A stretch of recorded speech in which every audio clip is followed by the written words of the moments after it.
This guy's funny. He's terrible. Anyway.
Fuck. Hey, what's up?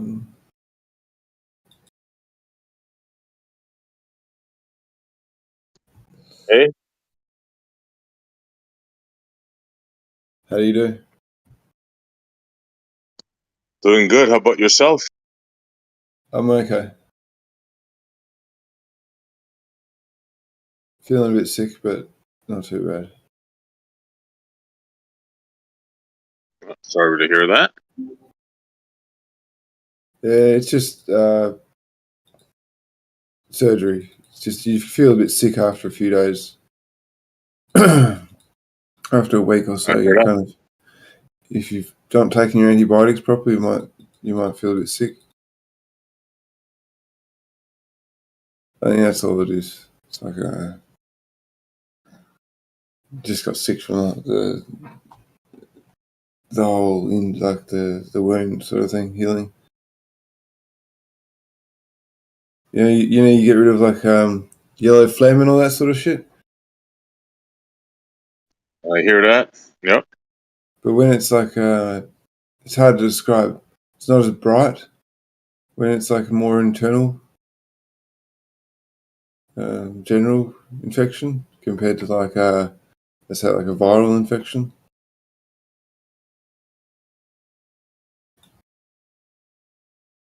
A bacterial infection.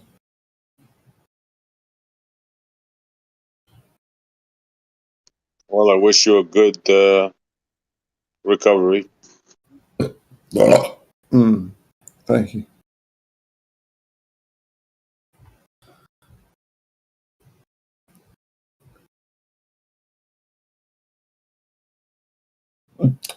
You're actually helping transgender Ukrainians fight global warming. EUP. Keep in mind that we're live, and maybe you wouldn't want to be burping live. Oh, I'm sorry. I was just a bit imbalanced at the moment.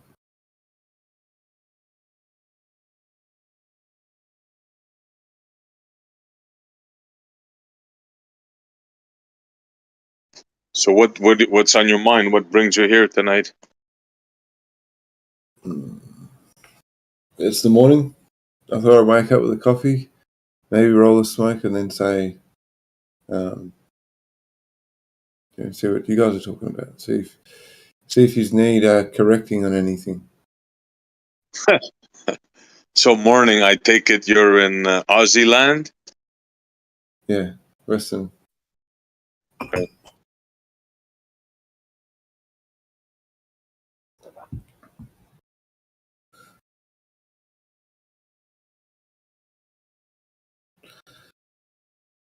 So who are you going to be correcting? A lot of people argue for flat Earth. Now, I don't see a flat Earth. Doesn't mean the Earth isn't flat, but I don't see a flat Earth.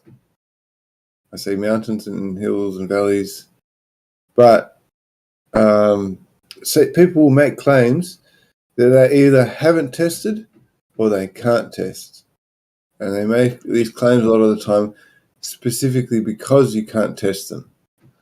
And it's a lot easier to actually sit down with someone and talk about these instead of going and rambling on and on and on about why they chose this question, blah blah blah. And then you just ask them like why they believe the things they do, and if they can't substantiate things, what am I even going on about? So on a your lot of profile, people it bring says out you have bullshit flat stuff that they can't Earth actually. is flat The stationary science, plane. no. There is science to explain the things that a lot of flat earthers say. There's a lot of science to explain these things, but they'll bring up these things without understanding the science first. They need to get the science before the concept. As someone tells them about the concept, that science needs to be front and center instead of it being we'll just steamroll right through with that one because that's just something we all believe and we can't. No, we can't substantiate it. Well, you can with maths and science and observation. Yeah, I think Europia wanted to get in there. I'm sorry. No, it's fine. It's fine. Did you want to get in there?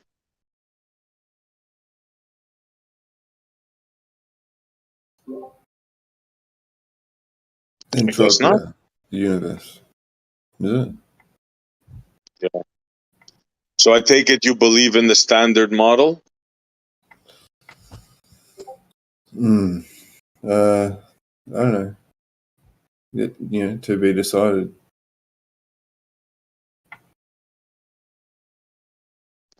Undecided. Okay, fair enough. No. I'm decided.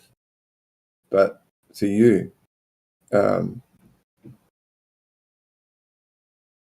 you have to tell me whether I'm a flat earther or a round earther. I'd like you to figure it out.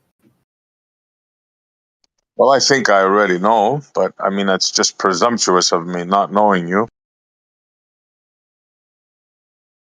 At this point, the earth could be anything, and I'd accept it. But you said you know already. I do. I do have a knowing within me, but I will say that it stems from a belief. Okay, all right. Fair enough.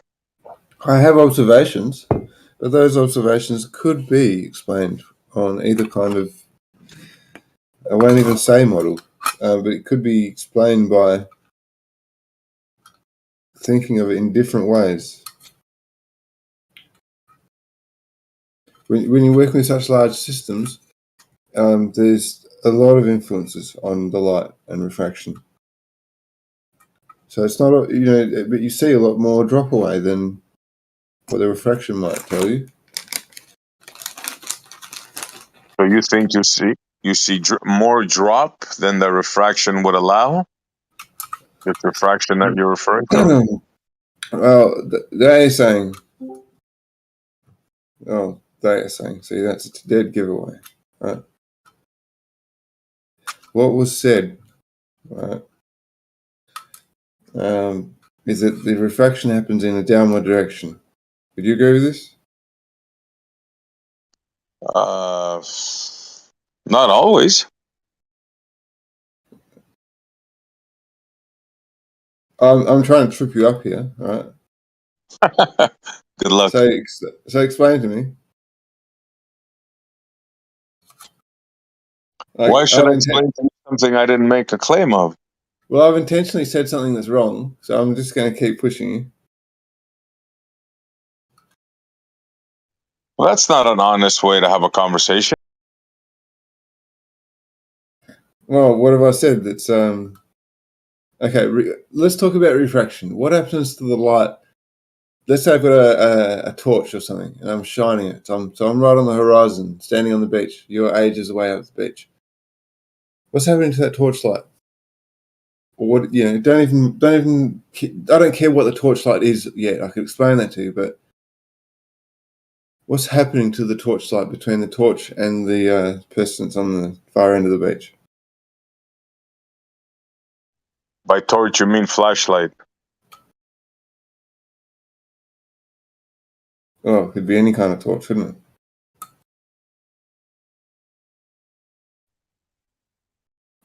No, I just want to be clear because torch to us here in North America is a torch we see like in the caveman. When you're in a cave and you light a torch, that's a torch for us. Yeah. When you say torch, you mean torch. I really mean like a fire torch is what I mean.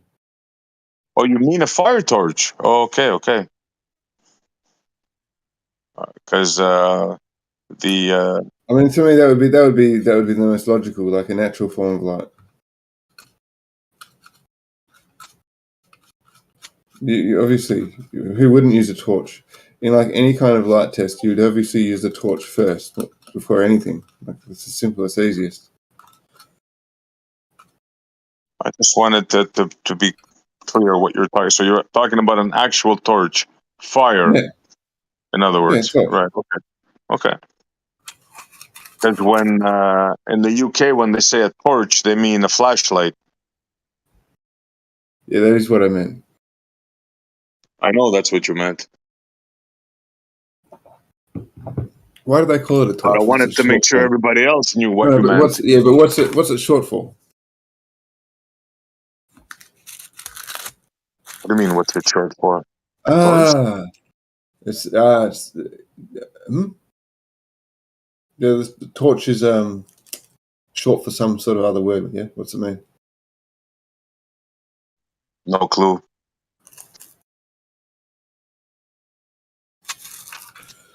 Not good enough. You know, the AI should be better.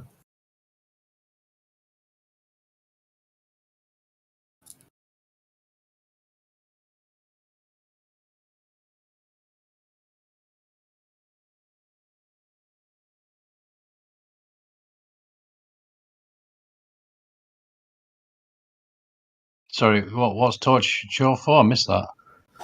I don't know. Origin of the word torch. Is what, sorry? Hang on. I missed it again, sorry. I don't know. Oh, right, okay. Origin of the... Fuck, sorry, I got Yeah, he broken was hands. asking me what it was. Now he's Well, Googling it. I'm asking you guys what it means, and you are like, just repeating it back at me. I got to type it in with broken fingers. Here we You're go. the one that Torch. brought it up, dude. Etymology. Here we go. Hang on. Lamp or lantern. But what's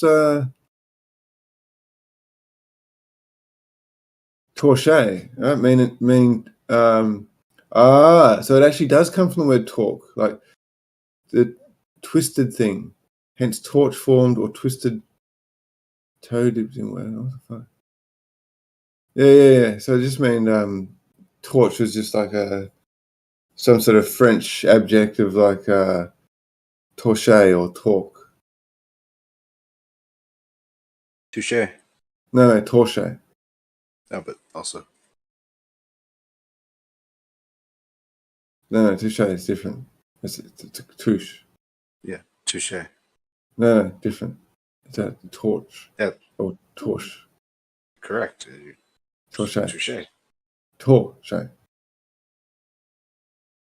All right.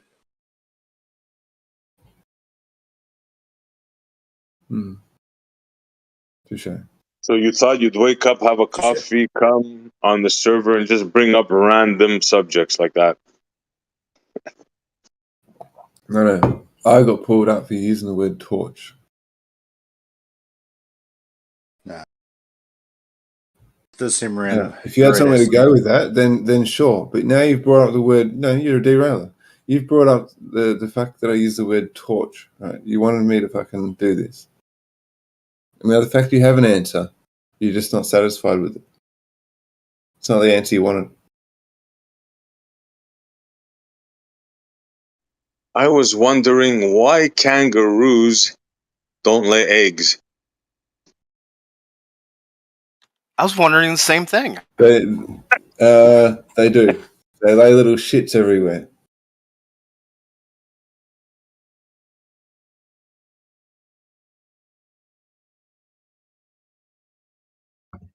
You know, the duck-billed platypus gives milk Can't fly. and It can't eggs. fly. And lays eggs. It could make its own custard. Hmm. Yeah, that's one hell of an animal. A duck bill, a mammal that lays eggs. Like, I mean, yeah. The See, you creator missed the would. joke, dude. Come on. Oh, I'm slow, I guess, tonight. What? Slow in the morning, always. It could make its own custard. Socially, Hello? no, fuck you. Well, hello. I make my own shit, dude. You because figure it's it out. No, because it's the egg and cream Yeah. and sugar, right? And sugar too, right? And vanilla extract as well. Exactly. Oh, look. Whoa, here's hey, the whoa, what hey, whoa. What a... Are you still talking about a platypus? I thought I was, but I don't know. I mean, I think the platypus is interesting because doesn't it have that thing where it can like send electricity through water? Can it? Yeah. Let me look it up. They're venomous. I don't I think fucking that. love her, but I hate her. Are there electric type platypus? We will have learned something new today if this is the case. They'll be weak against fire type. Yeah, look. To hunt the platypus, Why don't you just type that in? Oh, I'll show you the article. I'm looking at it.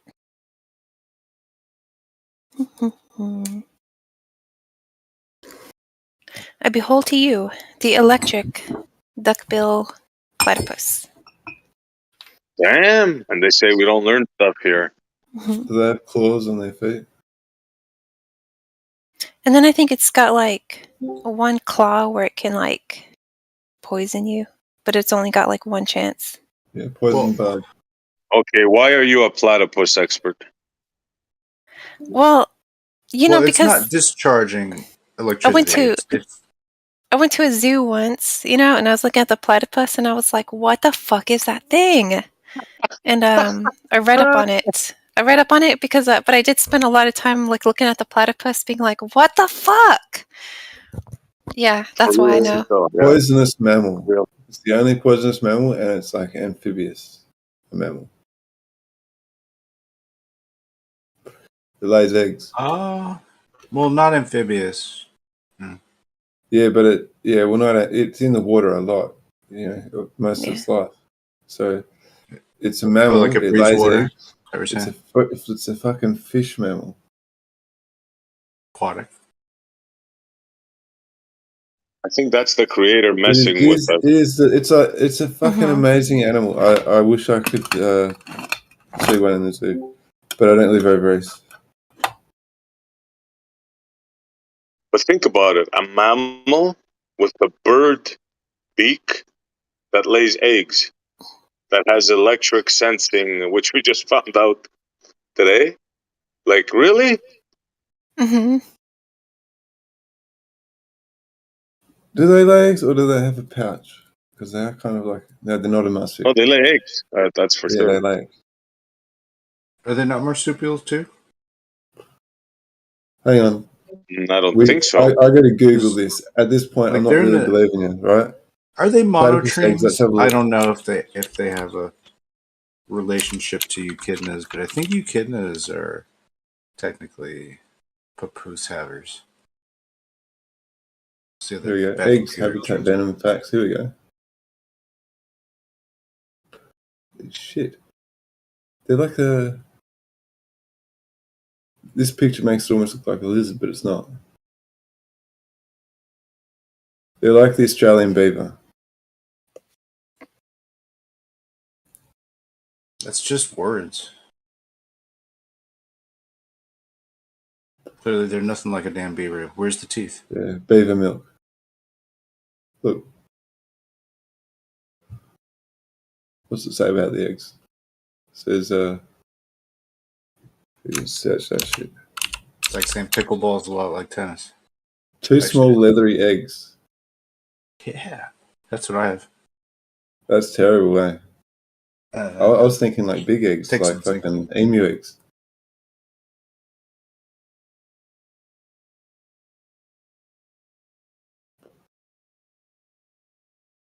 She incubates the eggs by curling around them with her tail, touching to her bill. What?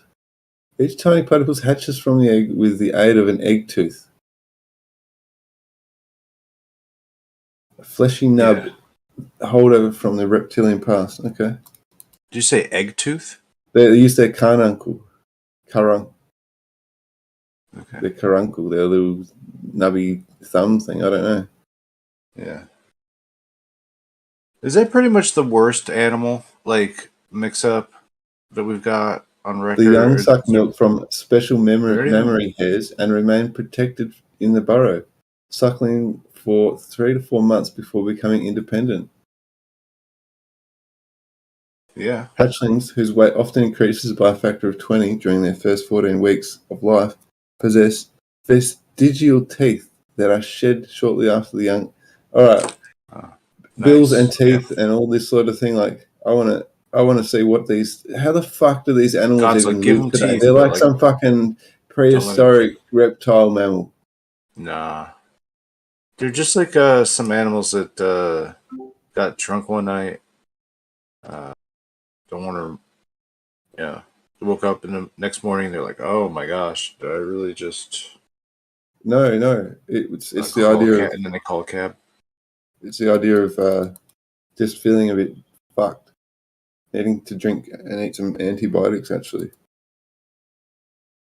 Feeling like I'm going to die. Just Feeling under the weather? yeah, feeling a bit fucked. Man, I didn't take my hospital antibiotics. Didn't take them enough. So a bit sick. I'm okay. do you think the upcoming solar eclipse is messing with everybody? When is it? Tomorrow morning. I was In looking at about Stellarium. I didn't even see that. about 16 hours from now. I don't know what your time Do zone you is. think it's messing with you? I don't know. I mean, I feel under the weather also. 11:15 a.m. Eastern Standard is when it's gonna pop off. Hopefully, your weather is able for you to see it. I'll see it. 29th. That's ages away. Isn't it? Lunar eclipse. Solar eclipse. Oh, October 15th. Oh, tomorrow. You're right. Yeah, like 14 hours away. There's so much happening. With I'm not even going to go into it. Just look at Stellarium. Turn on the ecliptic.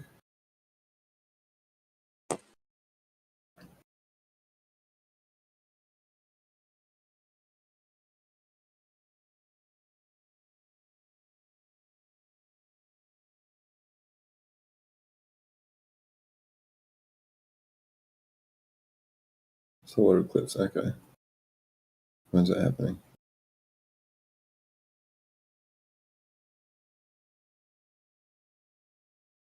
Yeah, I'm not going to say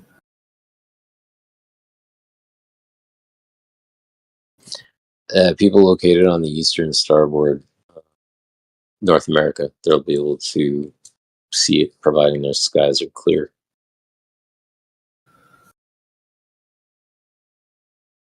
Starts at 12 o'clock, I think, in the East Coast.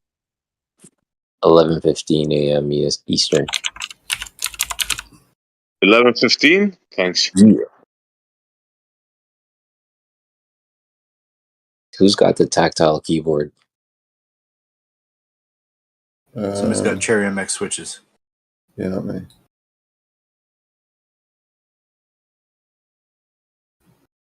Not me. I got your standard butterfly. Membrane keyboards only, guys. It's a bit boring, don't you think? Got to draw a line somewhere.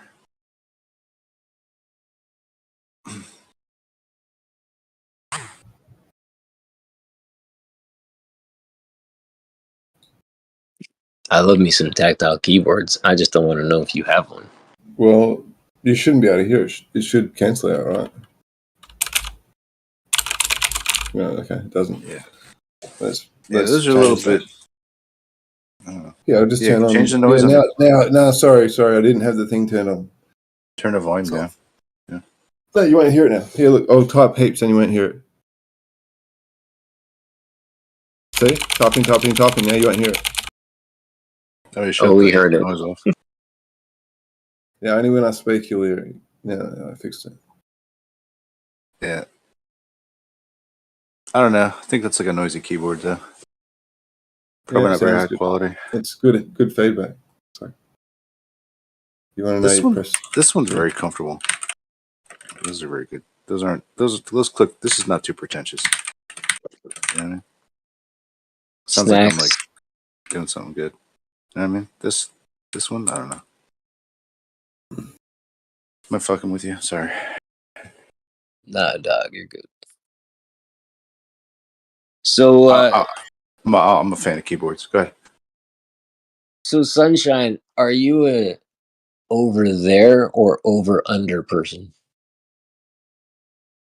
Over where? Over there or over under? There. What are you talking about? Over yonder? Well, based on your accent, I assume you're either over there or over under. So my question to you is, are you an Over there. over-under person or over there person? Over there. Cool. Appreciate that.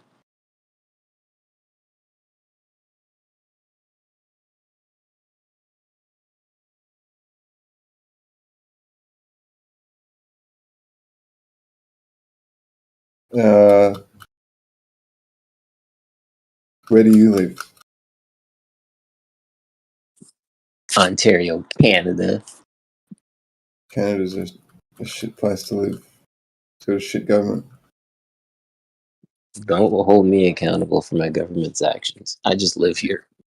Yeah, but do you have a royal who's become governor general yet, or no? A royal that has become governor general? Dude, our prime minister is the son of a Cuban dictator leader. That's all I know. I'm talking about Prince Harry and what's the black woman's name? Prince Harry and Merkel? Merkel, I isn't don't know. it German? I'm not into Is all it? that royal Is family it? stuff. Oh, is it really confirmed that he's the son of Fidel Castro? Is that it? Have you looked at a side-by-side picture? Have you looked at the jawline? Yeah, I mean, because like I heard it and I've seen it. I just don't know if it's like. You know. Here's the thing. Here's the evidence that I'm working with. We have pictures of Castro holding a baby while his father and mother looked on proudly.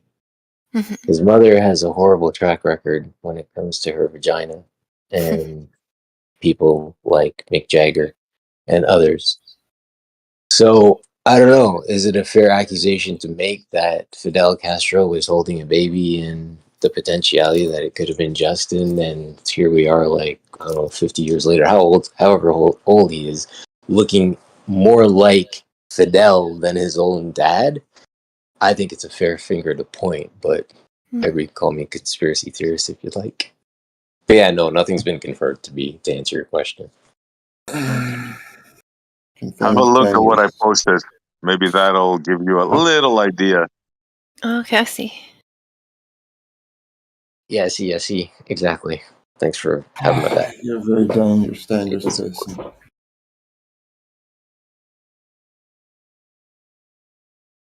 It doesn't really matter. You can't really fault him for that. Fact of the matter is, he's not a man. He's a commie.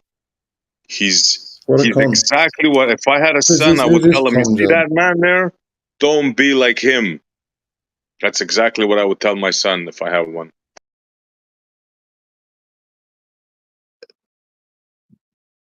It's a shame of a man. Like, he does everything wrong. He froze bank accounts of people that were protesting in the winter. Remember the truckers? Person. I found that pretty shocking. Yep, he prevented mothers from buying milk for their children in the winter. This man here, dude, she had breast milk. She should have fed herself better with fats and meat, protein, not this fucking sugar and vegetables. I mean, in my opinion, just let them eat cake. No, don't let them eat cake. Eat fucking dick. Eat my dick, bitch.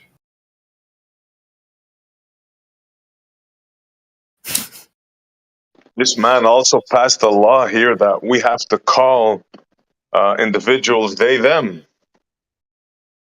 Hirschmer. We're all smurfing over there. It's funny when, like, you learn in school about, like, the 60s McCarthy era and, like, the communist hunts, you know, and then how, like they make movies, like, sympathizing with communists, like that movie Trumbo about the screenwriter who was a communist, and they're all like, oh, poor him, because, you know. But then, you see what's going on now, and just like, yeah, I think they had a point. Who? You know, the feminists in the 60s, yeah, of course they did. Oh no, I'm talking about the McCarthy, like, communist hunts when they were like, we got to get the commies out of the government. You know what I mean? Yeah, Absolutely, yeah. and JFK as well. Now they have a different breed of. JFK actually wanted to get the commies out of there, but they just killed him instead.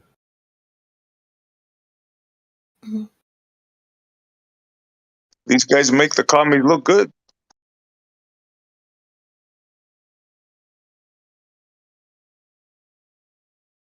At least the commies had some morality.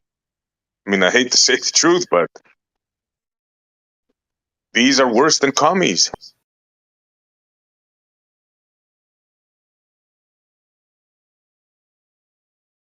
The commies believed in family, a family unit. I don't know about that. Well, I read this book called The Whisperers, and it was about like people's experiences after the Russian Revolution, and they were like so anti-family, even like the 1920s and stuff. And yeah, and they would just like break up families and like kind of do basically what they're doing now, where they'd put like women in positions like working and stuff like that, and like send the men who are productive to the work camps. How do you get the women to be productive? One woman can look after like 10 children, so they just send the rest to work.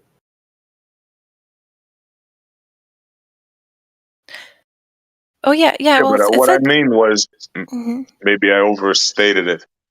Men were men and women were women. Let's put it that way. I mean, Under the until commies. I think because they didn't have so much of the soy products then. They just changed the dynamic between men and women, right? What they did is they made it so that the woman can predate over the man, right? She chooses to be the predator, right? Whereas in the past, the woman looked to the man for security and for resources to help bring up her child with the man. Now it's like it's a very different sort of thing. It's like very surface level. Even when you're having a child with someone, like I think it's just so many people just have kids and then break up.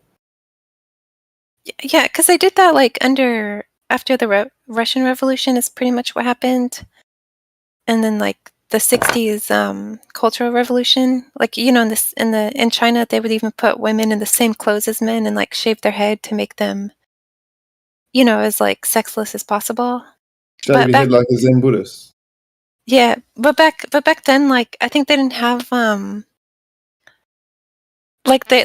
they still like managed to really kind of screw up the family unit, but like but now with like technology and synthetic hormones, it's just at like a completely insane level.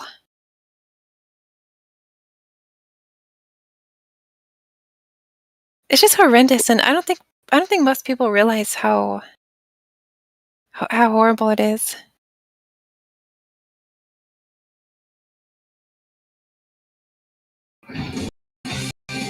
See, the problem is it's irreversible. That's the problem. When they do it to kids, when they get older, it's too late. They can't take it back. Yeah, it's crazy. I read a thing that said that how like children raised without a father, it actually changes the way their brain forms. Yeah, it's interesting because like I think the fathers like they add more discipline, and because I read that like if kids are raised by single fathers, they're actually better off than if they're raised by single mothers, because fathers will at least like teach them discipline, and then they grow up with like more skills and more self-control under the father. Let me tell you the truth. There's no need to Not if teach the man is a discipline faggot. at all. Hang on a second. Not if the man is a faggot, and and the female, right? Look this. If you have like same-sex couples, there is actually even more abuse with like female lesbians looking after kids. Oh yeah, I think that's a different thing than if the kids are raised by like a healthy a healthy man. They cannot be raised by gay couples. That's what I think. They shouldn't be allowed to So- adopt even. Before we get into that, let's just it's a good observation that was mentioned, and structure. I think that's the key word. Structure, discipline. These are the things that bring success, like getting up early and things of that nature. I fully agree with that. If they're like adopting kids who are like at local like places, and they're not like going to Russia and it's getting like, it's like, the gay people do weird shit, and that's why I just think that it should be out. Like, they shouldn't be married. It shouldn't be called marriage. It should be called something else. Like, have a civil union, do whatever, adopt a child who needs to be adopted. But like this stupid shit, I just think that it's like pushed on like young people, especially. Oh, look, you can be a faggot. Look how easy it is. Such a stupid and people just feel a certain way. There's like war of the sexes, war of the races, war of the fucking mind in every way.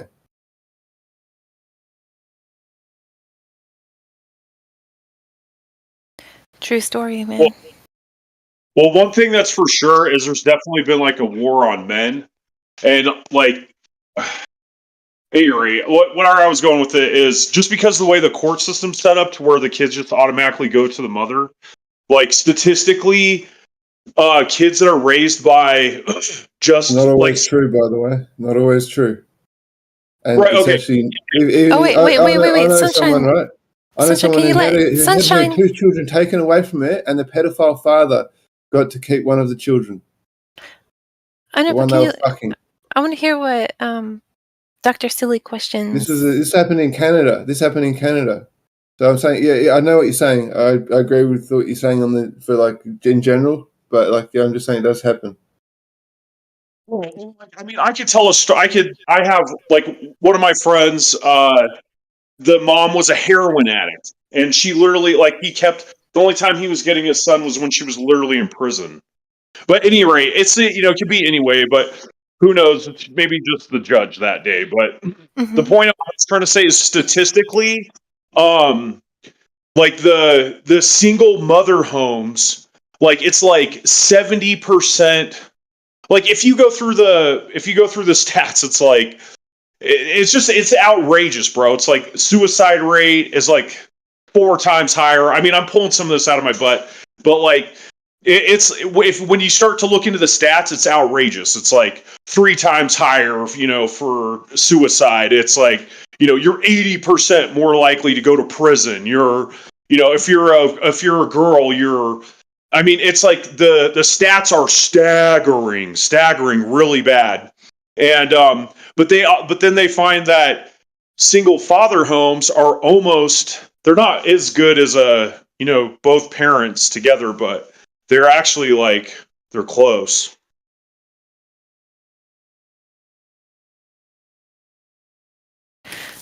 Hey, Professor Dr. Silly Questions, can I ask you something? Because I remember you said that you worked in oil rigs. I was just curious about if there are some jobs that are required for our civilization to continue, getting oil out of the ground. And there's this book called American Roughnecks in Sherwood Forest, and it's about how during World War II, the UK didn't have strong enough men, because I assumed they'd been sent to war, but to get the oil that they needed out of the ground, so they had to import American men to do it. But it's just if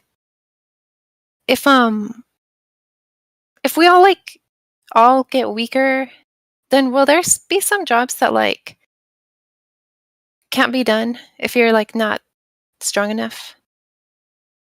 If not everything can be solved with technology. Oh, okay. Do you know what I'm asking? Yeah.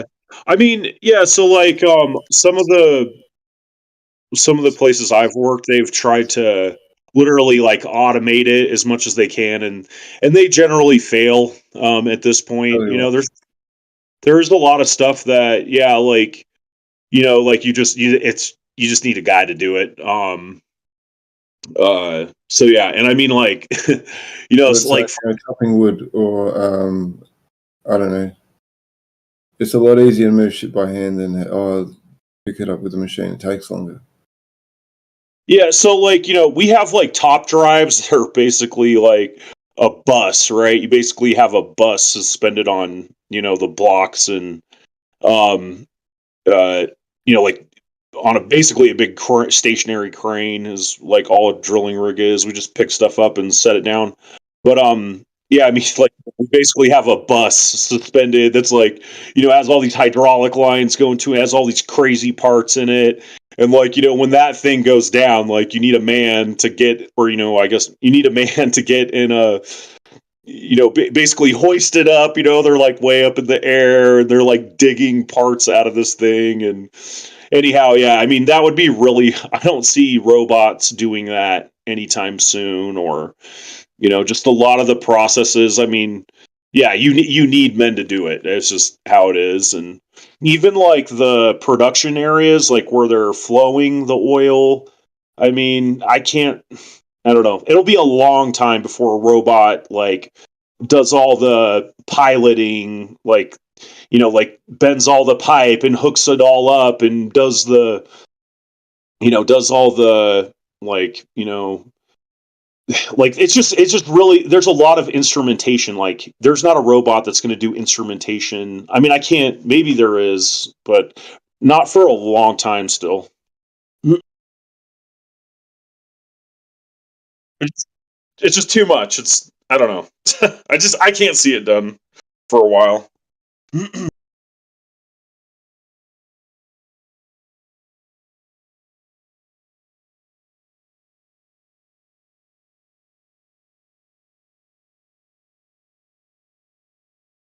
What can't you see happening?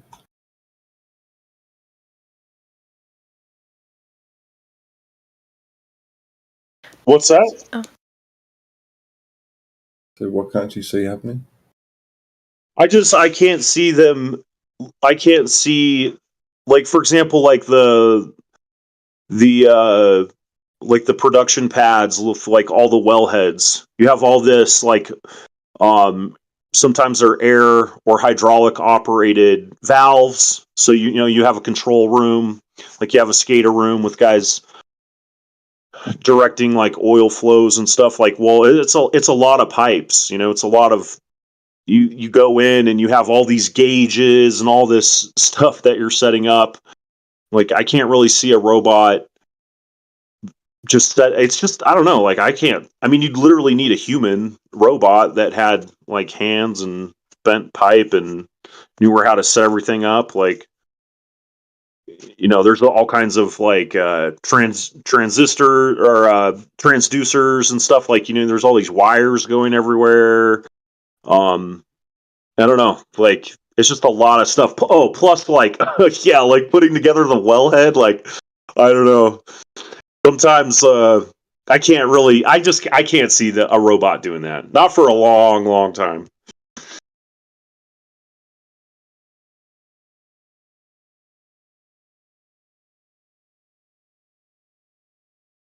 Or this is that book I was telling you about. Just drop the link.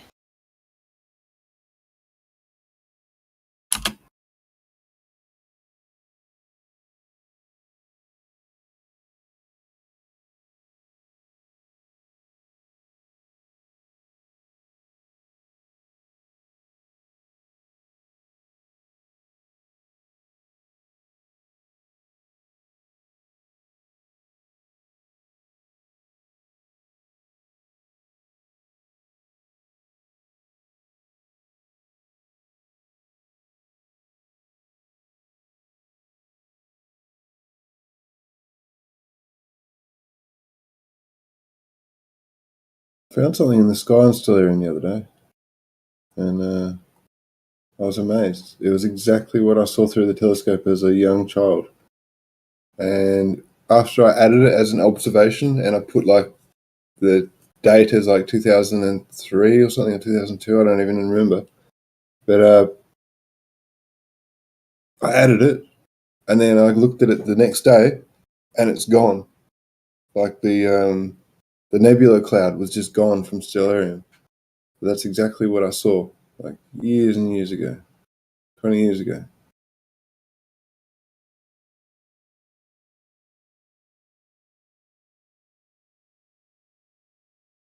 Here, I'll show you a screenshot, and then I'll show you a screenshot of what it looks like now.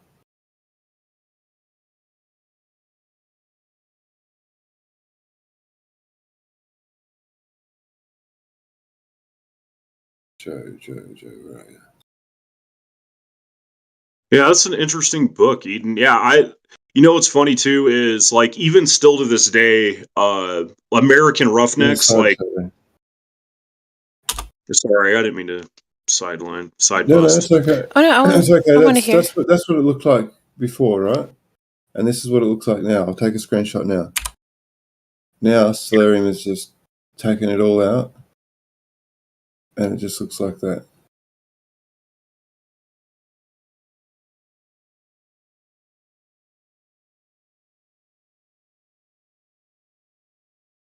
I was reading. I got kind of into oil rig fiction when I read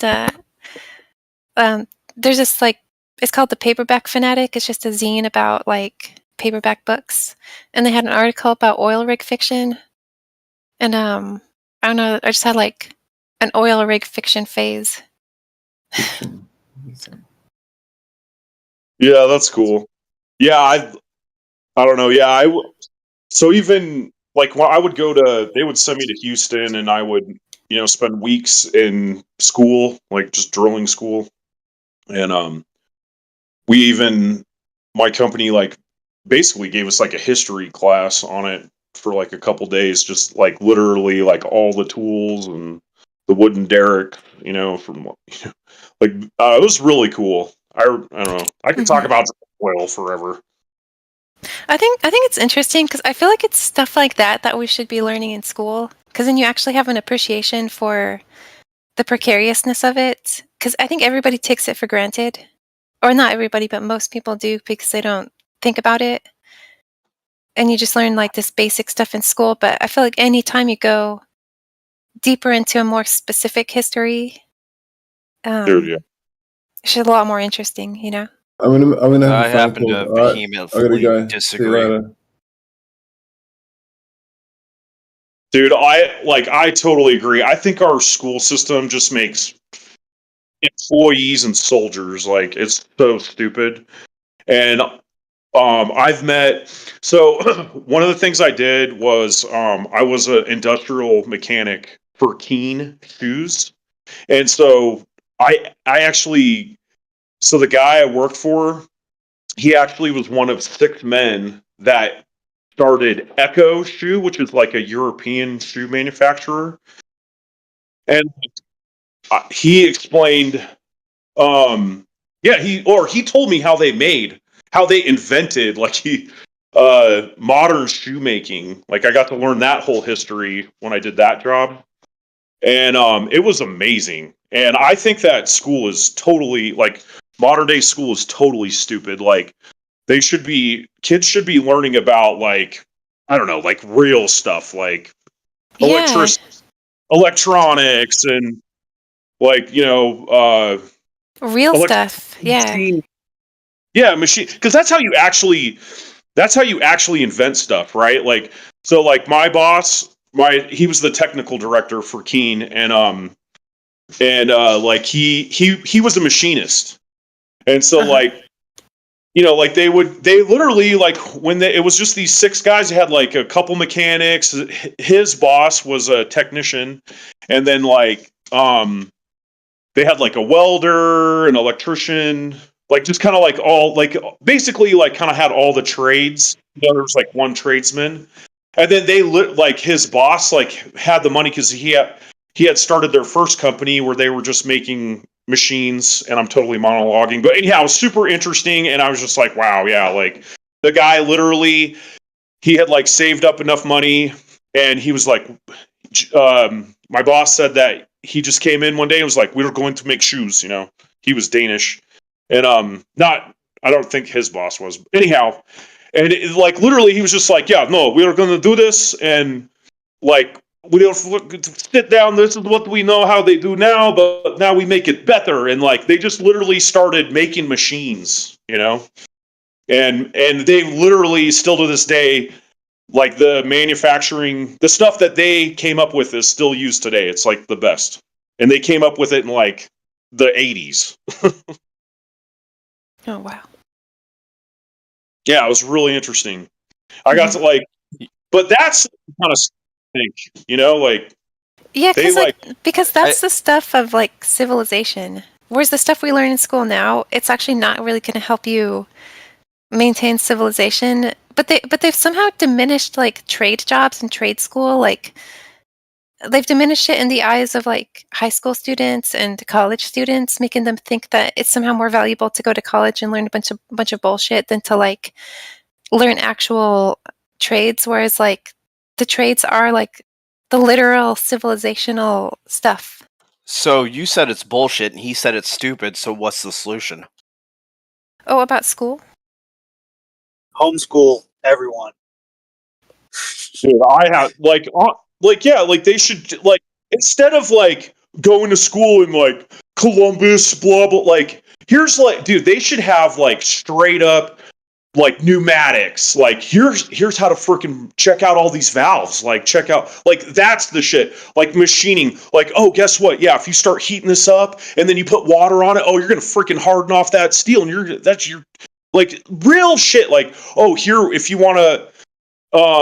Like dude, like inventing things, like making things, like really doing shit, like electrical theory, like stuff that makes a fuck.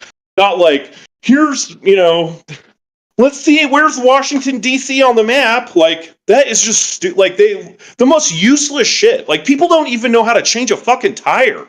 Like you want to tell me it's an education system? Like anything that's actually applicable to life that you actually should be learning, like here's why you change your fucking oil. Like, dude, like literally, it blows my mind. Like they don't even know how to cook. Kids don't even know what a fucking. I mean, I don't know what to tell you, man. Like, if you think the educational. So does Eden have an actual solution? Yeah, I think we should. Yeah, I mean, since you're asking me, but like, I think the whole school system it really is bullshit, and communities could teach kids to like read, write, and do math like a lot more effectively, and then if they were just more involved, like, but I mean, if you got rid of the school system, that would be assumed like you would go back to like kind of how things used to be, where like kids were close with their family or with their father, or they had like, like I think that we've been like misled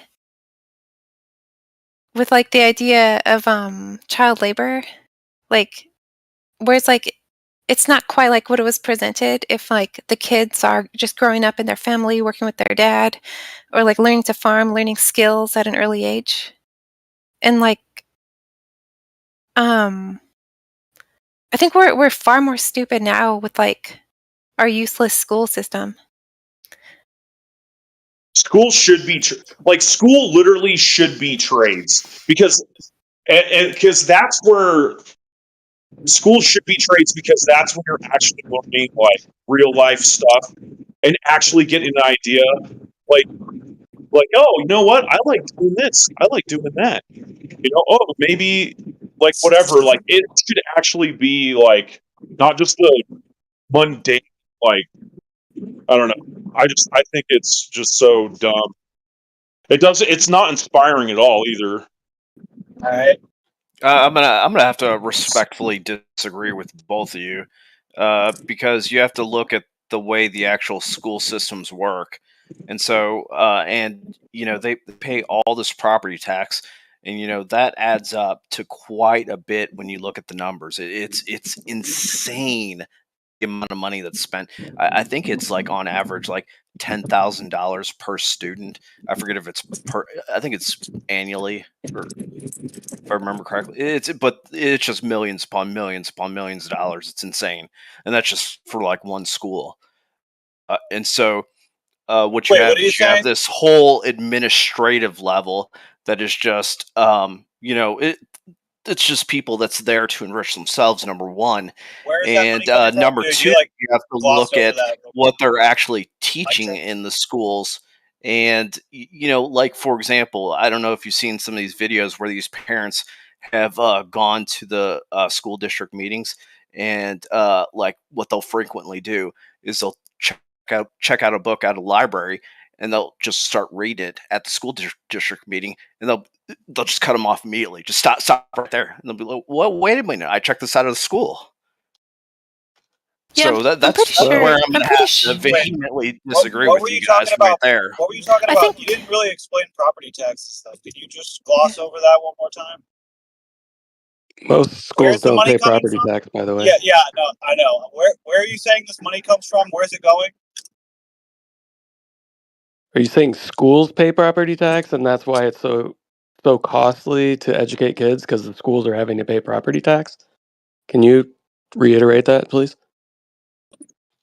Sorry, I'm sorry. They also do get federal funds. I haven't looked at the numbers in a long time because it's so stupid. But the residents in the area pay the property taxes that go towards the schools. Right. Yeah. Okay, Typically, I thought you were saying this. public schools are funded by the property taxes of residents within the district, for sure. It's not the schools that are paying the tax on the property. It's property taxes that go to pay for the education, regardless of whether you have children or not, too, by the way. Yep. But who wants their kids to be taught by like these strangers who, frankly, I don't know if you've like seen teachers lately, but they're pretty weird. You They got just a lot heard of it. bad Professor ideas. Needham just said they did. They did what? What did Professor Eden say?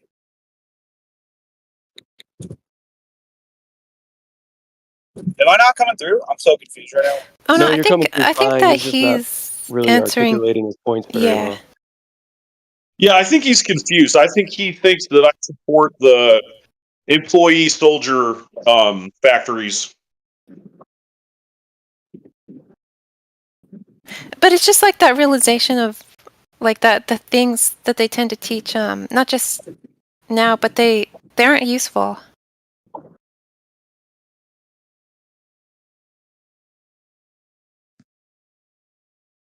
Yeah, there's very little that goes on within education. I mean, reading, writing, arithmetic, boom. Once you get that stuff down, there's not much more complexity to schooling that is involved in a average person's day-to-day adult life. Well, Meaning you got to learn the Yeah. there's genders, many dude. years of wasted time on BS education within school that has no application to a person's real world life after What's the school. solution? Yeah, so it can be a change in curriculum. Honestly, the solution is to stop looking to the state to educate children to begin with. Boom. Pull your kids out of the public school. They're just trying to teach them a bunch of naughty, dirty behavior. Honestly, Get your kids- Oh, I'm sorry. I'm so sorry. I'm the cutter offer, man. I'm just so excited. I can't shut up. No worries, man. Go ahead. Yeah. I want to hear you. I want to hear you. Well, I just was gonna say, like, dude, you know what is honestly like if you think about it, back in the day, the families, everybody was a small business, and like everybody was a tradesman, everybody had a craft. So like you're a shoemaker, or a farmer, or a blah bloob, like everybody had something to teach their kids. That's why I think it really the school really the school system could be amazing. Like, look, here's every trade. You know what I mean? Like, why go dude, if the kids, it sounds bizarre to us because we've just been indoctrinated. Like, no, you have to memorize times tables by third grade. Everybody, dude, no, they should literally, it should be they should be getting to see all kinds of stuff and getting to be excited about something, and then they would want to learn whatever they needed to for said thing, if they became interested in it, That's why I think really school should just basically be trades, because that's what inspires you.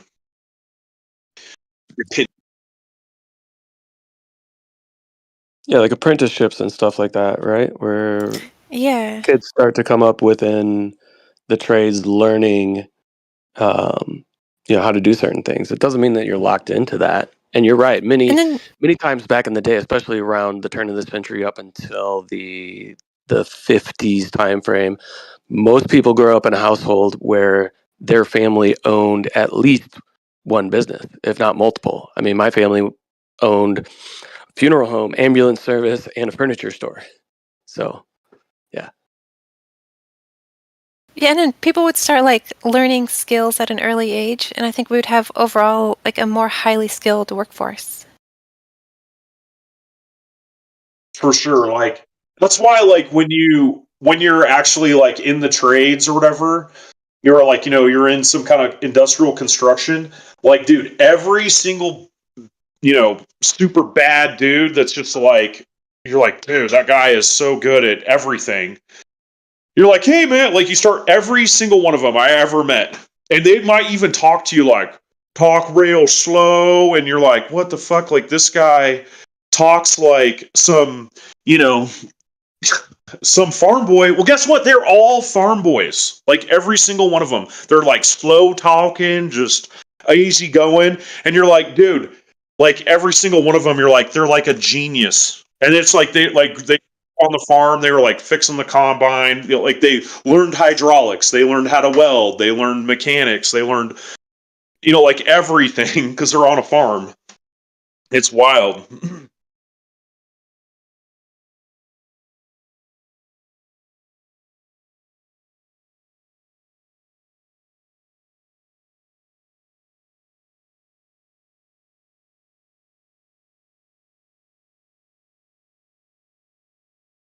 Did you ever hear that thing about how like C-level students would be the ones like that started business and were like more successful in life?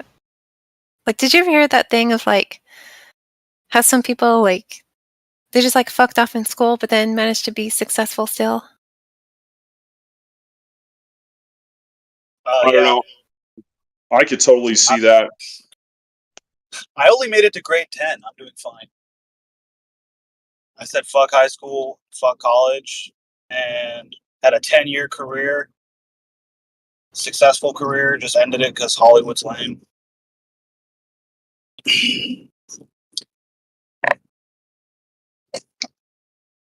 I have one friend who, he was born in a different country. He left school in the 7th grade, moved to America, and started 2 businesses and got his pilot's license. And didn't speak English when he got here, by the way. So, I mean, yeah, the education system, not a great gauge on your true potential.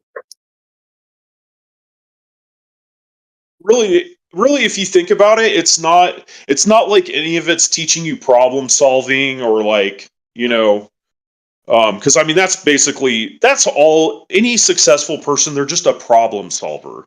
You know what I mean? And really all the school system is it's just like a gauge of whether or not you can memorize and regurgitate information. That's literally all it is. It has no. Yeah, because you don't even have the time to like absorb it properly, and then you're not using it to solve problems. And so like you don't have that necessity of like learning it well enough to actually use it. So most of the things that they teach you, you just forget. And so like it ends up just being an exercise in regurgitation. I'd say school is just it's basically a babysitting service to walk you through puberty, and it doesn't teach you any time management skills whatsoever. Well, That's what it is. It's a babysitting course, right? It's because the parents have to work and they've got to put their kids somewhere, so that's what the schools are for, you know.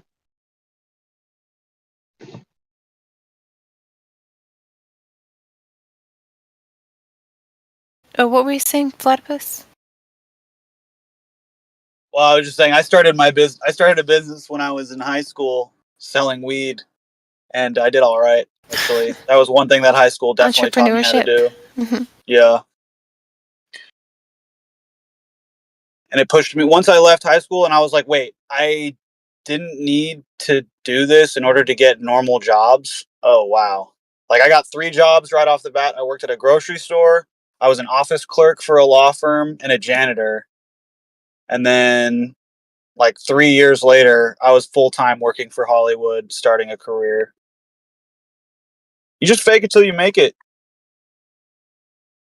Grind it till you find it. But I'm actually going to a little friend's house right now. So everybody have a wonderful Friday. I'll see you later. All right, you too.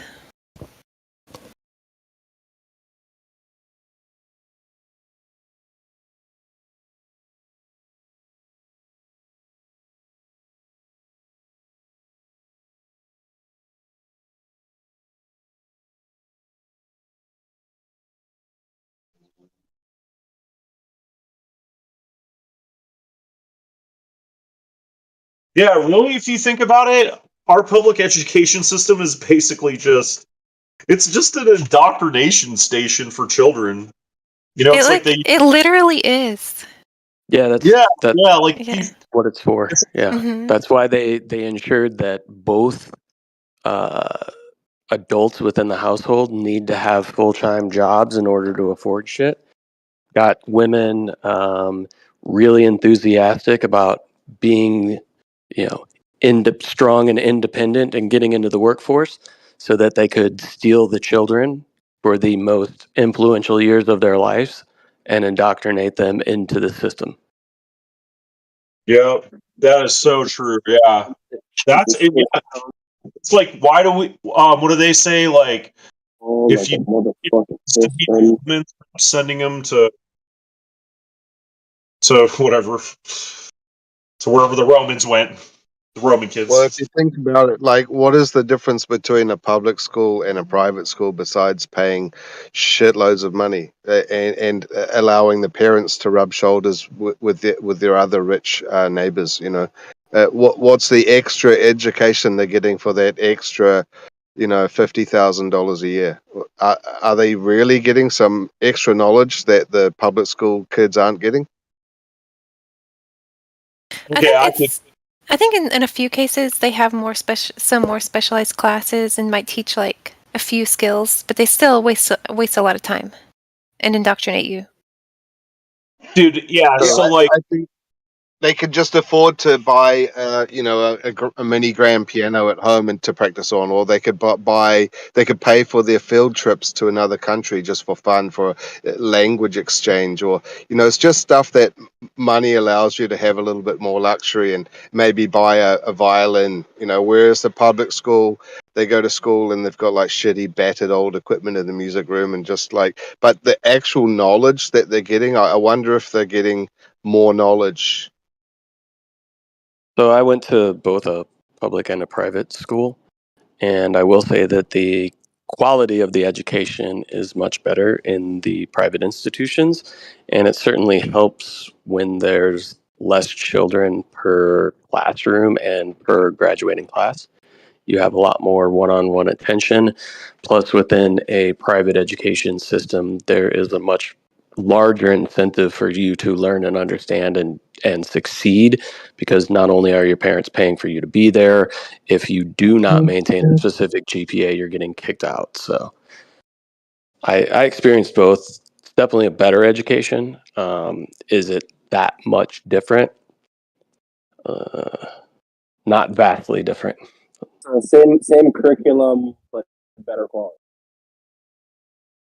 It's also like networking, right? Like, your kids are going to grow up with other rich kids and have, you know what I mean, and have that network. And that's who they're going to, you can't like pick your kids' friends, but you can pick who they get to pick their kid, like what group of people that they get to pick their friends from. So that has a lot to do with it too. Yeah, maybe. I mean, I don't know. It all depends on the individual. It depends on the kids. Depends on the school. I mean, I have kids that I went to public school with. I have friends that barely graduated high school, not because they fucked around too much, because they just weren't good students, I guess you could say. Weren't necessarily the most highly intelligent people when it comes like book smarts, that have become very successful making millions of dollars a year. So it all depends. Yeah, I mean, maybe they just weren't successful in school because on some level, they recognized the uselessness of it. Well, that was me. I realized that in like fourth grade. I was Mhm. like, this is stupid, right? Not saying I didn't do well in school. It was just, to me, it was pointless before I even got out of grade school. And I distinctly remember the time in which I realized that, because I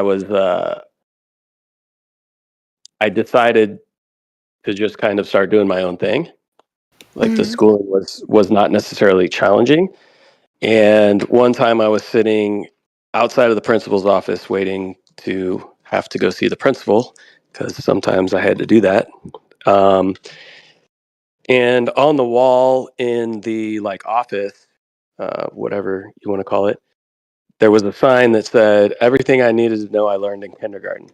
So then when I got into the principal's office, I was like, there's this little poster outside and it said, "Everything I need to know I learned in kindergarten." And the principal was like, yeah, yeah. When you get older, you might understand that one day. And I go, then why the heck am I in fourth grade? What have I been Yeah. doing for the last 3 years? Mhm. But yeah, I tuned out then and started doing my own thing. I was much more of an autodidact to begin with, so whatever. School was easy, but it Yeah. didn't. Same. It's kind of same for me. Like when I was in school, I was kind of like just indifferent about it mostly, and more interested in like the things that I was doing outside of school, like playing with my friends and stuff like that outside. And so I didn't do well in school until like 7th grade. And the reason is because in 7th grade, um one of my teachers pulled me aside and told me like that if I didn't start turning in my work, I would fail and be held back. And I was like, "Oh no, I don't want to fail." So then I started like doing the work, and it was super super easy. Like it took like just a tiny bit of extra effort to get an A than it took to get an F. And then and then because of that, like I did well in 8th grade and then got in that honors class and then got mostly straight A's through high school. But like even then I was just like so tuned out. And but I always like read a lot of books. And I remember and like I had a better memory back then, and so I read like entire textbooks and was able to like remember them. And I remember reading like the world cultures textbook, which was just like a kind of like cursory um cursory rendition of history, but it gave me some idea about the rise and falls of nations. And it just was sort of like that made me like realize this really doesn't fucking matter. Like if we could go through all this schooling, act like it matters, and then like because they make you feel a certain way about like just fucking passing. And I don't know, it just kind of like something about like reading history made me think like this being in school doesn't fucking matter.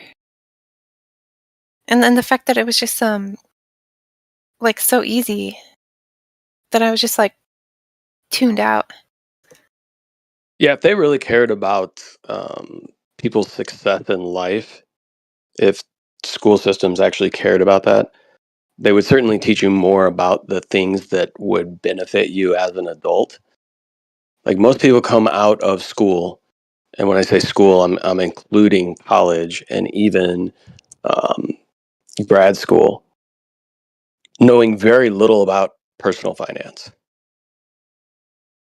Yeah, or Very, even running their own personal household as a single person, I feel like. yeah.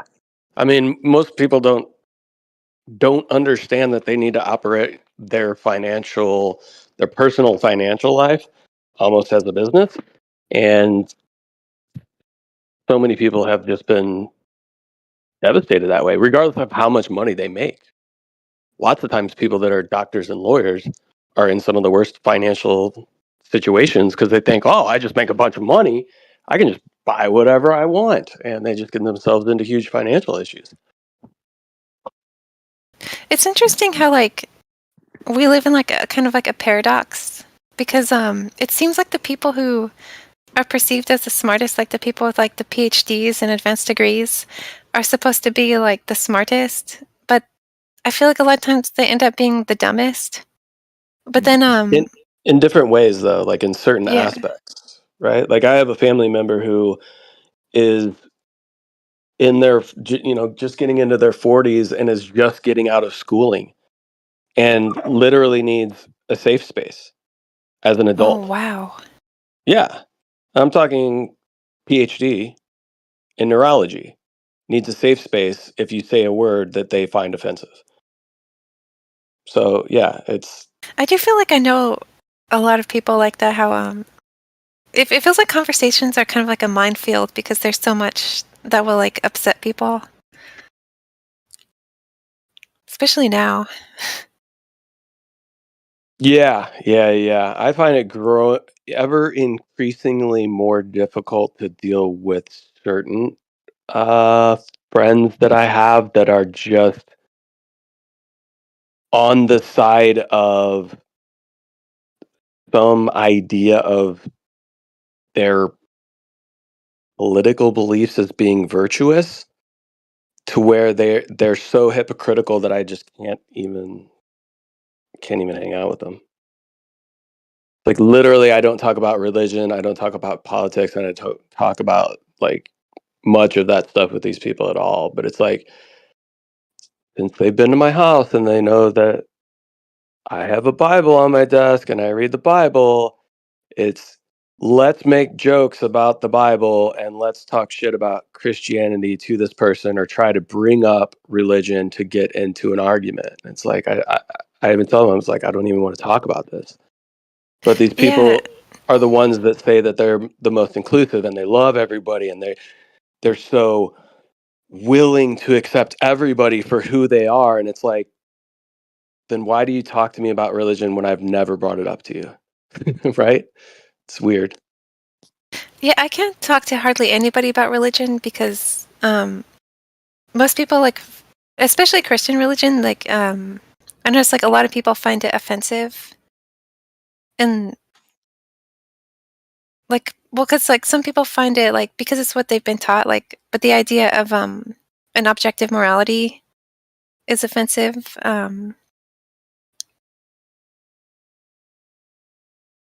Well, and then also, you and me and everyone else, your friends and your family, we've all been subjected to by our environment.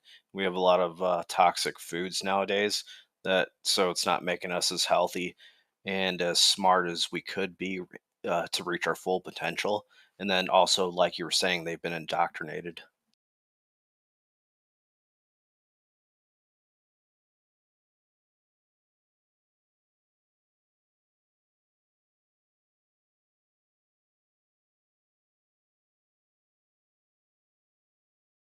It's like it's a weird. It's kind of such a weird time because like I don't know about you guys, but I guess for me it's like I'm trying to figure out like what's actually important, and like when you're just recognizing like, oh my god, our whole civilization is kind of going in a terrible direction and people are in a pretty bad states because it's like you look around and everybody's got like some issue, be it like mental or physical, and like feeling like isolated and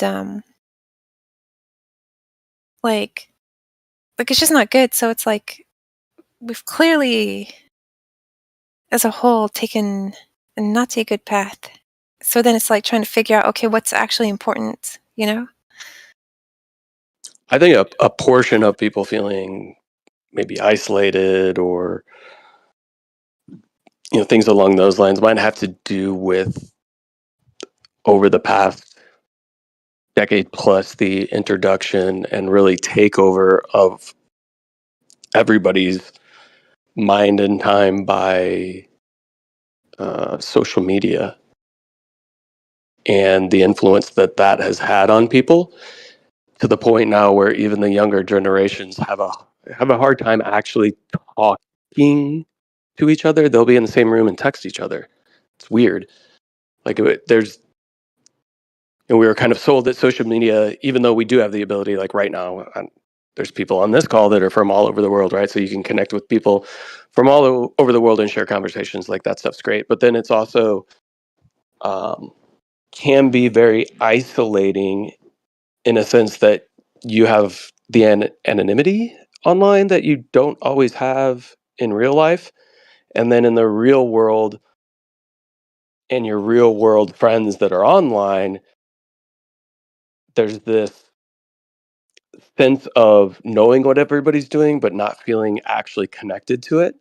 So what is going on in people's lives seems like nobody really cares. Like you see everything that's going on in everybody's life, so nobody really cares what's going on in anybody's life kind of thing. And you lose like a connection or a sense of humanity over time. Yeah, or it's like we don't have like if it was like the past and communities were smaller, you would be in a community and you would like physically know people in that community, and you would have like people that you've known and who've known you your whole life. But we're kind of like individually nomadic, moving around, so it's like easy to like maybe you knew some people when you were a kid, but then you all like went separate ways. Maybe you meet up again later in life, maybe you don't. And so it's like it kind of feels like people are constantly in a situation where they're coming into a new phase of life, where they're meeting a whole new group of people.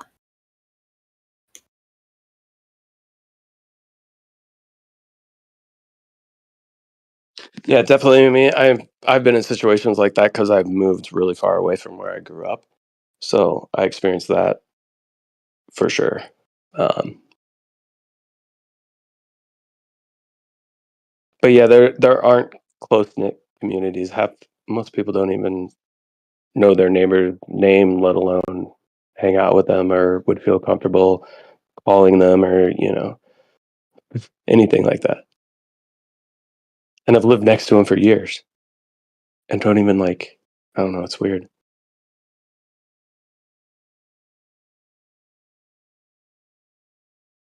Yeah, think about too, like some of the, I don't like how to describe it, but you're like things you wouldn't normally do in real life. You can get away with on the internet. Like I don't know,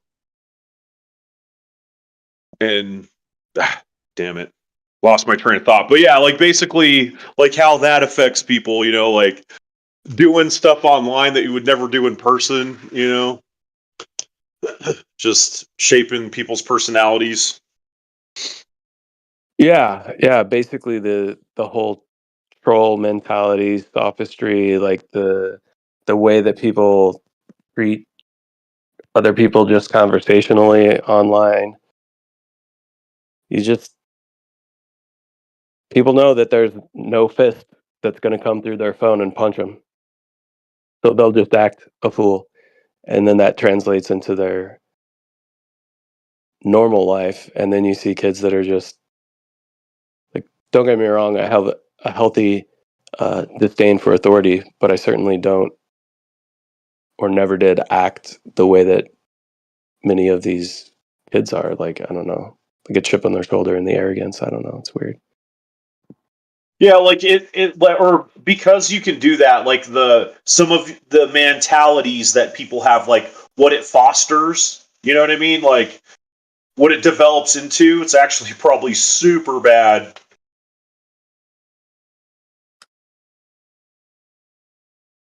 I mean, well, I think too because kids are learning that the old ways are wrong. Like how in like the Chinese Cultural Revolution, like they taught the kids and then the kids turned against the adults, and then you had like groups of teenage girls beating the shit out of college professors. Whoa, I didn't know that. Yeah, it's kind of like what communism does. It's like they indoctrinate the kids in the schools, turn the kids against like the old ways.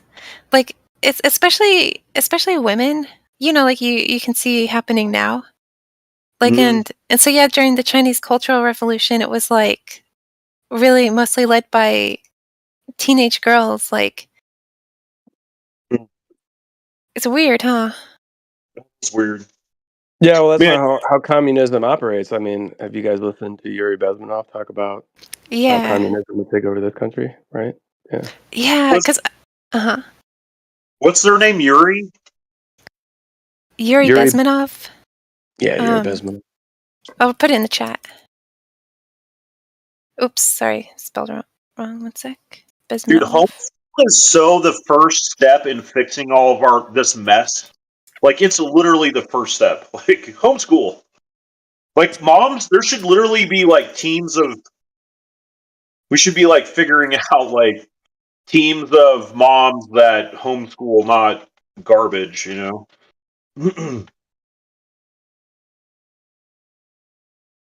And men.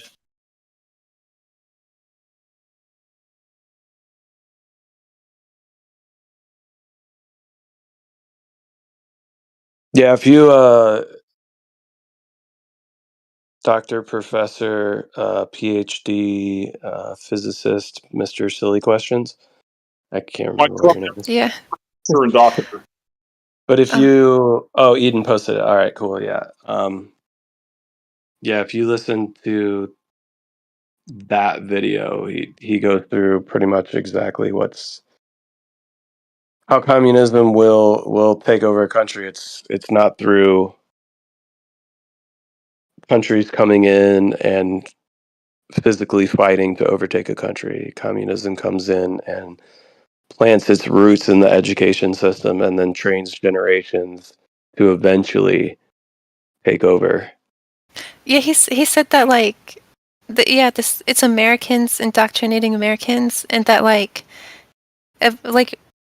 you're gonna like America for like a few generations is gonna be left with a bunch of half-baked intellectuals. I don't remember that happening in the Bolshevik Revolution. I could be wrong.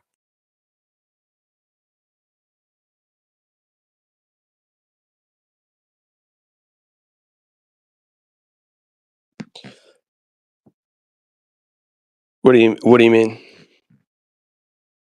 You don't remember what? Were you part of the Bolsheviks? No, from what I've read about. I don't remember them infiltrating the schools and indoctrinating the kids like you're saying.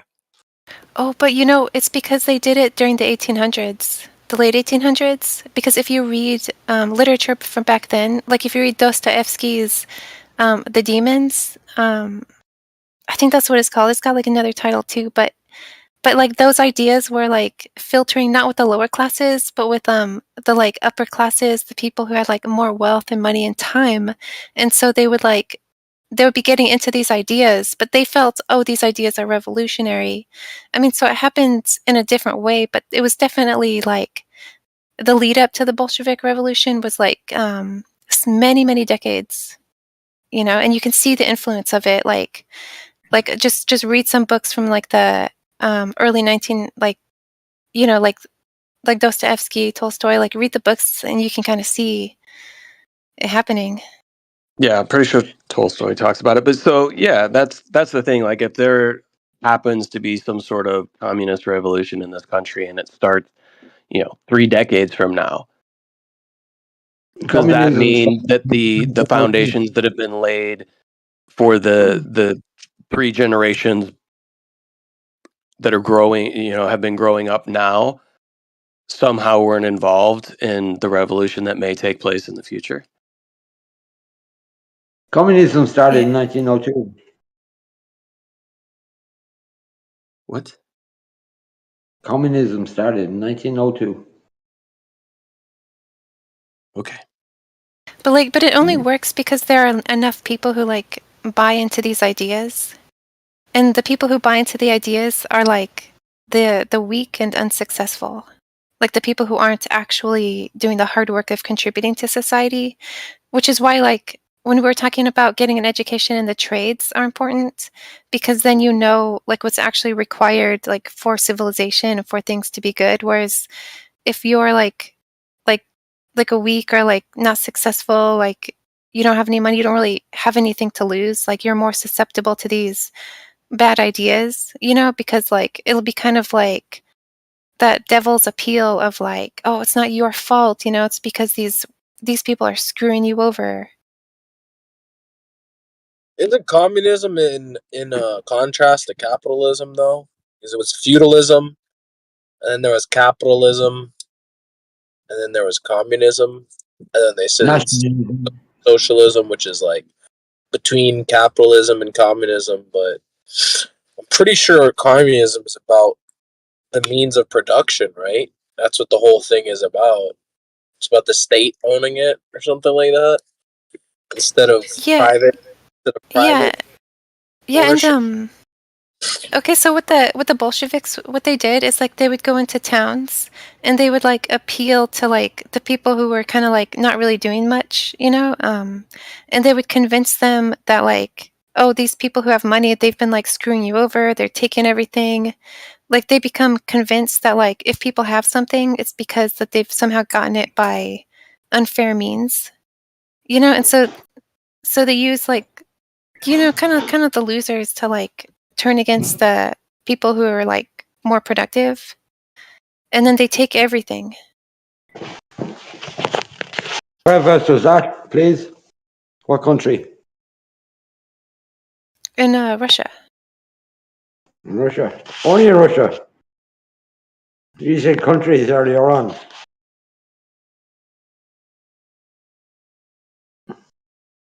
You said that they came into countries, the Bolshevism. They came into countries and took over. What country? Oh well, here's that book I told you about. It's The Whisperers: Private Life in Stalin's Russia. But it has like stories of like individuals, so you can kind of see it how it happened through the eyes of ordinary citizens. Stalin, yeah.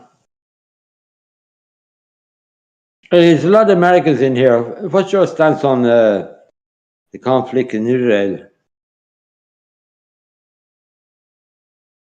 at the moment? He's looking for another world war or what? The Biden administration. No, I'm pretty sure that conflict just flares up all the time. It's pretty cyclical. Mm-hmm. Yeah, I think we should stay out of it. No, we have to talk about it, but the mainstream media are only talking about helping the Jews. What about the Palestinians?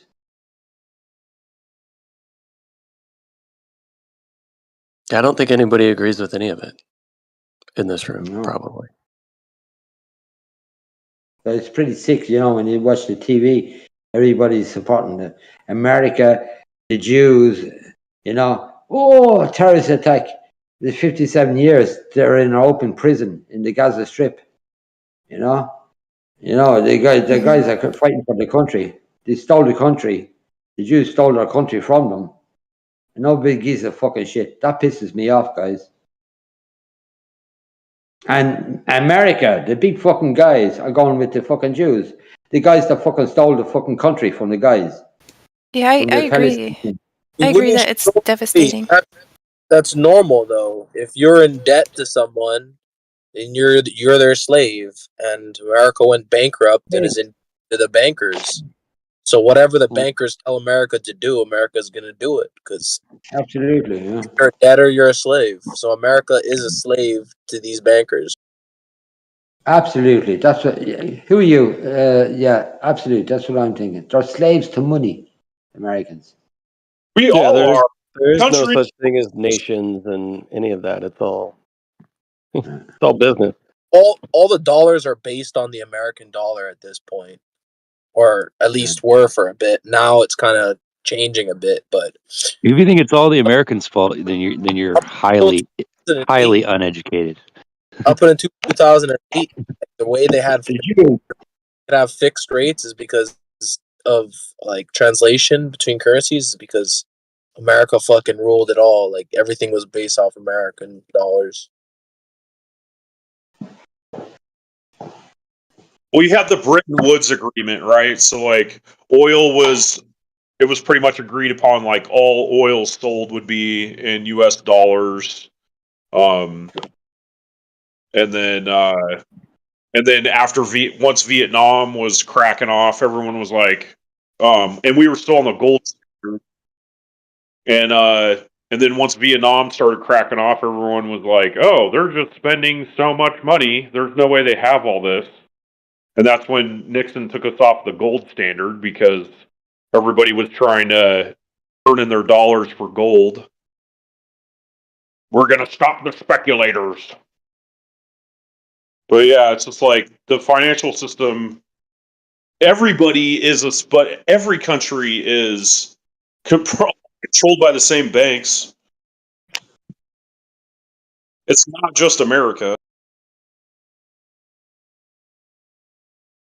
The World Bank, it's the upper, what you call them, the upper levels, the elites.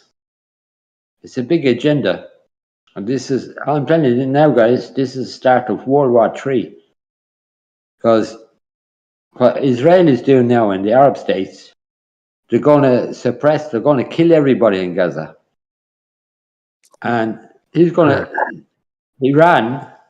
Iran have the nuclear bomb. This is, I think it's written in the scriptures. It's written in the Bible as well. That's all going to kick off in the Holy Land. It's going to be another world war.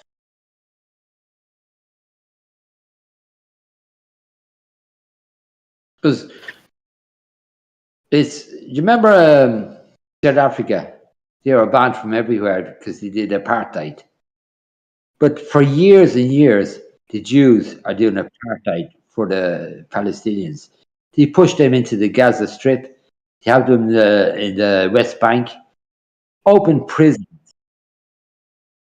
Right? 100% unemployment. Not 100%, but 75% unemployment. It's like keeping, rabbits in a cage. So I gotta admit, one day, this is kind of a crappy conversation. One day it had to kick off. What crappy conversation?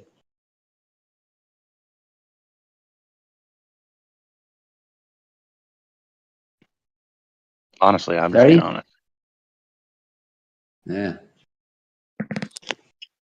Yeah, I don't know. I mean, Trying to cut in, guys, but I just had to say shit. Sorry. yeah, I don't know. It's Yeah, all you don't fucking know. propaganda just to push agendas. I think we've all figured that out. I don't. Yeah, it's but it's all just people being killed. It's all just a bunch of propaganda to distract from the new comedy special that just dropped today. So I've been looking forward to Owen Benjamin's comedy special. It's coming out today. What's that? Oh, Owen Benjamin has a comedy special dropping today. Yeah, but like where? Want me to link you? Hold on a second. Like it literally just dropped a few minutes ago. Are you a big Owen Benjamin fan, Eden? Well, I've been listening to him lately because I find him more easy to listen to. Relatable. Isn't he a flat earther? Yeah, he is. Do you listen to Owen Benjamin, Professor Dr. Silly Questions? No. I don't flat earthers. Because the earth ain't flat. It's level and horizontal, but it's not flat. Inspector Gadget, dude, you're my hero. I listen to him. Yeah, I just started listening to him more often, in the past few weeks. Yeah, in his garden with his goats and his sheep. He's a shill, that guy. Flat Earth Society. A lot of them, Nathan Oakley, QE, Quantum Eraser, all those, they're all Flat Earth Society, those guys. I mean, yeah, if I'm gonna listen to flat Earth stuff, I'm gonna listen to Space Audits But his comment, he is funny. He has some, whatever. Eat the meat and spit out the bones. Yeah, he's got some interesting insights, and I find him calming. It's easy to get riled up, and I feel like he's about kind of unriling you up. Yeah, he's funny. He's a good. He's from the government, Owen Benjamin. He's a Flat Earth Society, the guy. Nah, not Owen. He is. Yes, he is. He should be a comedian on stage, wasn't he?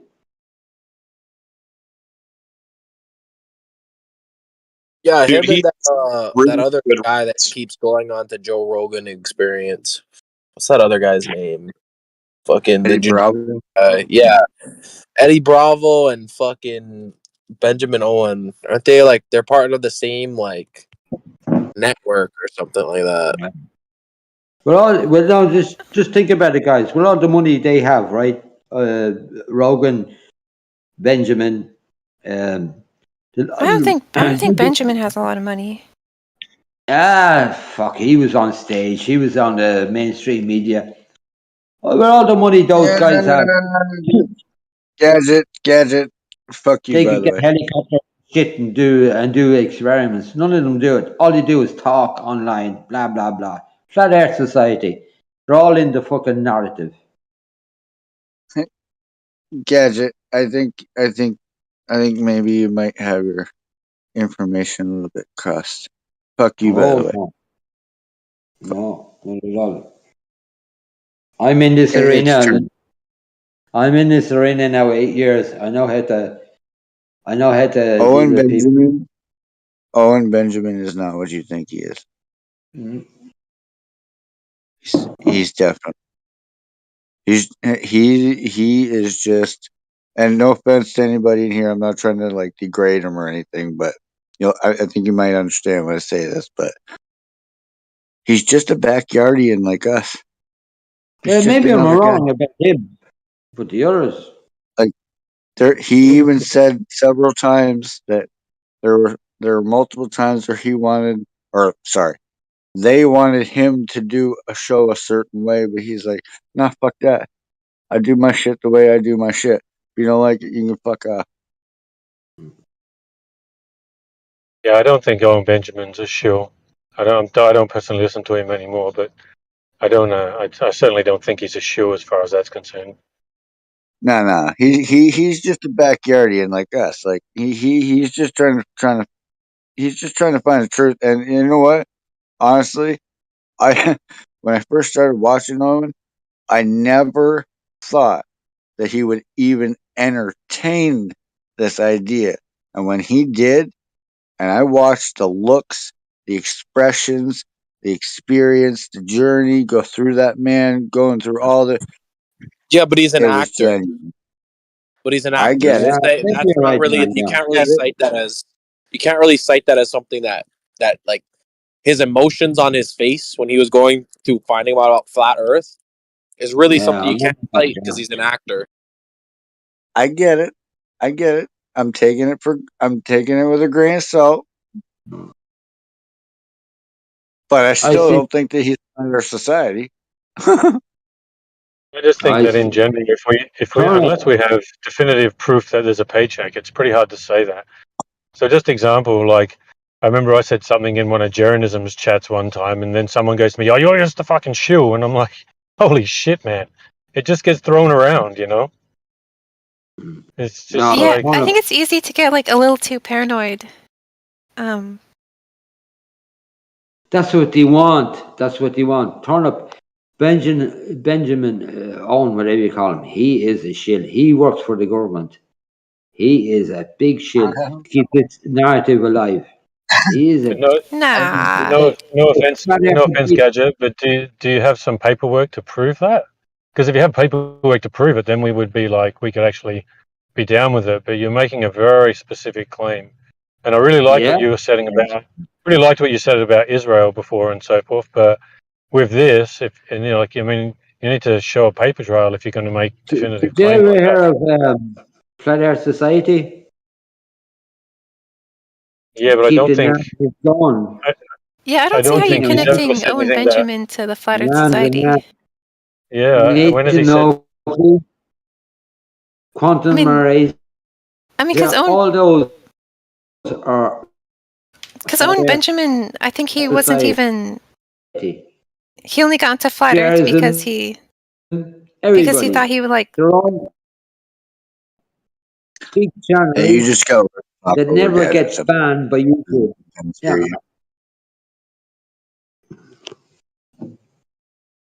Yeah, but you know, yeah, it's not flat. You got valleys and hills and shit like that. Flat Earth doesn't mean anything. It's a big narrative. Hey, Bullshit. your connection is shit. You gotta Devil and you gotta horizontal. leave and come back in. Right. Hey, So, leave and come back when in. you say flat Earth, it doesn't. Okay. Right.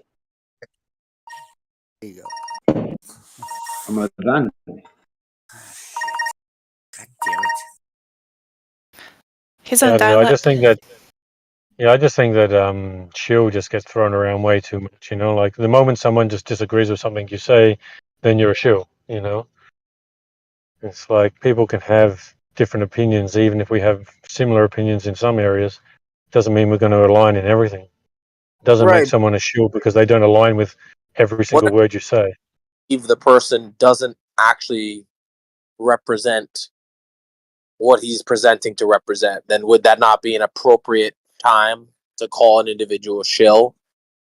If you're looking at someone and you believe they work for a different group and they're doing something different from what they present on the surface, what would you call that other than shill? You're saying it's thrown around too often. It is, maybe it isn't, but the But only that's reason cool if you can. If you can, reason it would be thrown around too often would be as if there was a lot of these guys out in the population. And so if there's a lot of them, I think, what's wrong with identifying someone as that? Well, we know that they're actually out there, so that's not a thing. So we obviously know that would be there. Sorry, can I just finish this? Can I just finish this, guys? Guys, someone's got a really bad connection there. So, like at the end of the day, I'm happy for anyone to be labeled a shield, but we need to actually have evidence of it. And as long as someone can supply the actual evidence, and if someone is saying one thing but they're actually out in public doing another, then yeah, that's evidence. But as long as we have the evidence, then no drama. When Owen Benjamin goes live, okay, and he talks about nothing, he's like, he has about fucking 30,000 people live watching him, okay, he's talking about feeding his goats. That's shill for me.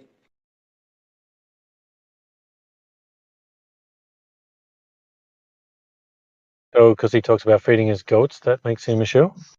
Yeah, he's sitting in his garden with his wife and he's feeding his goats.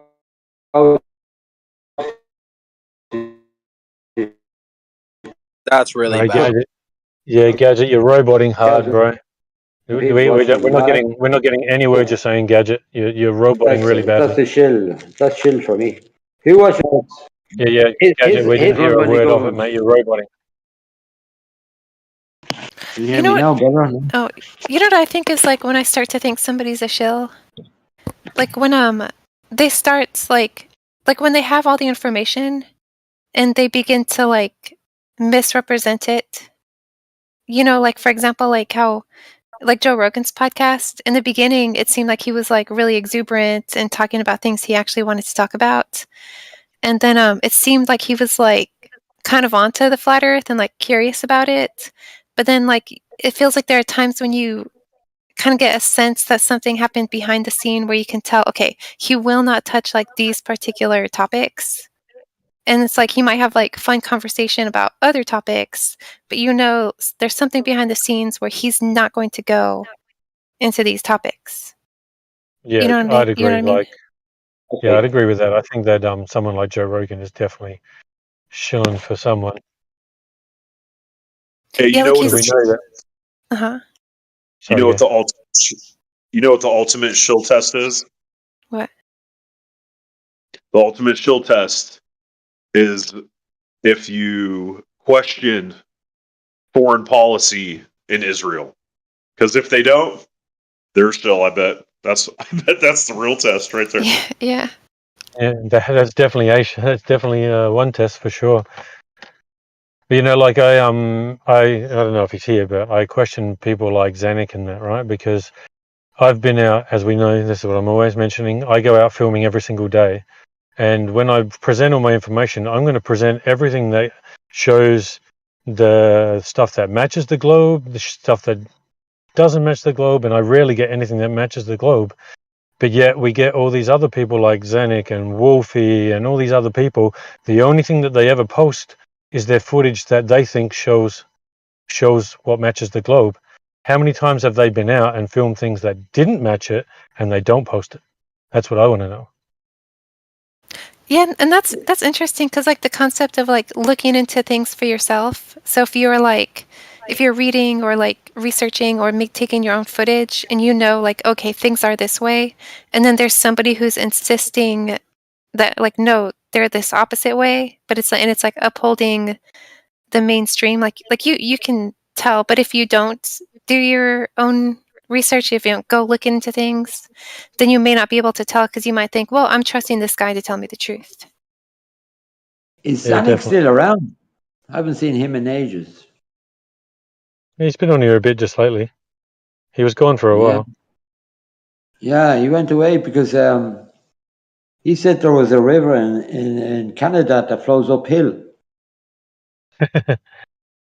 Doesn't denial, and then doesn't denial. No, there's a certain river. The big what's the big river in Canada that flows through Quebec? It's called Saint Lawrence River. So in a certain period, that river it flows uphill. Yeah, that's why Zanuck left the server. Yeah, you guys know SE Montreal, don't you? So yeah, we had a good conversation with him and Zanuck, and we're still trying to find out where that river flows uphill because I'm going to fucking open up a hotel. Zanuck was On around that- today. He didn't leave the server. At the end of the day, like we've got water sticking to the bottom of a ball somewhere. Like no matter what anyone Yeah. says, somewhere 'Cause I want to it's know- got to be the bottom of the ball. Not everywhere on the ball can be the top. I want to know where Zanuck's seen that river flow uphill because I'm going to open up a hotel there somewhere. You know, you get thousands of people seeing water flowing uphill. Yeah. Sure, I can show you where it's at. Yeah. Where's that? It's actually Where is it? well, it's on the St. Lawrence River, but there's a few places, yeah. But it's actually kind of anticlimactic, though. Fortunately, anticlimactic. So is that you, Jeremy? You sound like you're really far away. Can hear you all right. You just sound a bit far away. I'm real close. You know, it's Is that- probably is I gotta that- fix my mic settings. Is that Was that Jeremy kosher? from Crackers? Your mic in the car, Kosho, is dog shit. By the way. Oh wow, that's kosher. It sounds like Jeremy. That Kosho, is it? Well, funnily enough, I am Jeremy also, but You sound just like him, man. It's hilarious. Kosho, Kosho, when you coming back to have a chat? Kosho. say guys one at a time. Guys one at a time.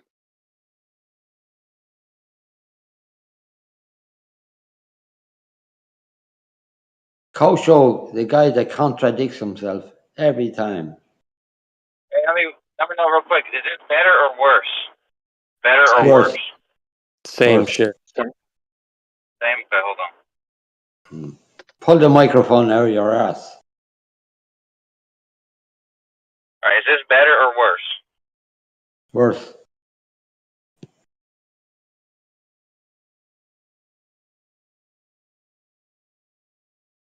No, that's not Kosho, is it?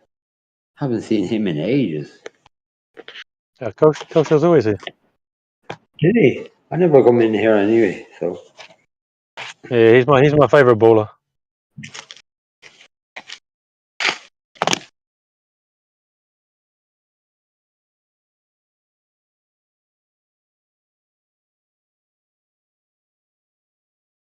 Is he the guy that, we all know Kosho.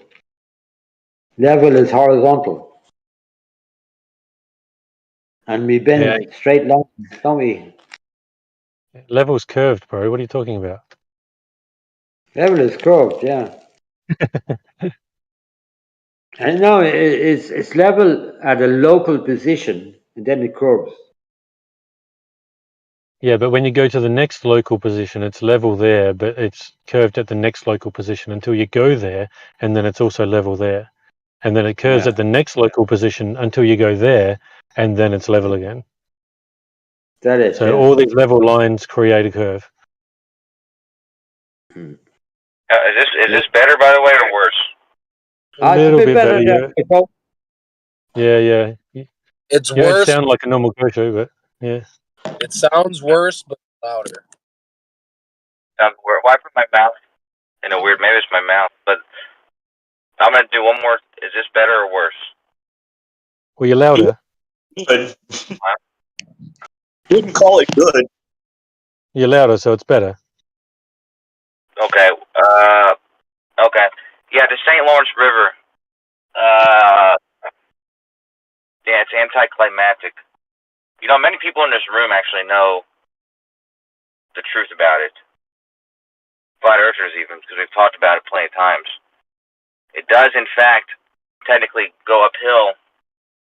Of course, it depends on what is that called? What's that called when which datum you're using? Okay. So if you're using the ellipsoid model versus using the geoid model, you're going to have two different answers. And actually, it turns out that most, like for GPS, a lot of the times they use an ellipsoid model, which is basically an ideal ellipsoid, in order to determine your elevation. And so if you're using an ideal ellipsoid to determine your elevation, and it turns out that ideal ellipsoid is actually not consistent with the actual shape of the Earth at a location, then you're going to get readings like rivers going uphill in certain places. So that's really all that's happening. But Kosho, can I just say something to you, right? If I'm using a water level, okay, just say like a 20-meter water level, okay. You guys talk about horizontal being local, okay. If I had a 20-mile water level, would level curve in that water level?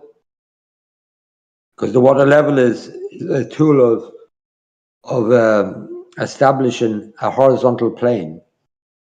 Okay, would water deviate in the water level?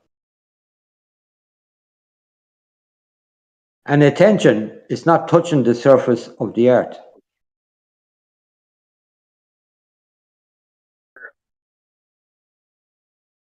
Its length. It does create a horizontal by virtue of the fact that it's level. However, that horizontal is only applies to a single position, so a single point, the halfway point actually. So at the halfway point of that water level, you could establish a horizontal right there. However, you go somewhere else in that water level, and it's not going to, it's not going to coincide with that horizontal. Just remember, this is my test I'm doing. I'm not touching the earth. I've tubes. They're not touching the earth. I'm doing a water level. Okay, 20 miles. And would my second question is, would my verticals be perpendicular to the horizon? If I put Only at the center. Huh? Only at the center, not at the ends. Only at the center. So Yeah. you're saying there would be a hump in the middle? You could say that. There's a hump in the middle. Yeah. Yeah. That's one way of saying it. So if I move a bit then further on, there'll be a hump as well. Kind of, yeah. If you connect the two ends of the water level with a straight line, there will be a hump in the center of that line, yeah. But I got to go to the store very quickly. So you're saying there's going to be a hump in a straight line? Is that it, Kosho? He just said he had to go, man. He was going into the shops. So he's saying there's a hump in a straight line. Oh my God. Yeah, I mean, we all know there's no hump there, but that's okay. It's Kosho's fantasy world, Hmm. but that's all right. So it's local for them. Horizontal is level. Everybody knows that. Like water levels, and people, we work with them every day. That's reality. And these people are saying there's a hump in the middle. And some people say there's a drop as well in the horizon. You hear about that one? Well, Some I mean, people. but the thing is, though, is that there could very well be a drop in the horizon ever so slightly because we're looking through the atmos, and when you look through the atmos, it drops things like a pencil drops in water. So looking through. But then also, what happens sometimes is that there are times, and Flat Earth tests Brian Flat Earth tests is showing this, where sometimes those crosshairs, the horizon looks above the crosshairs. So it'll drop sometimes and it'll slightly rise sometimes. It's no big deal. It's just what it does.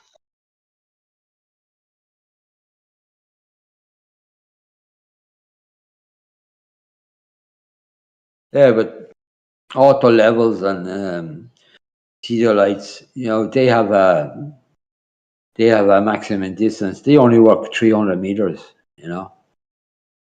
The best tool for that is water level. All surveyors, they work with tools, an auto level. They work 200 meters, 300 meters. That's it.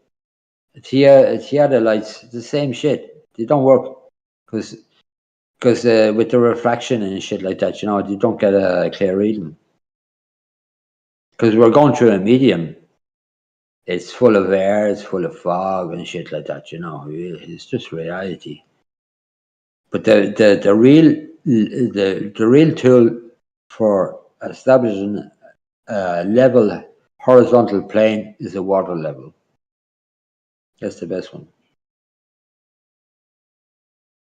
Yeah, it'd be just near impossible to get a water level that is like 20 miles long. Yeah, but one day we'll do it. Oh, water can do it. Everything. That's life. Water is reality. We're all made of water. The whole world is made of water. Water is water. It's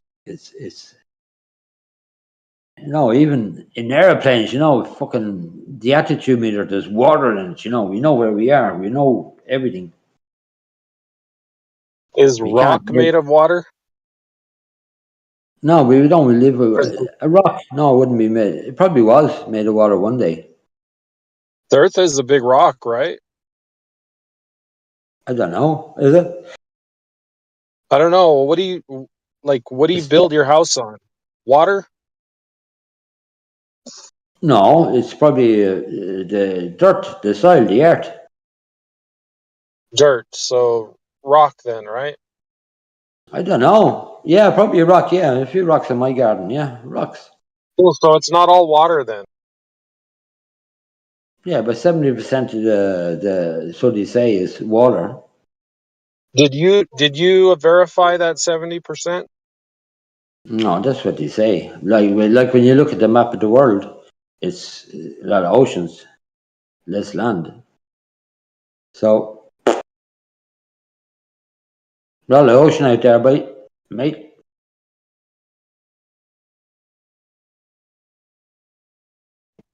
Where are you going with that? If it's, like, what are you saying? What are you implying? The guy that was talking about the rock. Water is life. It shows us everything. Not In you, reality. Gadget. Oh, sorry. Yeah, the rock. I didn't get that. Rock. Yeah, I'm just curious, like, what are you implying, good sir?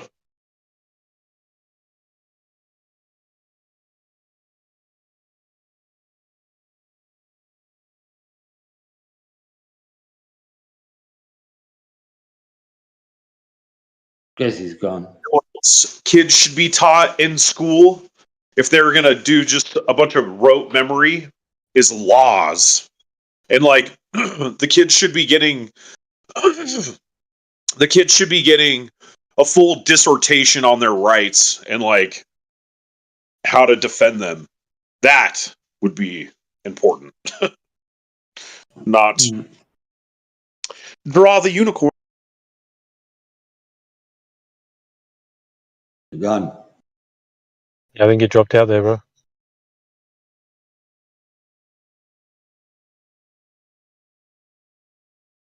Did he go? Or we just can't hear He's him? talking about people being taught in school. Yeah, that brings a thought back to me. And many of you guys were taught spherical geometry in school. That's a new thing out now. Nobody. I was taught spherical geometry. When? What year? 2016. Since you were 15. 2016, yeah. You were still in school in 2015? Yeah. I was in How old are college. you, Culture? Oh, in college, right, yeah. 34 and a half. Yeah, college might be a little bit different than normal school. What was it We normal weren't school? really... No, when I mean like high school or primary school type thing.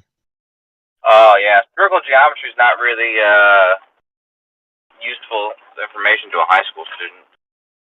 Why wouldn't it be, Kosho? Say what, sir?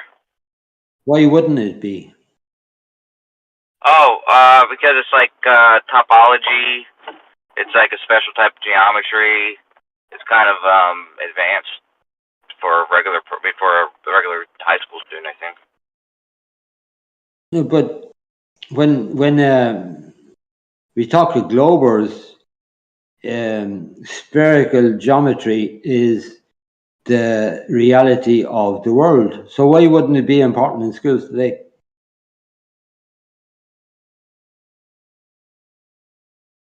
Instead of Euclid geometry.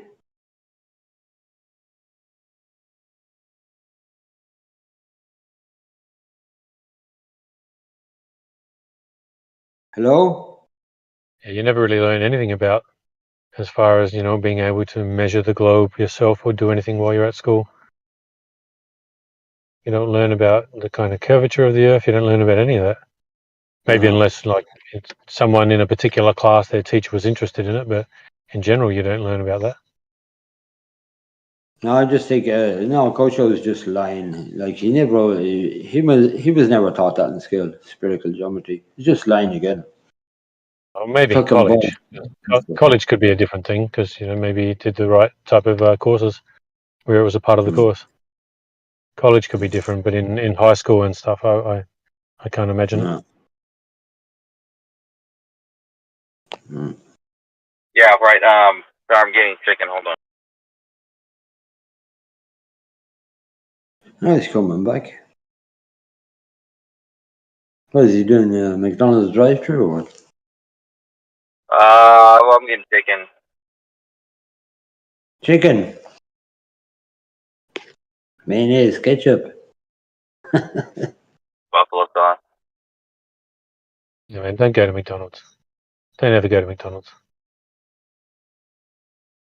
No. I was at McDonald's earlier. Coach, don't eat McDonald's. No one who even cares one part about their health would ever go eat at McDonald's. Well, I get free McDonald's now, so. Sorry? I get free McDonald's. Don't tell me you eat McDonald's, man.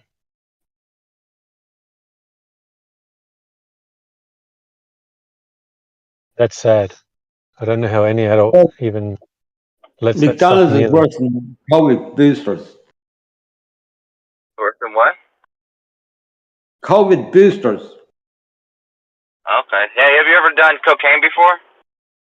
Yeah, loads of times. Yeah, me too. You think that McDonald's is worse than cocaine? You fucking did more cocaine than I did. I don't. You don't know that. Yeah. Cocaine probably. Cocaine, if you just do it like once or twice, probably isn't going to be that bad for you. Same if you only ever ate McDonald's once, it wouldn't be that bad for you.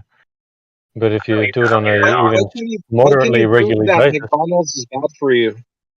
How did you observe McDonald's being bad for people? okay. Well, for starters, their potatoes need to be off gas for 3 months to get rid of the pesticide gas or herbicide gas, whatever it is. Okay, did you prove that's somehow toxic or bad for you? Well, they wouldn't let it off gas if it wasn't toxic or bad for you. Of course, it's toxic and bad for you. Why are you arguing about that? Now you herbicide though. That's not even something to argue about. That's not a debate. That's not even a Do you have debate. any scientific proof that people get sick from eating McDonald's? Yes or no? Yes. Yeah, there'd be plenty of proof of it. Why are you Show me arguing with proof. this? Are you arguing just for the sake of arguing? No, because I've ate McDonald's before and I never got sick. I'm healthier than a horse.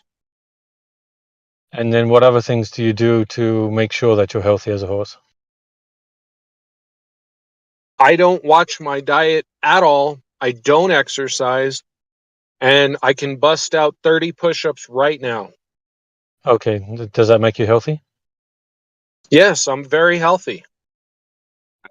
So you think, but you don't know what's going on inside you. I can go for a run right now and run 5 miles without stopping. And I won't be sore tomorrow. Okay, there's plenty of people that smoke cigarettes who can do that as well. You're going to say that smoking cigarettes is healthy? Yeah, I vape. Okay, that's proven to be bad, so, Proven, show me scientific proof. Because that's bullshit. Well, I'll tell you one thing I do have evidence for if you want to hear me out. I have evidence. Right? Okay, show me. It's not McDonald's, right? I have a friend of mine, good buddy of mine. He's Irish, okay, over here in France. He had loads of land in Ireland. He sold everything and he bought land in France. And I don't know many hectares, but he decided to go into the milk, the cows, and the chicken trade. Okay, I was on his farm. Okay, it's a tough life because he has to milk the cows, but he's working for the big corporations. Yoplait, doing the yogurts. The money's coming in. Big companies, buy his milk, and KFC buys his chickens. Okay, I went into his chicken farm. So now we're talking about KFC. I asked for McDonald's same shit. proof. I didn't Fast ask food. for KFC. It's fast food. The same shit as McDonald's. No, right? it's not. Bullshit. This is Right, a red and you're committing a fallacy. So stop. No, So I seen it in reality. The food he fed his chickens. You see his chickens? They're all in little cubicles, right?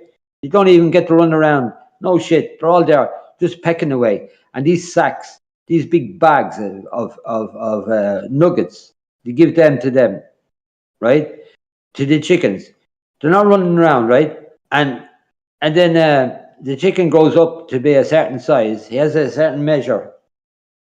Right? They're all there in little cubicles. And once the head of the chicken comes over the ruler, he picks them out by the head and he shoves them into a kind of a tractor thing. And they all go off to McDonald's. And those boys, those chickens, so this nuggets. is McDonald's chicken. Nuggets for about 8 weeks. Yeah. Quick question, bro. So you said they live in pens. He feeds them this stuff. Do they die? Do they die? Okay, No, they're living. So they're not fucking dead. Whatever they're fucking feeding them.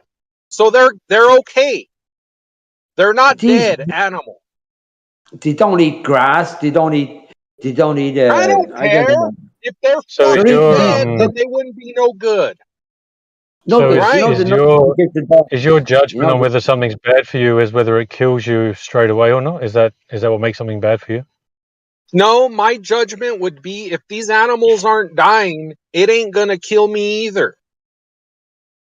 Well, the animals have shorter lives than you. You don't know what kind of dosage they're having. You don't really know any of that. You don't know how, Neither you do just you. can't comment on that.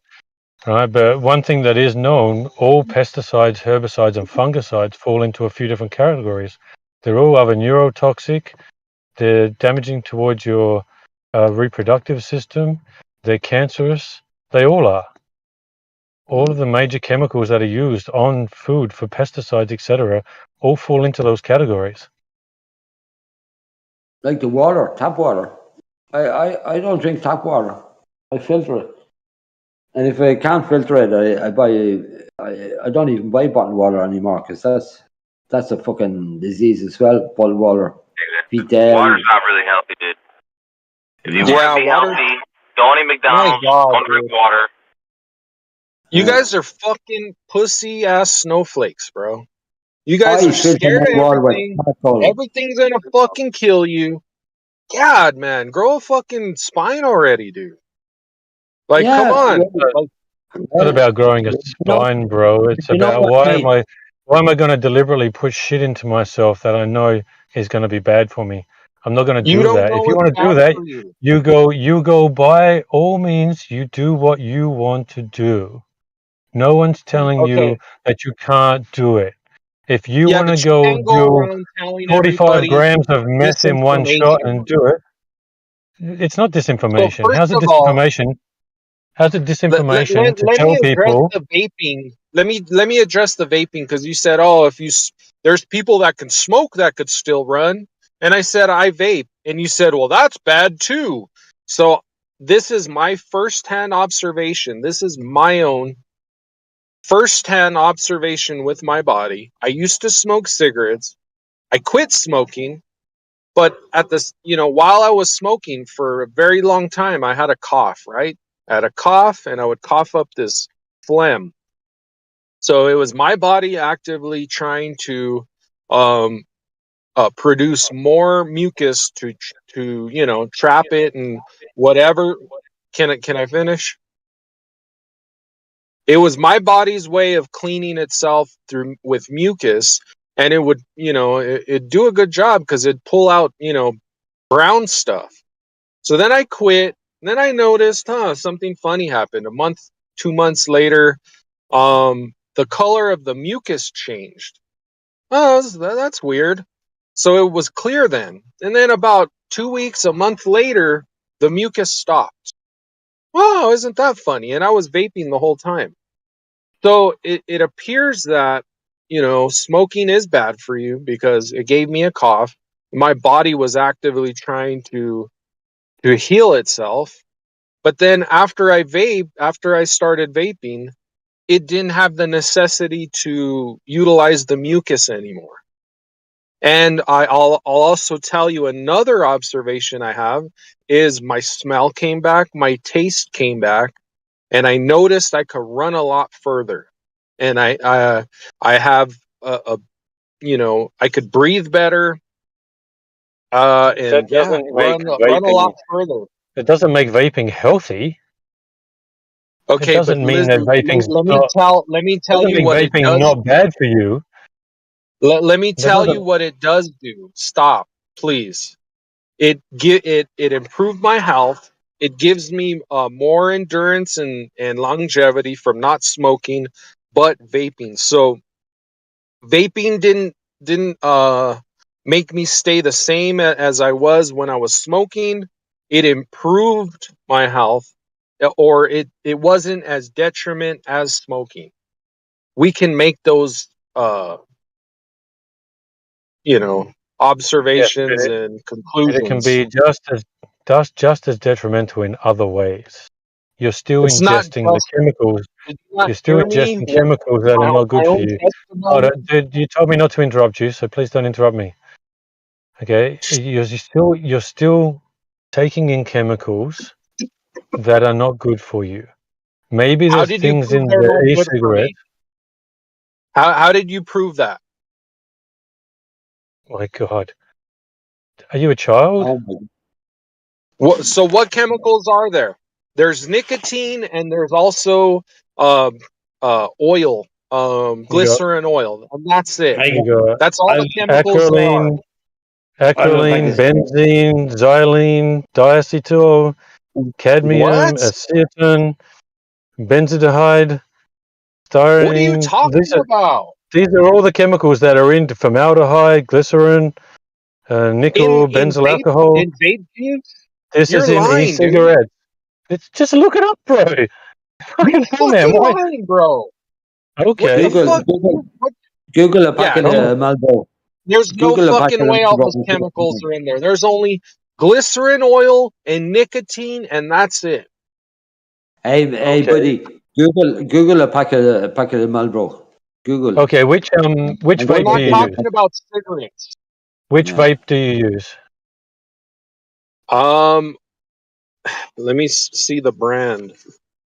It's one of the local. The Local guy told me horizontal exactly tobacco. how he makes it. He told me exactly what's in it, and he even had a similar story. Actually, the same. He told me, his after he smoked and his smell came back, his taste came back. He exercises. He doesn't have irregular heartbeats, or he doesn't, nothing like that. So you're not buying a It's called. normal store-bought one. You're buying something that someone's making. Okay, look, ingredients. They're really stricter too with the laws, with the vaping laws. It says USP grade glycerin, USP grade propylene glycol, natural and artificial flavoring, and USP grade nicotine, and that's it. Methyl So ketone ester. what other bullshit you said? Formaldehyde and all that? Though that's in cigarettes. That's not in this. Acetone and in clothing, anti-pest spray. Formaldehyde on the clothing. Wash it before you wear it. We're not talking about cigarettes, homeboy. No, I'm talking about propylene clothing glycol. and the formaldehyde on your skin. Propylene glycol is toxic too. Like I would never. Yeah, I'm just looking it up. I would never want to. Propylene. They put that in foods and stuff. Propylene glycol. It's in like gum and different stuff like that. But I've done a fair amount of research on it. I mean, they claim it's like not toxic at the doses that are in food additives, but I personally would never want to vape that propylene glycol. Yeah, Vaping it all day. I've got a study here. The title: Propylene glycol, a component of electronic cigarette liquid, damages epithelial cells in human small airways. There you go. So, propylene glycol is not good for you, my friend. Also, the other chemicals, when it said natural and artificial flavors, those could be literally anything. Those could be all that's right. chemicals. And then Sorry, also, I would be Jim. concerned with synthetically extracted nicotine as well. I mean, that's not coming from a plant. Whatever that USP grade nicotine, what is that? Where are they getting that from? How are they making it? What are the solvents and chemicals? Because they have to make it into some kind of an extracted form as well. You probably get your smell back, but you're fucked. It's probably still Okay, better than that's because cool. modern day cigarettes are very bad, like in terms of what they have in them. If you're talking like Marlboros or Camels or something, I would imagine most vapes are probably better for you than actual cigarettes, though.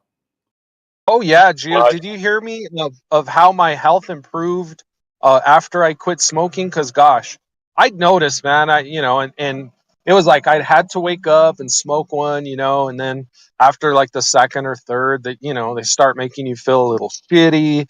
They don't taste as good, like they ruin, like gosh, your taste buds, all the stuff. But after I quit smoking, Gio, after a month or two, I had a really bad cough for years, and it was brown mucus that I would cough up, and then it changed color. The cough was still there, the mucus was still there, but already. no, I'm telling Gio. I think Gio just got here. Yeah, I don't know. Can I Was there a finish topic before telling this? Gio? Was this like a side topic, or yeah, I did just get here. I was on a phone call, so I just. Hello, Gio. Hey, What's up, Gadget was talking about anyway, cigarettes. as I was saying, as I was explaining Hold to on, man. Geo, Gadget was speaking. What's up, Gadget? Hey. Yeah. I'm just asking the guy that gave up smoking. When he gave up smoking, did he put on weight? no, not really. Lost 20 No. kilos, I did. Smoking weed every day. So then, No, so then the next question would be for you. for years and years. Sorry, bro. The next question that would be for you then is that, like, obviously your health improved after you gave up cigarettes, and that all improved. Then don't you think you would improve slightly more again if you gave up the e-cigarettes? No, because what else? What other improvement could I make? Take about like, let's say, N-acetylcysteine will stop told you that popcorn lung. I had a cough, and then the color changed of the mucus, and then after a month later, then the mucus stopped altogether, and my taste came back, my breathing improved, my running improved, my everything improved, my stamina, endurance, Yeah, all you said that, improved. but just going back to the origin of the topic, we were talking about McDonald's. You're the guy that said you love McDonald's, you eat McDonald's. You know, we were just saying that McDonald's is not good for you. So you kind of talked about giving up smoking and shit. Did you give up McDonald's? No, I eat McDonald's whenever I want. McDonald's is probably way worse than both e-cigarettes and regular cigarettes if you were to smoke 300 a day. Why? What's bad about McDonald's? I mean, the buns you can throw away, but what Do about you like being the a bread and cannibal? the meat and the vegetables? Do you like eating humans? Because that's what they put. Yeah, okay, I've heard about that. Yeah, yeah. McDonald's Meat's food is mechanically separated. They call it a Happy Meal because you didn't see me make it. Dude, that's ridiculous, Gio. You're saying they make McDonald's out of human, whatever. Human what? I never heard that one. Human what, Gio? Human meat? Like what kind of meat from Human humans? organ meats, waste organ meats and stuff. What proof do you have of this? Dude, that's what I'm saying. Okay, you This have is basic kidney cells that are claims. disposed of, and other things that are used for live culturing and stem cell research and aborted babies. They, what do they do? They may just make a mass grave? No, they don't want to. So what do they do with them? I don't know. You'd have to ask other people. God. Apparently, Do you have a go to paper McDonald's burgers. I heard this any? from somebody, and I don't know. I don't know if it's true. I don't know what there is to substantiate it, to be honest. So no substantiated claims, just baseless claims with no Look at citation. okay, Lee, we can do some testing on it, actually. What are we going to test for? We're going to test for... It's your claim. No, we're going to test for human genetics, that are genetic sequences that are specific to human meat and human cells, right? And it came back positive.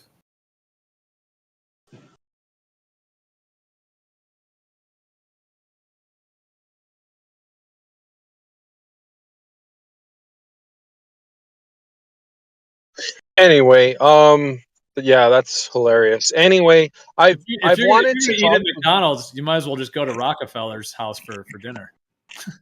Hey, I wanted to talk to you about ayahuasca, Gio, because I know you advocate for it, and it's helped people, and you say it's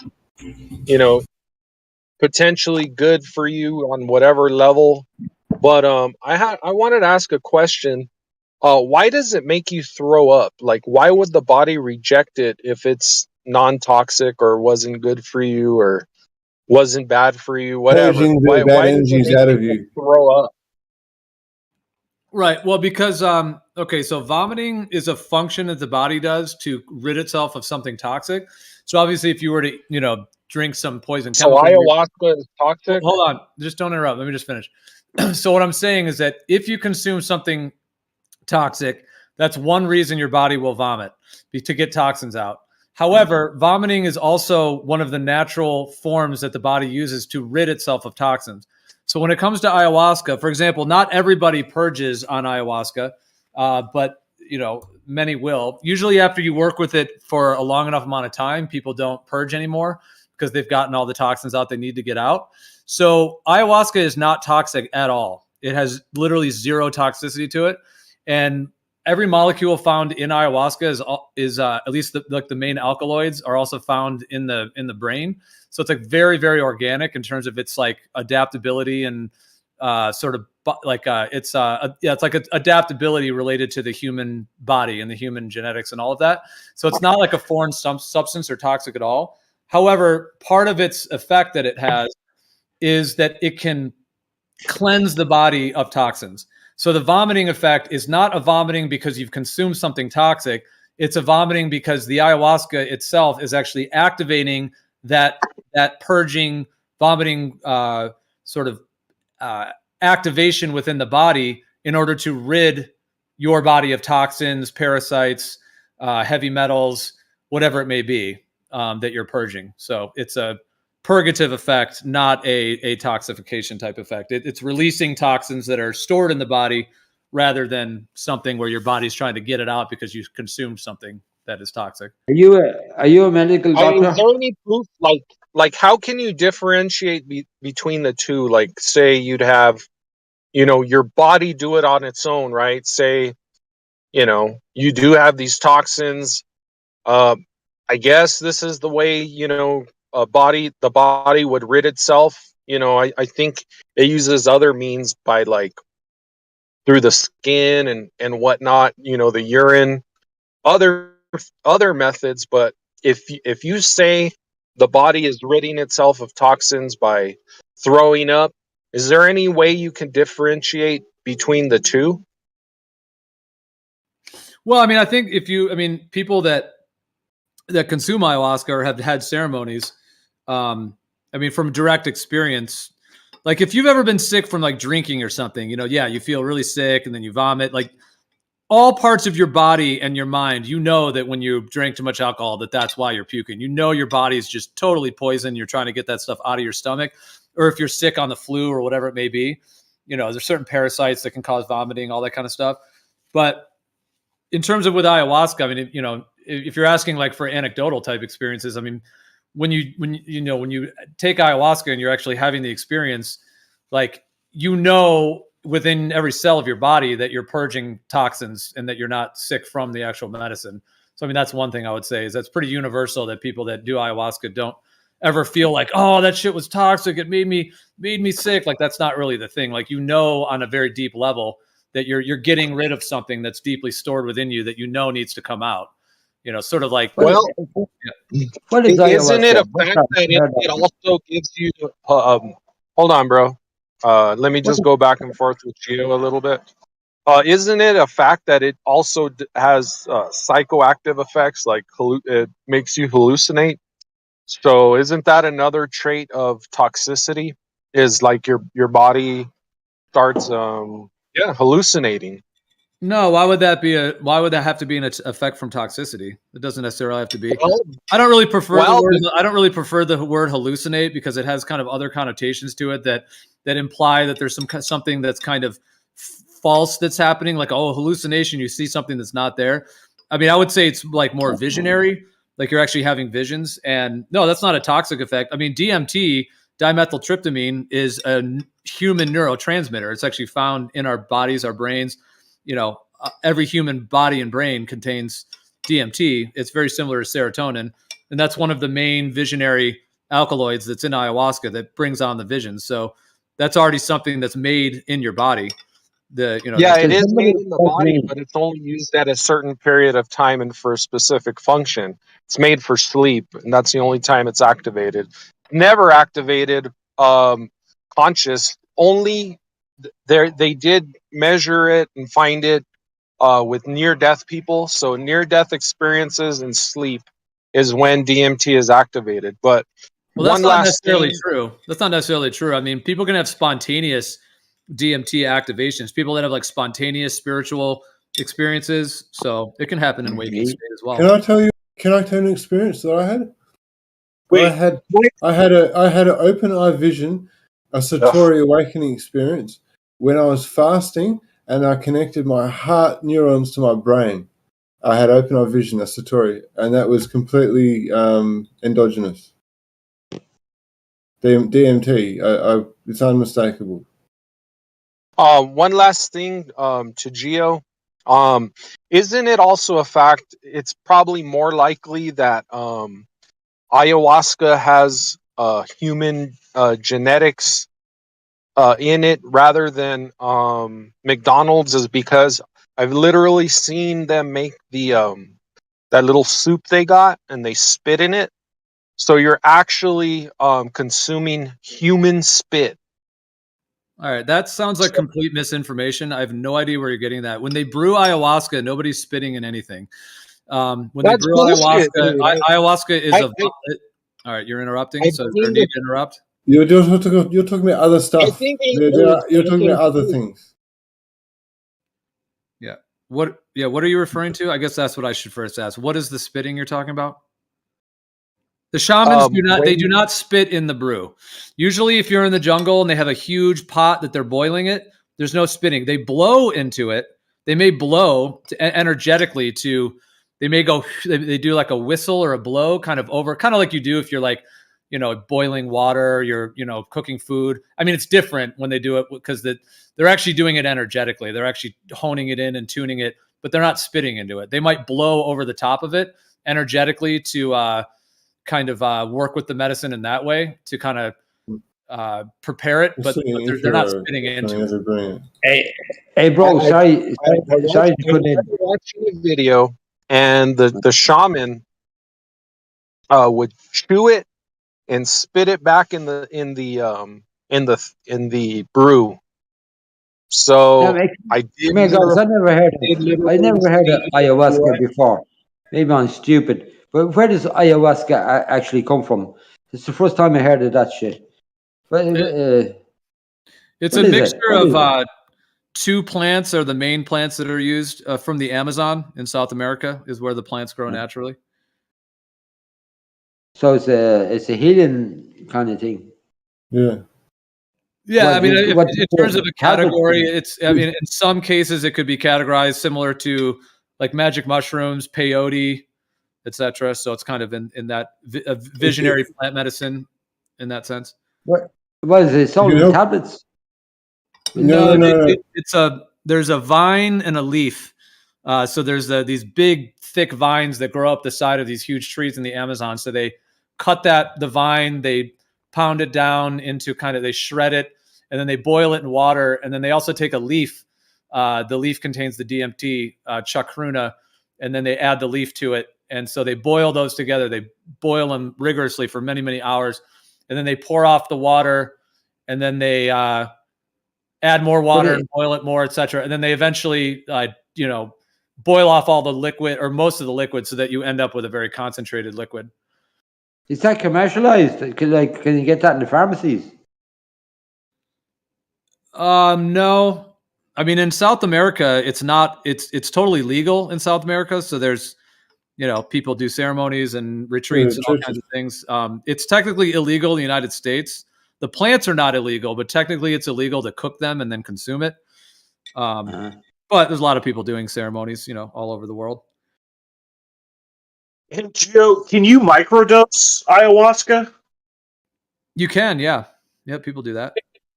Do they? Do you still get like the medicinal properties, even though you're?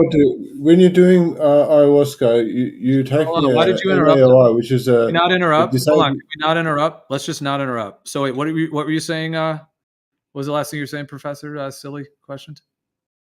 I was asking, so if you microdose it, are you still going to get the medicinal benefits from it, or do you have to take a full hit?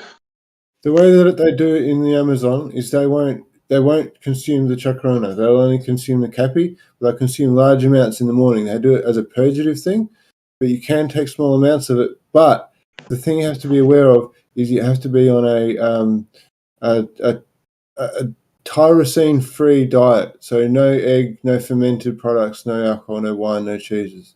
All right. Well, he asked a question, and then you now conflated it with a whole additional thing. So let's just try to go one thing at a time. I mean, those were fine points, but it's sort of told as separate points. I mean, they do the ayahuasca is the admixture of those two plants. You can take the copy separate, but it's a mixture of the two plants. So it's a combination of both. Although you can take the vine on its own. But with the microdose level, you can have you can definitely get some of the medicinal, effects, like in terms of like parasite, like it's kills parasites, things like that, on a smaller microdose level. Also, microdosing can even bring certain, you can definitely get the benefits from it, but it's still not going to be the same as a full dose, in terms of the actual like visionary experience and so on. But yeah, you can still get some medicinal benefits. Hey, Can I Gio, ask do you have any like? No, hold on, dude. Do you have any like studies, like of them having a living parasite and then adding some ayahuasca and then it dying? The Zen Buddhists use a thing called Syrian rue. They make a tea. It's a very dark tea. That's the same thing as Cappy. No, I asked Gio if he's actually seen like ayahuasca kill a parasite. Like I said, Well, parasites are very small. You're asking if they've done it in a lab, you're saying? Yeah, like in a lab setting or something. Well, I mean, it's known to have anti-parasitic qualities in terms of ayahuasca itself. Like even in mainstream medicine, like it's as very anti-parasitic. If you're saying like, I guess what you're asking for,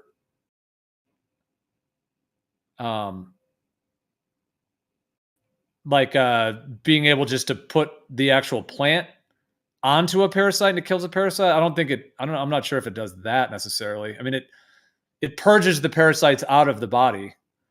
I don't know that you can just like put it on a parasite per se, and it would do that. I'm not sure if it does that. It kills the parasites and purges them through its overall effects in the body, though.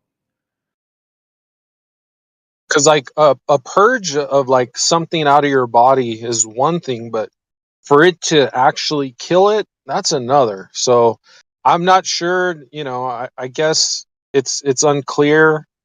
What it does, but I guess to claim that it's anti-parasitical, I mean, they could claim anything's anti-parasitical then, but I mean, I guess you could say if you had parasites and you take ayahuasca and you no longer have parasites, that's a correlation, right?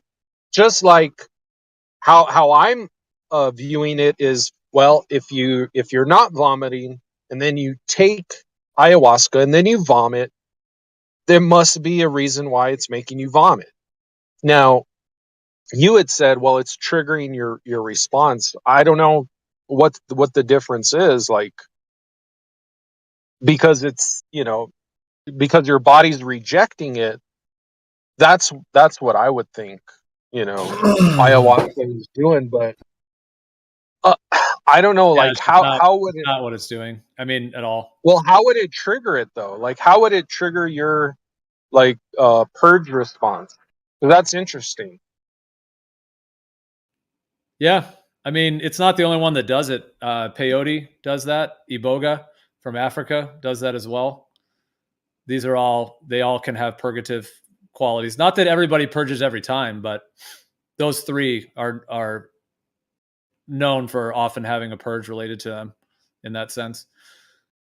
Hey, are they similar chemically? You know how you said peyote, ibogaine, or did you say iboga? Oh, iboga, yeah.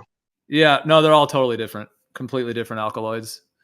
Ayahuasca contains DMT and also harmaline, which is harmine and harmaline are alkaloids that are in the vine. So it's harmine, harmaline, and DMT, amongst other alkaloids as well, other tryptamines that are in ayahuasca. Peyote is like mescaline, and there's also other phenethylamine chemicals in it as well. And it's in the phenethylamine family. And then iboga is ibogaine is the main active alkaloid that creates the visions. And ibogaine is an indole alkaloid. So basically, they're all different. Like ayahuasca is a tryptamine indole alkaloid. That's a tryptamine. Mushrooms are also tryptamines and also indole. And then peyote is a phenethylamine, and then iboga is also an indole alkaloid.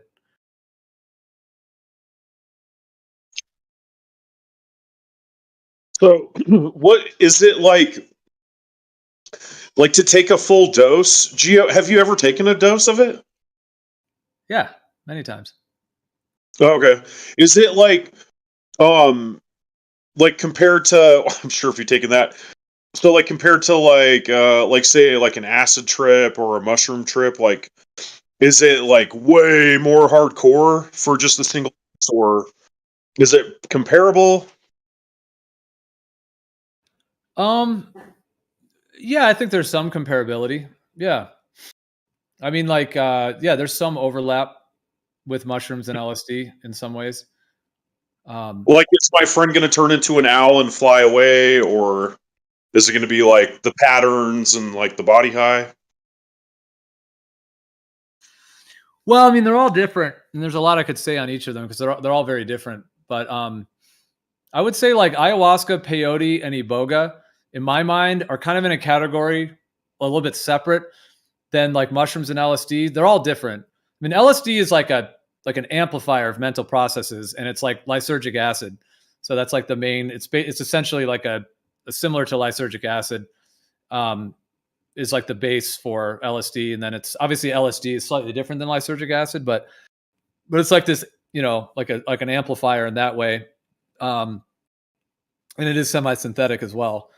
Mushrooms are they are like a plant medicine. They have the plant spirit to them, but it doesn't quite have this like as deep of a. It's kind of hard to rank these things or put them in a hierarchy, but in some ways, like as a whole, it seems like mushrooms don't quite have as like nuanced and in like the level of sort of like intelligence, let's say, is somewhat lower in a sense. Like I said, it's hard to put a hierarchy on them. Whereas the category of like ayahuasca, peyote, and iboga, those are like, in my mind, kind of at the highest octave of in terms of like the level of intelligence and the plant spirit intelligence that's involved. Like peyote, ayahuasca, and iboga are virtually never used recreationally. Like there's very little. I'm not saying nobody's ever tried to use them recreationally, but for the most part, they're not even really recreational at all. Whereas mushrooms and LSD do have a little bit more of that, go to a rock concert and take mushrooms or whatever. So yeah, they're different in that way. But like the ayahuasca, peyote, and iboga, I'm putting them in that kind of a little bit, that kind of higher octave category because they have like very, very high level of like like plant spirit intelligence that they have in terms of like working with your body. Like we were talking about the purging effects, getting to very, very deep levels of cleansing, like at the physical level, like people that have like, cured cancer or resolved cancer, things like this, like autoimmune conditions, a lot of different, very, intense health ailments. Generally, mushrooms is not quite going to do that as much as like ayahuasca will, to like heal from very like like very, very threatening diseases or something that's really severe in that way. And mushrooms usually like if somebody has a parasite that's causing like multiple sclerosis or some kind of very deep disease, they could actually cleanse that with, ayahuasca, peyote, or iboga, like one of those. They could actually purge that from their system and resolve the multiple sclerosis, for example, in that case. Whereas something like mushrooms are less, they don't quite have that capacity on that level. I'm not saying nobody's ever healed those things with mushrooms. Certainly that could happen as well. But I'm just saying, like, in terms of the actual biochemical kind of potency and the biochemical effects in that way. And they just have a much like more kind of like a guiding plant spirit quality to them, the iboga, ayahuasca, and peyote, meaning, yeah, they have like, it's like a whole experience in and of itself, like close your eyes and like the plant spirit really knows how to work with you. And there's like a very, very deep intelligence, like an ancient wisdom that's there. Whereas with mushrooms, I'm not saying there's no intelligence, there certainly is, but just not quite in the same way. Hey, Gio, have you done mushrooms? Yeah, of course. Dude, I've done mushrooms and holy shit, dude. I knew there was like something else there. I can't explain it, but it would come with the wind and it would literally like move from the like from my legs like out of me. It was like weird, like yeah, I can't explain it. But dude, I felt something, dude. Yeah, man, you took mushrooms. Hey, so Gio, so how detached do you get from reality when you're on ayahuasca? Are you like totally removed from the physical plane, or like, because I mean, you could like, take mushrooms, you take acid, like you're clearly like still, like what reality is. I mean, but is it like completely removed when you're on when you're on those? Like it's that high of a level? Well, I mean, I would say even on like high doses of LSD or mushrooms, people have had full blown out of body experiences or interdimensional experiences or things like that. So even like, now I'm not really talking about taking them at a rock concert. I'm talking about more like, with a like with a sacred intention and actually closing your eyes and going deep within and all of that, like with intention, generally with something like to have that type of experience on mushrooms or LSD. But I'm saying people have had, interdimensional or very potent type experiences on those. So I will just say that. But with ayahuasca, I mean, in that kind of category, the peyote, ayahuasca, iboga, I mean, I think it would like there are definitely there are like some famous stories, for example, of taking like a very high dose of peyote and having basically complete and total out of body transcendent type experience in that sense. So that can happen, but the quick answer is no, not necessarily. I mean, generally, like if you have a whole like 20 people and you're all drinking ayahuasca, doing an ayahuasca ceremony, I mean, yeah, like it's not to say that somebody couldn't have some kind of a very unique out of body type thing, but for the most part, yeah, your faculties of reality are very stable in that sense. Like, that you're on the ayahuasca, you can look around the room, you can get up and go to the bathroom if you want. You may be seeing either closed eye visual effects, or you might be sometimes like the visions kind of overlay with the physical world. I had an experience with iboga where I was on the iboga at the peak of it, and I was looking over at my bookshelf, and like there was a snake, like an actual snake. It was like a translucent snake, and it was like, I'm not saying it was in the physical world. Obviously, I was seeing it. It was in a visionary sense. And this snake, it was like this translucent, like crystalline, sort of semi-translucent snake. And it was like crawling, it was like slithering down my bookshelf. And it was actually going to the contours of my bookshelf. So like it actually knew the physical world. Like it was actually interacting with the physical world. But anyways, that was just one kind of vision I had where I was having a vision, but it was also like interplaying with the physical world.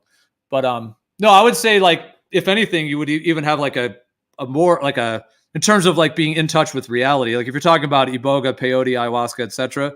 I mean, obviously all experiences are different, and I can't speak for everyone's experience, but I mean, if anything, generally people have like a higher level of sanity and an understanding of reality in that sense. Meaning it's kind of more of like they're in like a higher octave state where they're able to tap into things on a more expansive level. So I'm just saying, rather than the idea of like being detached from reality, generally it would be the opposite. It's like being more tuned into it.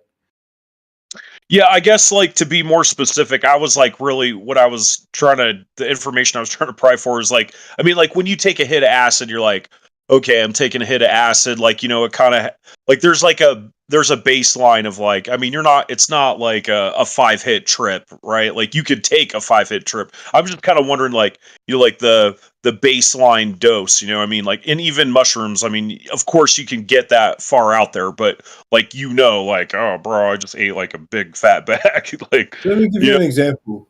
A really small dose. Let's say you're smoking DMT. Someone offers you to smoke some DMT. You only want to take like a tiny pinch. Like it doesn't really matter about measuring. This is a tiny pinch. This real small amount. like 20 milligrams. You don't. If you know what like a 0.1 of a gram looks like, way less than half of that, right? And so basically, after the trip, you'll feel more sober than before the trip. You feel more sober than sober. It's a refreshing experience for the neurons. Well, yeah, I guess that's kind of, and you know what? It's funny you bring up DMT, and like, I would also kind of put DMT in the same category as like salvia, right? Like, you smoke some salvia, like, I mean, you're gone for a minute. I mean, granted, it's short, but like, True, I mean, that's true. yeah, and so I mean, that's what I was wondering. Like, like I don't know if I could handle an 8-hour, 10-hour, salvia. But but you have to. You have to take the plant leaf and quid it. So you put it in your.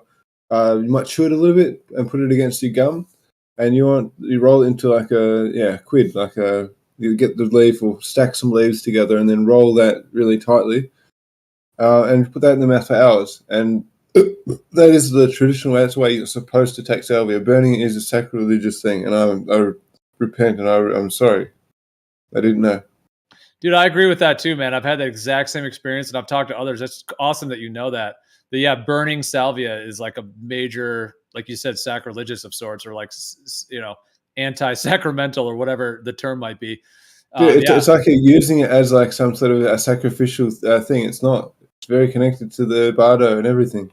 Yeah, like salvia specifically has told me directly, like, don't ever burn me, because I have burned it before. I have smoked it and whatnot, and like very specifically, like it was like, it's like it hurts the plant to burn it. Now that's not the same with like tobacco loves being burned, cannabis loves being burned, certain plants love being burned and smoked, but there's something about salvia that's like, do not burn salvia, and I think that's why people sort of get burned in a sense. If they smoke salvia, they can have a very unpleasant experience that's not necessarily actually helpful for them. And it can be very like dislocating and a negative thing. And it's because they're smoking it. And it makes sense. Like the salvia is striking back. I've had out of body experiences on salvia. Like you're going to smoke me. It's like you're going to smoke me and hurt the plant by burning it. Then it's like, it's going to burn you. I mean, yeah. I've had out of body experiences with it. So it's like you can get there. But if you have a strong experience like that, don't expect to be able to go back for months. It's like a thing that's like it's got to be taken for a reason. It's I don't know how to explain it. It doesn't work after a while. It's For like what? For which one? Burning salvia. After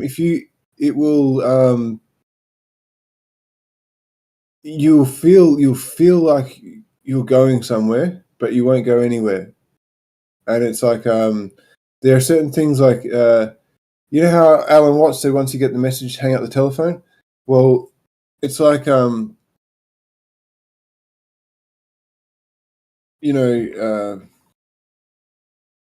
if you keep knocking at the door, you'll get answers that you don't want.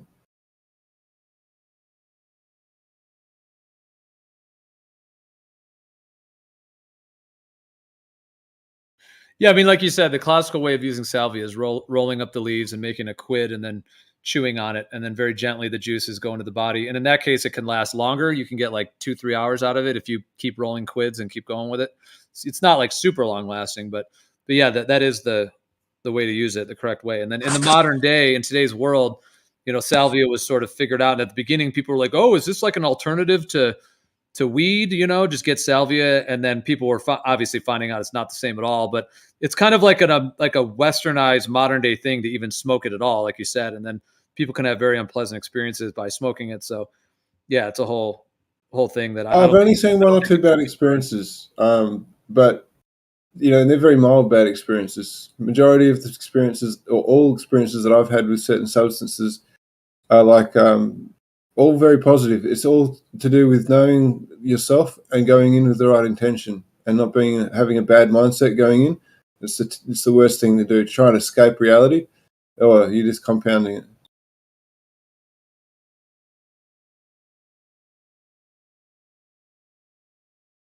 Yeah, definitely tools, not medicinal tools, not recreational fools.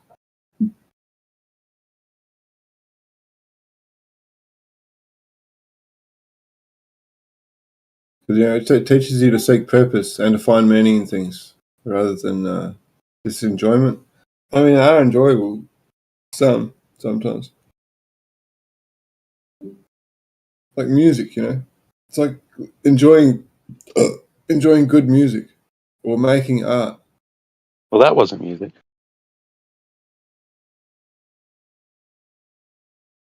Well, making art on ayahuasca is very, very interesting. Well, I think Professor Dr. Silly Questions PhD. What should we call you? Silly Questions? Silly? What? No, here, let me show you. Let me show you some art that I made on ayahuasca. Well, I think I think he was just asking before about how I drew these. I took some photos of them. I mean, I would say it's very dosage dependent. I mean, if you do what's called a flood dose of Iboga, very light. you're going to want to be. I mean, you're going to be lying down no matter what. You're not even going to be able to walk around because it makes your body kind of heavy. You just want to lie down. But yeah, I mean, if you do a flood dose of Iboga, I mean, you unless you have a total out of body experience, like you'll always be like in your body and like know that you took the Iboga and all that. But at the same time, you could be having like a high definition TV screen level of visions. I mean, incredibly detailed visions that are taking place in front of you. So you'll generally be very engaged in that part of it, and you probably won't want to get up and walk around and deal with the physical world, in that time. So Gio, I mean, you sound very well spoken, level headed type of guy. Like after you did your trips, I mean, did you notice did you notice the healing effects? Were you did you feel healthier afterwards? I mean, obviously you talk about it positively, but I mean, was it really noticeable or? Yeah, I mean, I've worked with these medicines for many, many years in many different contexts, everything from being in ceremony with community and also working with them on my own. Yeah, I mean, I could say for myself, every single experience has had benefit to it, and there's been improvement afterwards. I used to have a lot of different symptoms that I wanted to heal, so those have improved greatly, and I've been able to resolve many of those. Still have some more work to go. Not totally completed with everything, but in terms of healing wise, but yeah, I mean, I've always had dramatic improvement afterwards. Can you tell me of any time you've ever had a bad trip or a hard experience that's actually had a positive after effect? Yeah, but I would categorize that as like something very deep within my psyche that I had to cleanse or to look at in that sense. Yeah. Like a bad trip in that sense. Like it's not really bad in terms of like, because I kind of think of bad trips in two ways. Falling in on yourself. One of them is like you're in a bad set and setting, like that's one type of, which is not really like, that's just like a bad trip because you planned it poorly or you're in a bad environment or something. But the other type of what someone might consider a bad trip is just something that's very challenging that you have to go through that ultimately does have a positive resolution. Emotionally difficult. I find LSA is a natural plant, chemical in a natural plant that it's lysergic acid. So it's like LSD, but it's not the synthesizer. It's actually just straight from plant seeds. That is like so introspective. It'll make you have some deep, dark thoughts, but it's very colorful. There's a lot of light, and it's different from. It's not so disorienting. It's very solid. Like everything will look normal. The carpet might be crawling a little bit. The walls might be breathing, but everything looks. It's a very calming and focusing sort of thing. And I've had some very emotional times with that, where it's made me cry. I'm going, geez, I didn't know this sort of pain in my heart was this. Did meant this much to me. Sort of just let things out, open yourself up.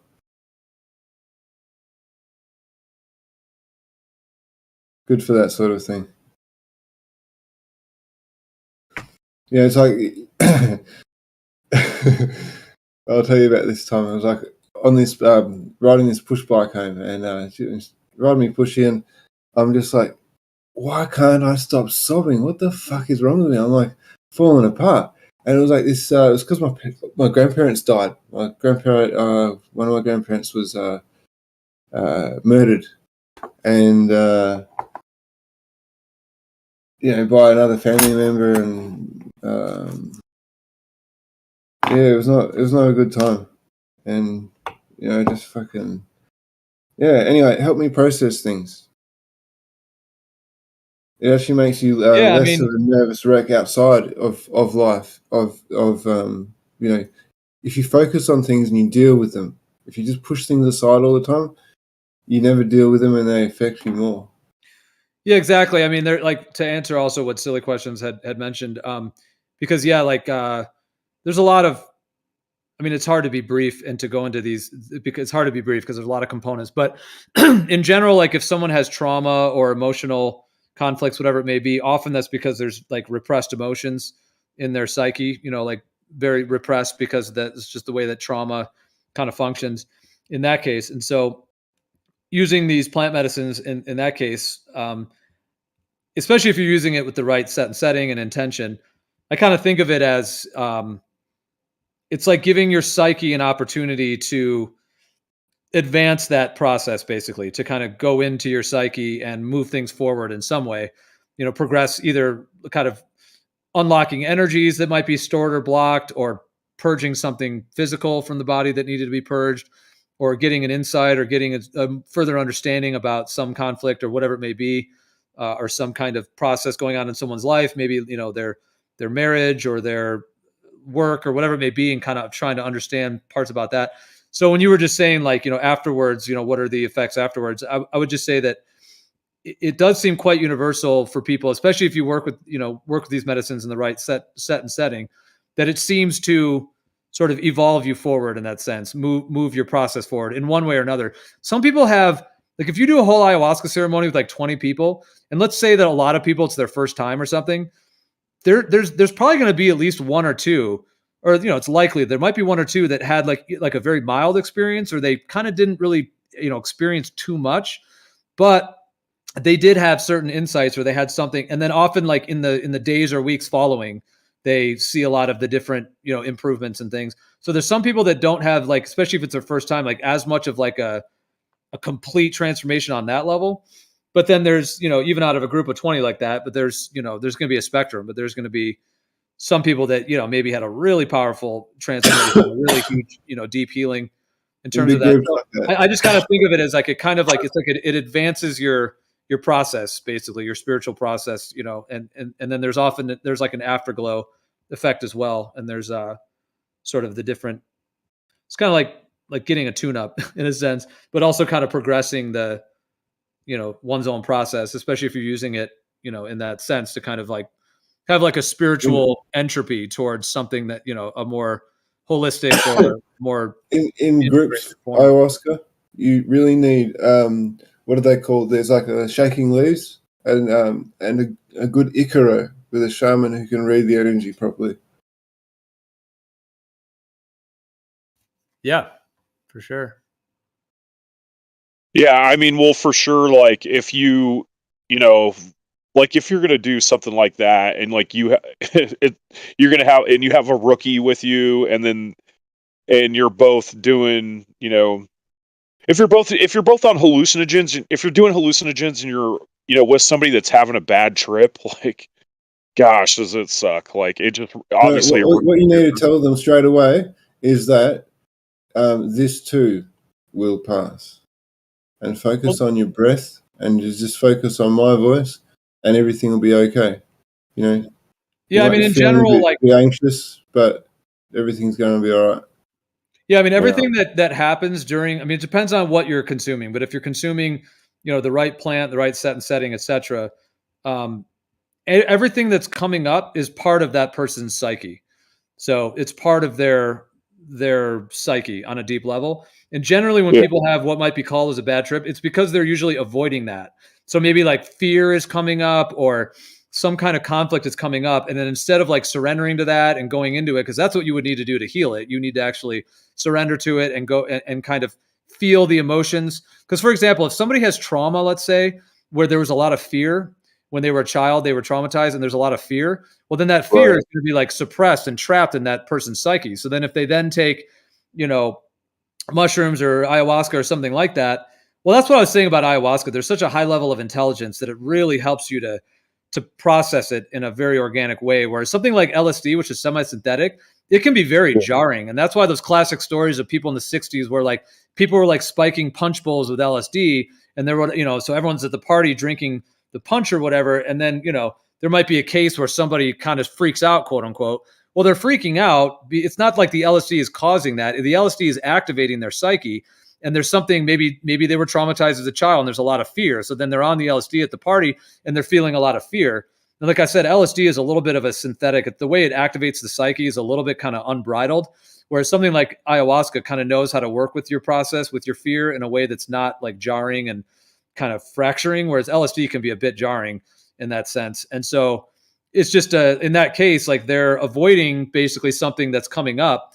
And because of the substance they consumed, it's more readily available. It's more readily able to be processed.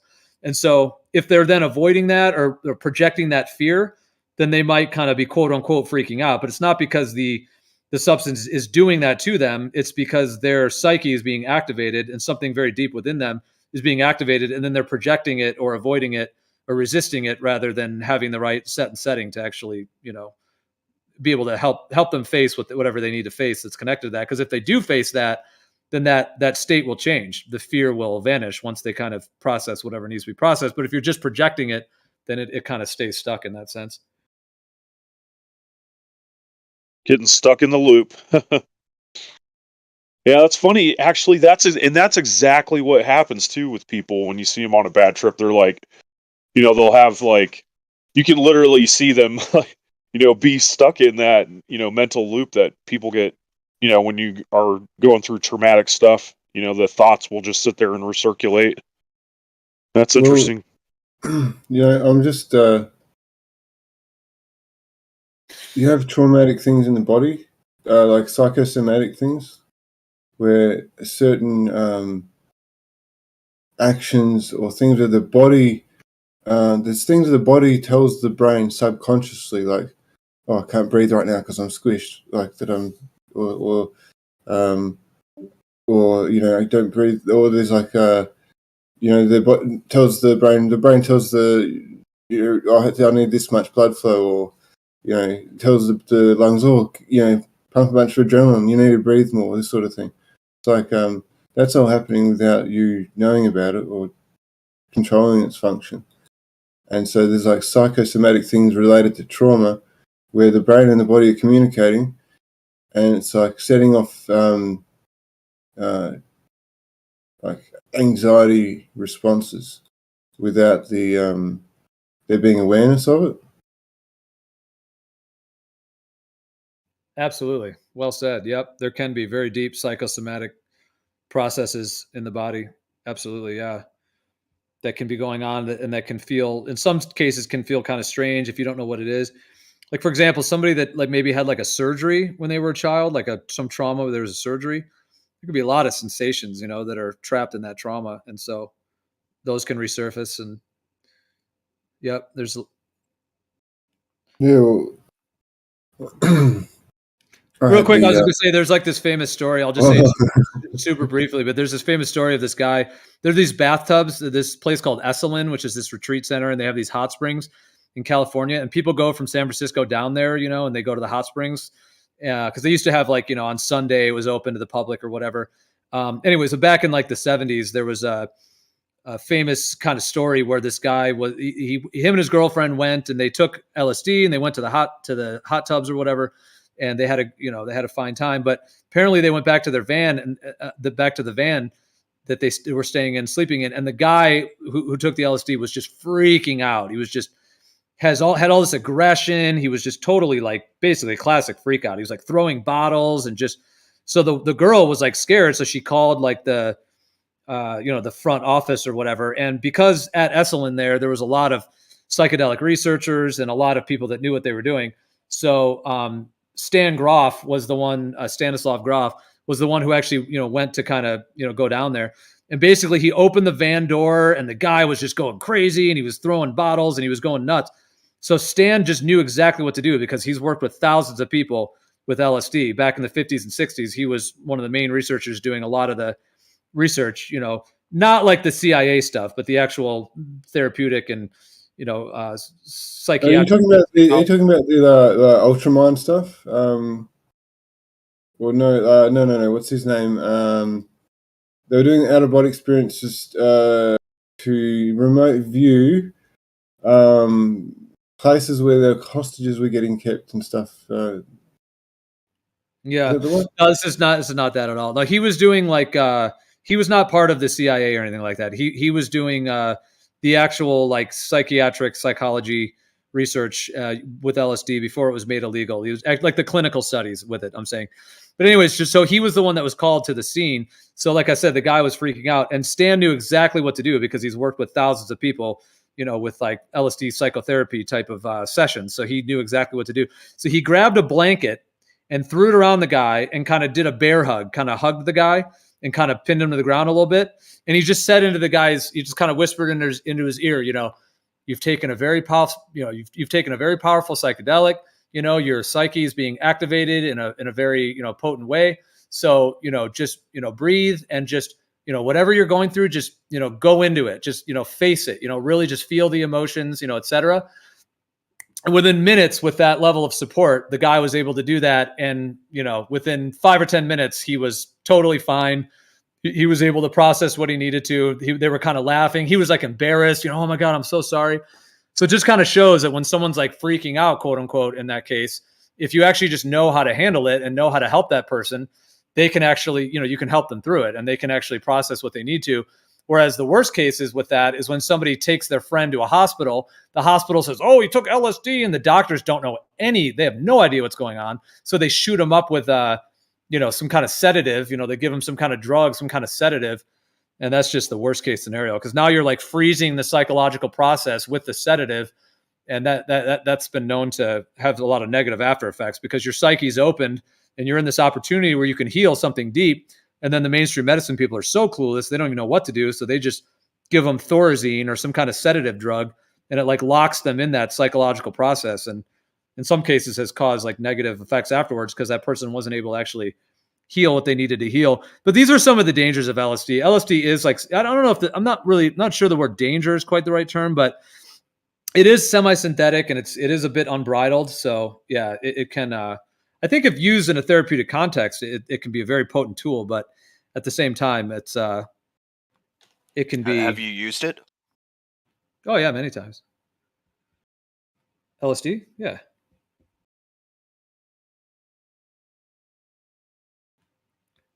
At very high dosages too. I've done at times.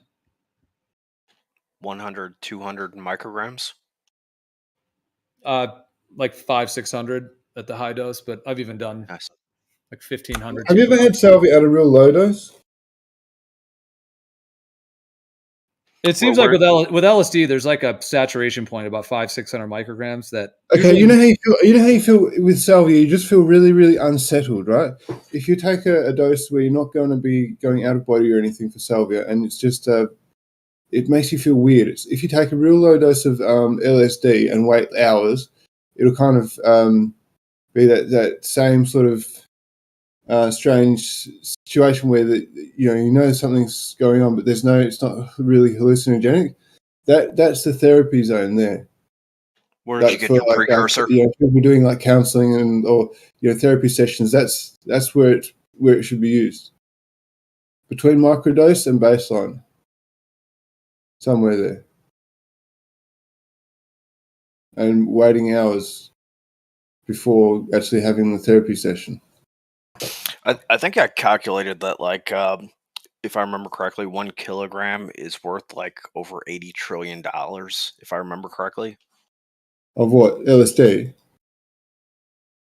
But where'd you get your precursor? Why would you ever even it would be too difficult to make. You would have to just no.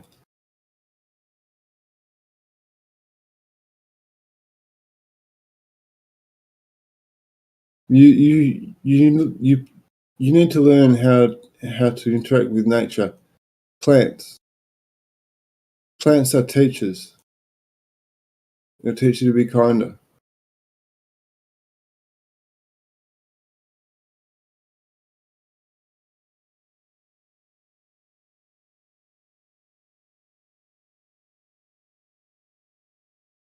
Wait, what was the question, or what was the topic?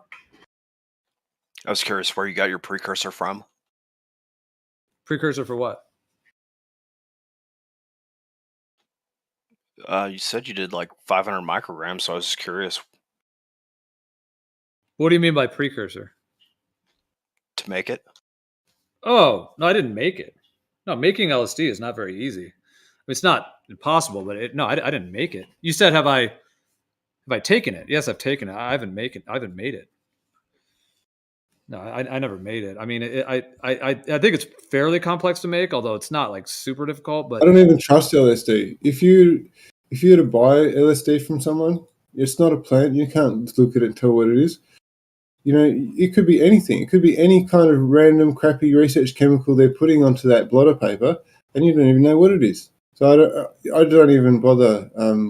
I just think that it's like risky. Just like MDMA. If you buy pills, those pills can have whatever in them, meth even, and like all sorts. Now, there are a bunch of other chemicals these days that are sold. Like people sell them as if they're LSD, but they're not. Like bromo dragonfly is one of them. There's several that are active in those microgram doses, and people think they're getting LSD, but it's not. So yeah, that's definitely a problem. Yeah, and I don't trust any of these sorts of people that are selling stuff like MDMA and coke, and LSD and a whole bunch of other stuff. It's like, if you want to actually have a spiritual experience, grow the plant or find the plant in nature, and what you do is sit with the plant, know what the plant is, boiling the plant, smelling understanding what the plant is trying to say, because the plants are there to teach you something. They're exploring the world, and they're using their conscious neurotransmitter in the same way you do, but in a nervous system way.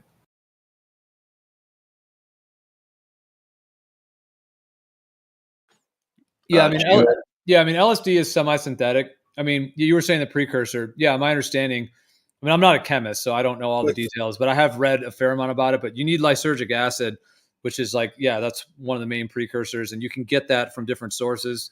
Get the lysergic acid, and then the process to actually make it into LSD is its own. You can get the precursor. I believe there's some Hawaiian baby rosewood seeds or whatever they're called. There's also an ergot fungus. You have to have a clean environment to grow it in.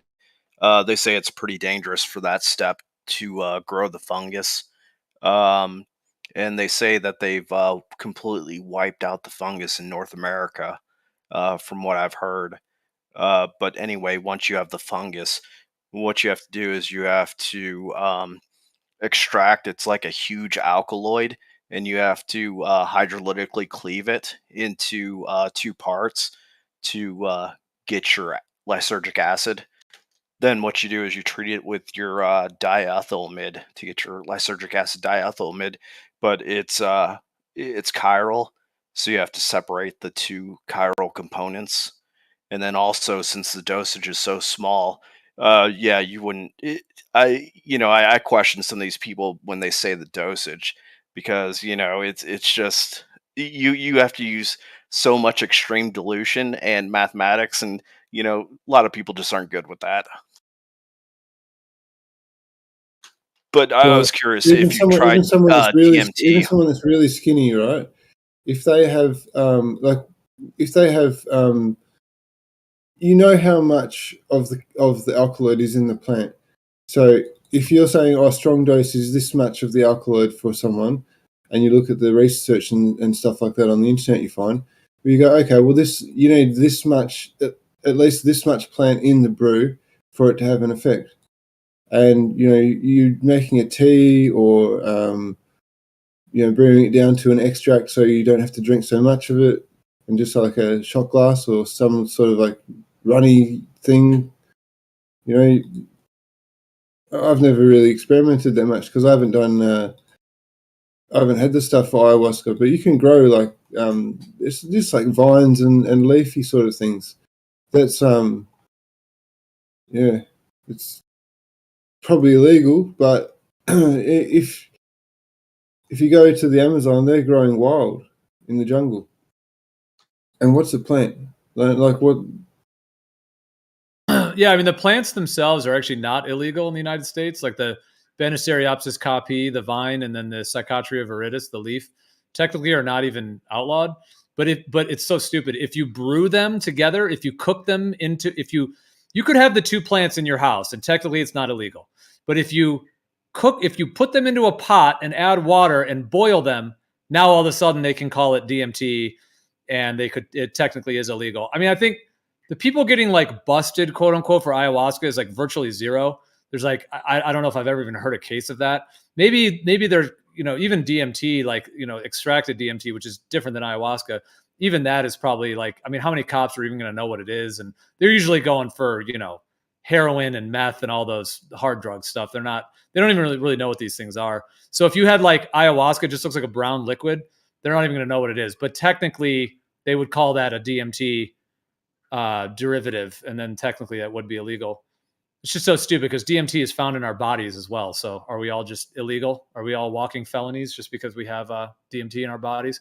It's just insane. These laws are insane. I mean, they've just been trying to suppress these medicines because they want to control people spiritually in a lot of ways, and they want you doing their spiritual thing, and they don't want you freely using plants that come from nature to come to your own understandings on things. They want you going on one of their pre-scripted either religions or atheists.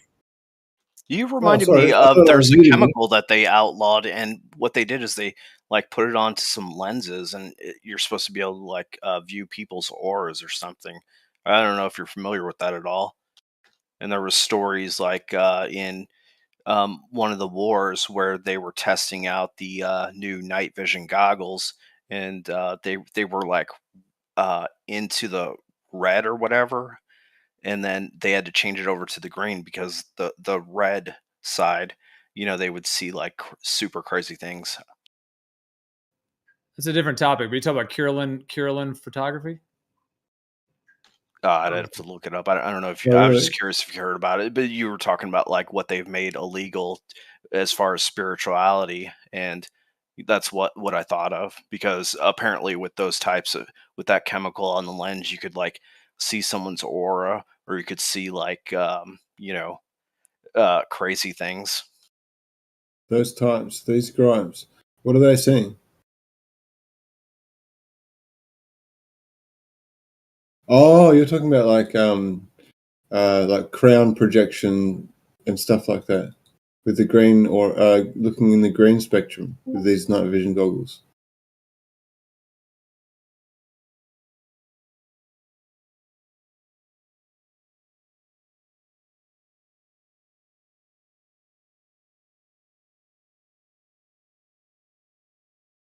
That's just Neptune.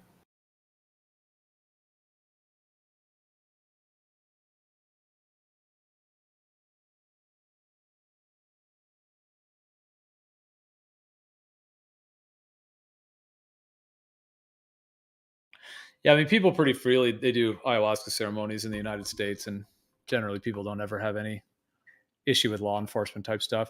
It almost seems like the ayahuasca kind of has its own protective spirit to it, and I'm not even sure I've ever even heard a case where that there's even been an issue with that. At the top of their list of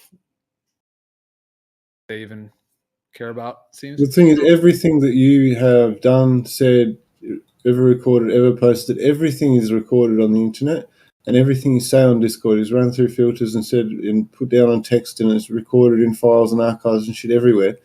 So to me, it doesn't even matter. I could share all of my life completely privately, take all my clothes off, look at my body, tear the inside of my brain apart, and know everything that I've ever thought. I don't care. There's nothing I have to hide, nothing I've got to be scared about of anybody. So, like at the end of the day, I'll tell people what they want to know, the exact truth, And if they think that I'm, to lying to them, that's the thing. The first way to know if someone's an idiot is if they think you're lying or you're trying to deceive them, because it means that they're a deceptive person.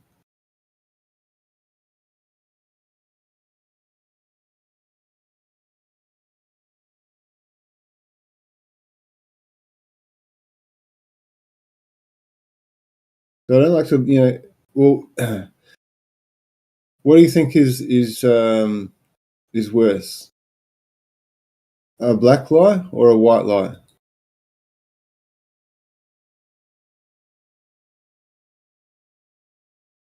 A lie's a lie. Doesn't matter. Yeah, it's true.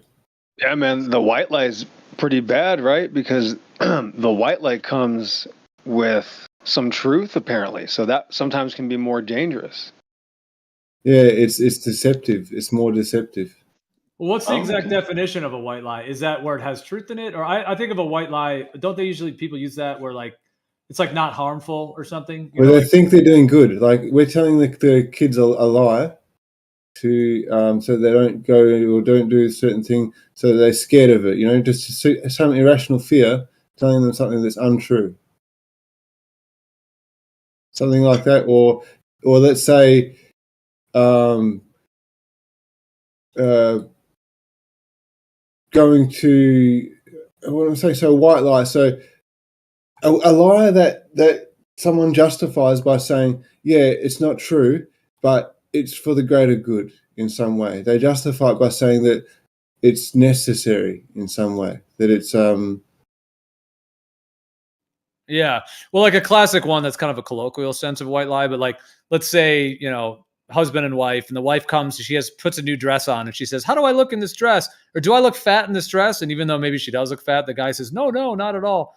I mean, that's kind of, something like that, where it's like maybe he does think she looks overweight or something, but he's just saying no. Or well, why wouldn't you tell I think the more interesting question is maybe along the same lines, like a legal question where hold up. You guys were talking at the same time. I don't know. I would say, do you really want to know? Yeah, if I actually thought that. All right, let's let you go. Go ahead. And she's like, I just thought a more interesting question was more like a legal perspective of like, because you see these situations all the time where people will do this defamation and cause damages to someone. And it's really hard to go after them because for defamation, it depends on if it's if they're thinking that it's a factual statement or an opinionated statement. So they'll just let them get away with the lie as long as they claim, oh, it's just an opinion. We're just entertainment. We're not news. It's not factual. And then they could just get away with it. So that's a more interesting question, I think, along the same topic.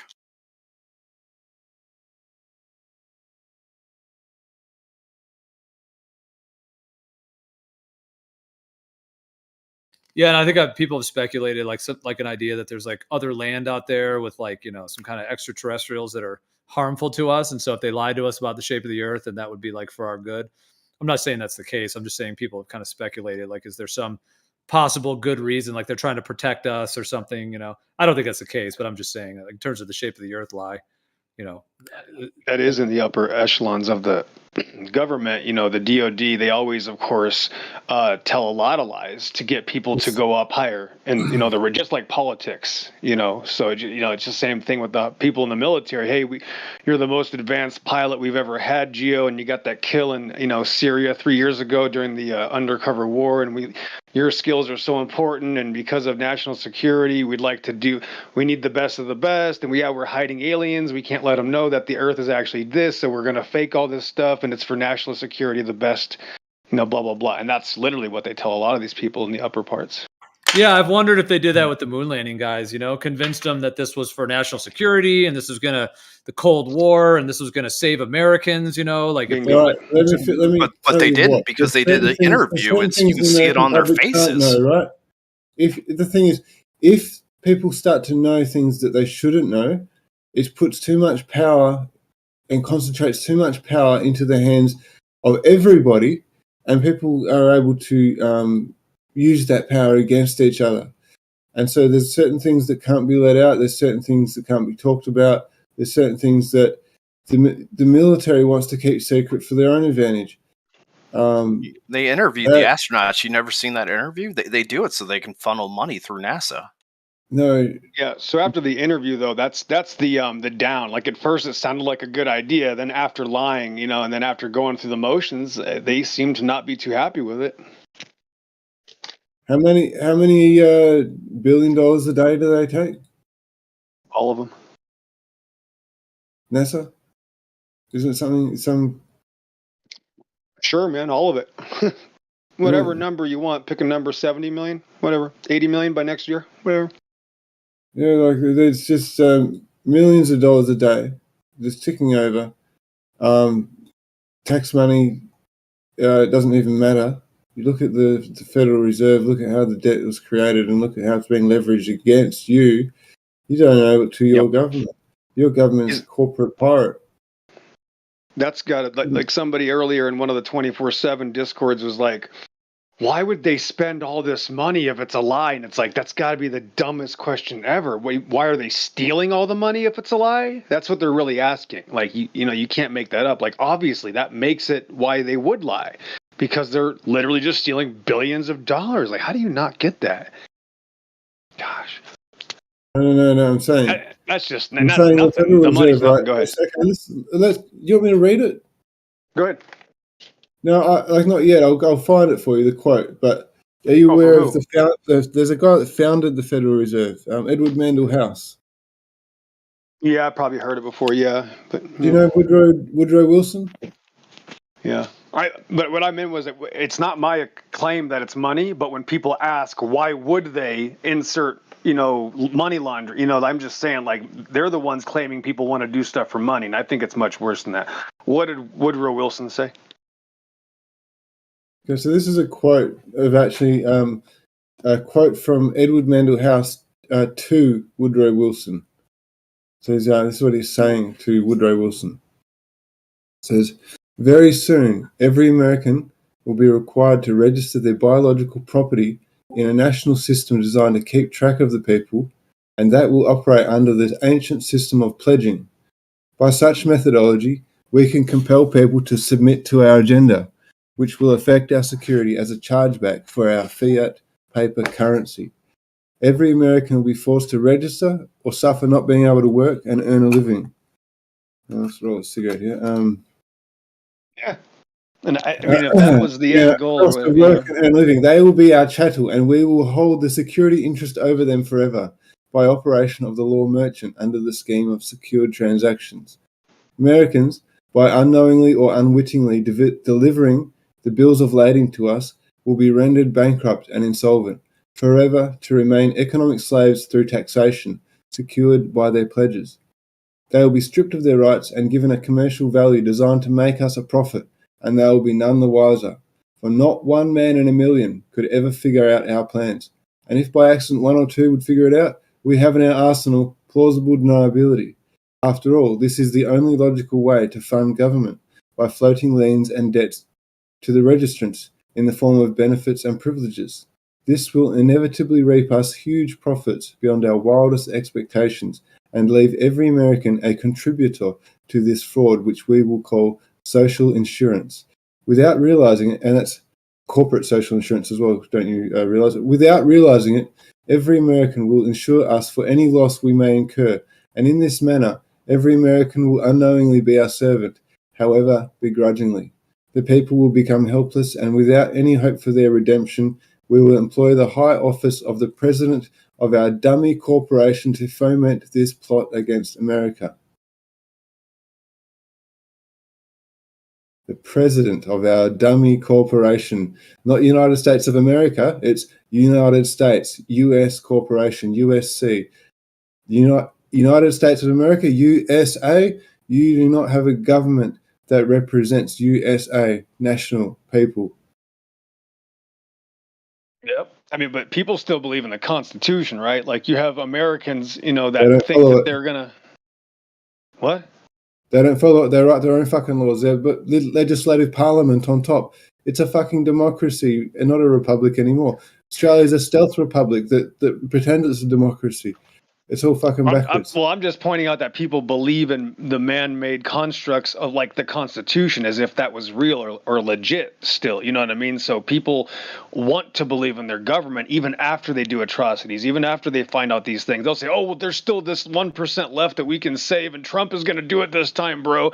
Like that is how deceived people. And bro, some of them are flat earthers. I rest my case. The Earth doesn't need to be flat. The Earth can be whatever. The Earth isn't fat. Oh, that is. Well, that has nothing to do. You miss. So are you completely missing my point? Okay, my point is about somebody not trust. Yeah, nothing to do with flat Earth. Yeah, nothing to do with flat Earth. Never mind. Okay, talking about people that are rebels. You understand? So the people that don't believe the government at all, the ones that we call flat earthers, and again, I'm not a flat earther, but the people that don't trust the government or know they're lying about everything will still vote and claim that the Constitution is good and we're going to fix this. You know, I'm just saying it's. No, I know. Yeah. You don't have to tell me twice. Well, I did. I literally had to tell you twice, but go ahead. It's fine. Okay, well, I'm sorry. Anyway. I'm just kidding. I'm playing too, but go ahead, man. Go ahead. Did you build your demon gateway yet or what? Bro, you should have seen at the 24/7 at the politics server. Oh my gosh, bro, they allow some crazy stuff. I guess they have to be pretty liberal. They got to be pretty liberal to allow a Bible fundamentalist Christian like me. So finally, if they will allow the dregs of the earth, they will allow me as well. So that's pretty exciting. But yeah, lots of exorcisms, man. I mean, left and right. Bro, I was going to build an earth battery. Using that same, with cinder blocks, I was going to build an earth battery. What's that, Gio?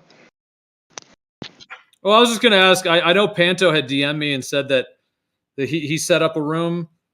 Is that, there's a politics and religion server, and then there's politics. So I guess they have rooms in both, or is correct. And Panto's, is Panto doing both, or he's doing the politics and religion one? You are correct. So Panto's just doing who I think is Spakeface, right? Yeah. So yeah, he's doing the politics and religion, which is kind of like the secondary one. That's like when they get pissed off at the main one, the main politics. Yeah, then they go to the politics and religion one. Yeah, and they're set up very differently. In fact, I just want to finish this sentence. I promise I'll get done really fast, man. So I literally am not compatible with Panto's. The people that he allows there, I can't talk to him. I'll just put it like that. Yeah. Well, then who's kind of running? I mean, I know that it's the other politics one. Who's like? Yes. So over there we have several more. So we have Gemsy, you have Mayhem, who's Miggy. Obviously, QE is allowed to kind of shred his stuff there, which gets very disruptive. And I think maybe one or two mods, like the kind of the guys from the main 24/7, YouTube setup, kind of the main people there. Yeah. No, yeah, and then is it the same kind of thing, the same kind of style, and all it that? is very, very similar, maybe a little bit more liberal, and then it has like bigger like ebbs and flows, right? Like it'll get extremely like strict and Nazistic when QE's there, and then when QE leaves, they'll just let it kind of open up, and then you know what I mean? It's very different actually. They allowed me to actually read scripture a couple times, which was never allowed, of course, on the 24/7 YouTube setup. So yeah. And then are they streaming those or no? They're just on Discord. Yes, they are. So they are recording them. I didn't know this until after you're there for a few days. But so they're recording them, and then when they get like dry spells on their 24/7, then they of course take the recordings. So they kind of double dip. They take the recordings, then put them on their 24/7 stream, as well as I was told that they are also streaming on some live channel that I don't even know about. So yeah, they're kind of getting all their money's worth apparently. And then any other mod, like on that politics server, any other mod that is a mod on the politics server could just come in there and do whatever they want, right? Like they could just, take power or do whatever, right? So it's like the 24/7 people don't really have full power, right? Because they can get sideswiped by whatever other mods that are on the server. Actually, they set it up so that you have your cliques. Yeah, you do have your certain setups, I believe. Yeah, so it actually is managed fairly well, better than I thought it would. Yeah. Yeah. It's all right. Well, I mean, there's probably foot traffic because that politics server's got other topics people are discussing. So I imagine there's new people. It is. And it's a high volume. surprisingly high volume. Yeah, and it's weird because even with there being 2 rooms, it's by far the dominant room. It usually has, double the average personnel for sure. Maybe 40 people, I would say. Hey, Geo, are you a flatty? I've never referred to myself as a flat earther. I've never used that term for myself, so I wouldn't identify with that term at all. But in terms of, I'm not going to share my thoughts on the Earth, but no, I wouldn't call myself a flat earther. But yeah, I mean, I do think the Earth is stationary, and I do think there's a foundational planar geometry, just in terms of those basics. Okay. Yeah, okay. Yeah, my term is crude. I'll give you that. Well, there's sort of no other well, we've talked about this a lot before, but it's I mean, the Earth is the Earth, and then there really wouldn't be a need to call yourself an Earther. Like, you could just be an Earther, I guess. You're just on Earth. But I guess with the globe thing, they made the globe like an object. It's like a thing. And then now, if you're not a globe believer, then you have to be something else, I guess. Or that's, you know what I mean? So it is kind of strange that it's like, do you have to pick something, or can you just be on Earth and observe reality as it is?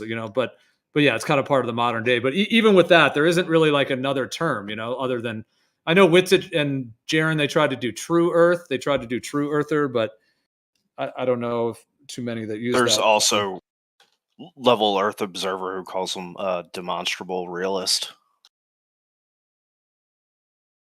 Yeah, that's an interesting term. Yeah, we've been diving down this topic for half a decade now, and it's pretty awesome. Yes, I would make the claim that flat Earth is actually still a deception. So I might be the most extreme, and that might be, so controversial. Usually, it needs to be handled in private, but it's a touchy subject because everything Geo pretty much said is true, and then I would have a lot to add to that. I'll just leave it at that for now. Hey, bro, I think I'm the worst. Okay, I think all the things that you're not allowed to think. So I even think that or I think, okay, I don't claim to know this, but I would even say that the reptilian conspiracy maybe even has some validity to it. Like, I would even be open-minded to that, even though you're not allowed to think that. I think that is a possibility. Well, I'd like to talk to you about. Okay, go ahead. I'd like to talk to you about that someday, because yeah, I've got thoughts on that as well. But yeah, some people try to ridicule it as if it's completely, just like absurd or something. But yeah, I'll go ahead, XO.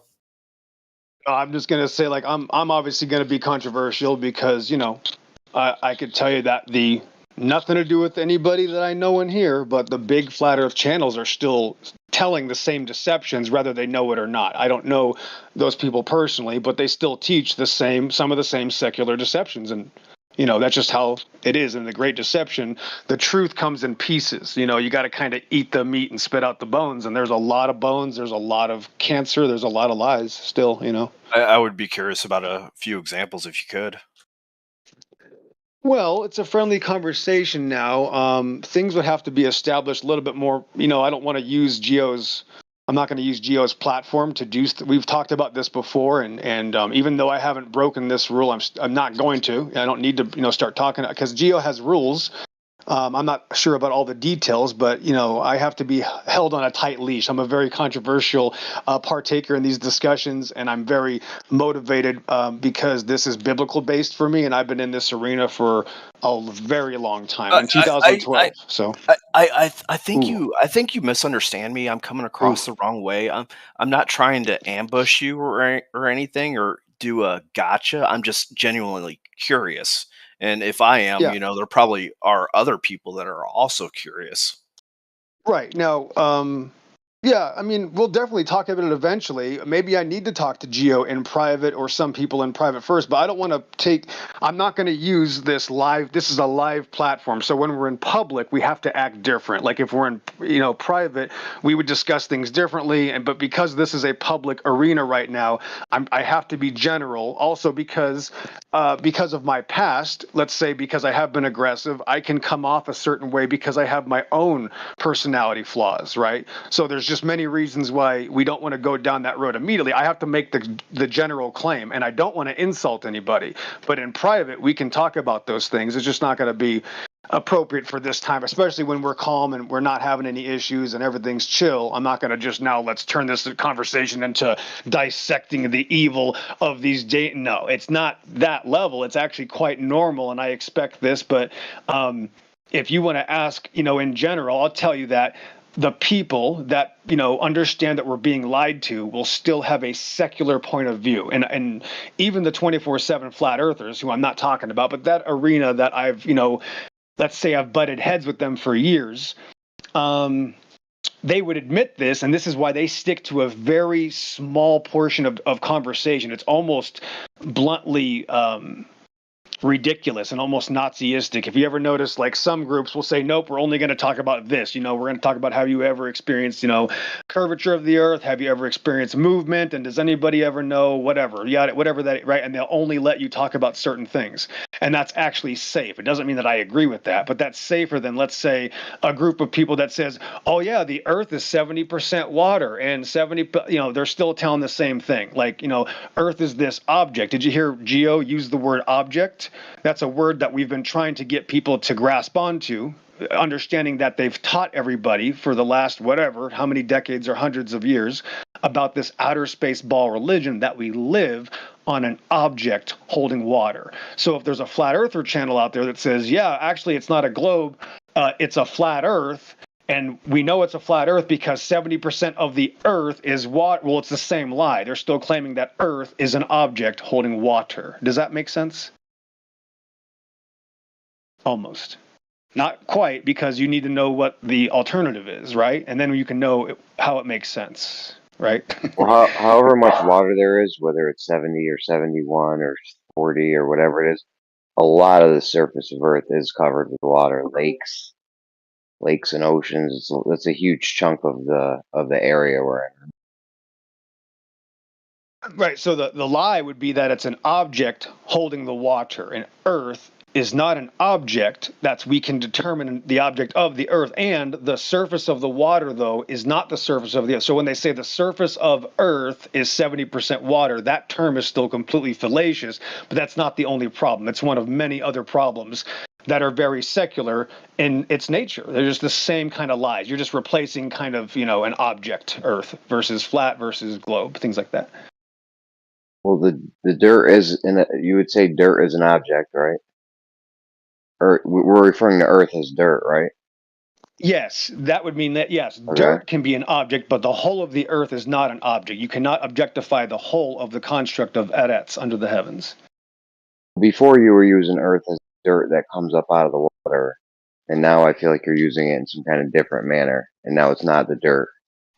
Yes, the whole of it is not an object. Yes, it's all dirt, but the whole of the dirt of the earth isn't just dirt. There's actually solid rock that is part of earth as well. So there's more than just one type of construct of earth. There's also shale, there's also there's hundreds of layers beyond my understanding. I mean, you can't even comprehend earth. Just the surface is incomprehensible, let alone the construct of the whole thing is absolutely unknowable. It's not objectifiable.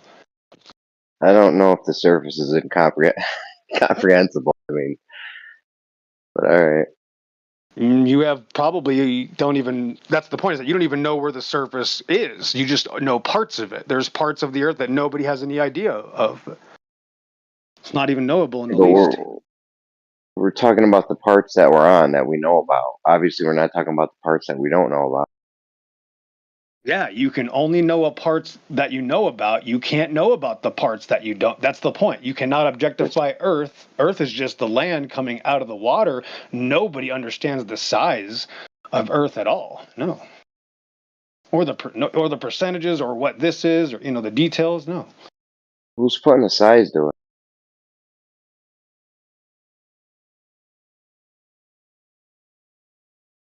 I feel like there's a lot of things you talk about that we're doing that maybe you're missing the point on them. Like if somebody says Earth's 70% water and water's level and level's horizontal, I mean, I feel like you're missing the gist of what they're trying to get at. There's a portion of the Earth that we know about that's covered in water and shit's flat.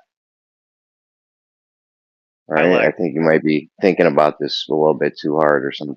I lagged out. I didn't hear anything you said. Sorry, I just got back 2 seconds ago. So as soon as I don't know, I just came back. What's up?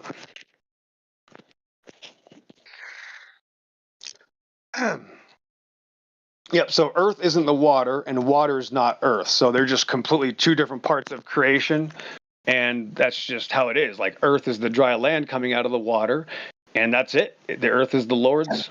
Psalm 24. So it's biblical, obviously. The knowledge that we're limited to here can only be surpassed by the relationship that we can have with God showing us things.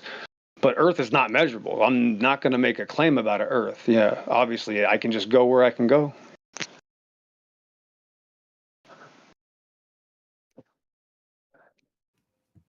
But like, But I mean, do you know that Earth? But do you know that Earth isn't an object though? At the same time, like, and do you know that it isn't some, like, what if it is some percentage of water, and what if it is also an object? Like, do you know it's not those things? I'm saying. Yes, I absolutely know that one, the Earth is not objectifiable, meaning we can't claim its size. Number two, Earth is zero water. So anybody that ever says Earth is a percentage water is always wrong. That's always a fallacy. It's a deception.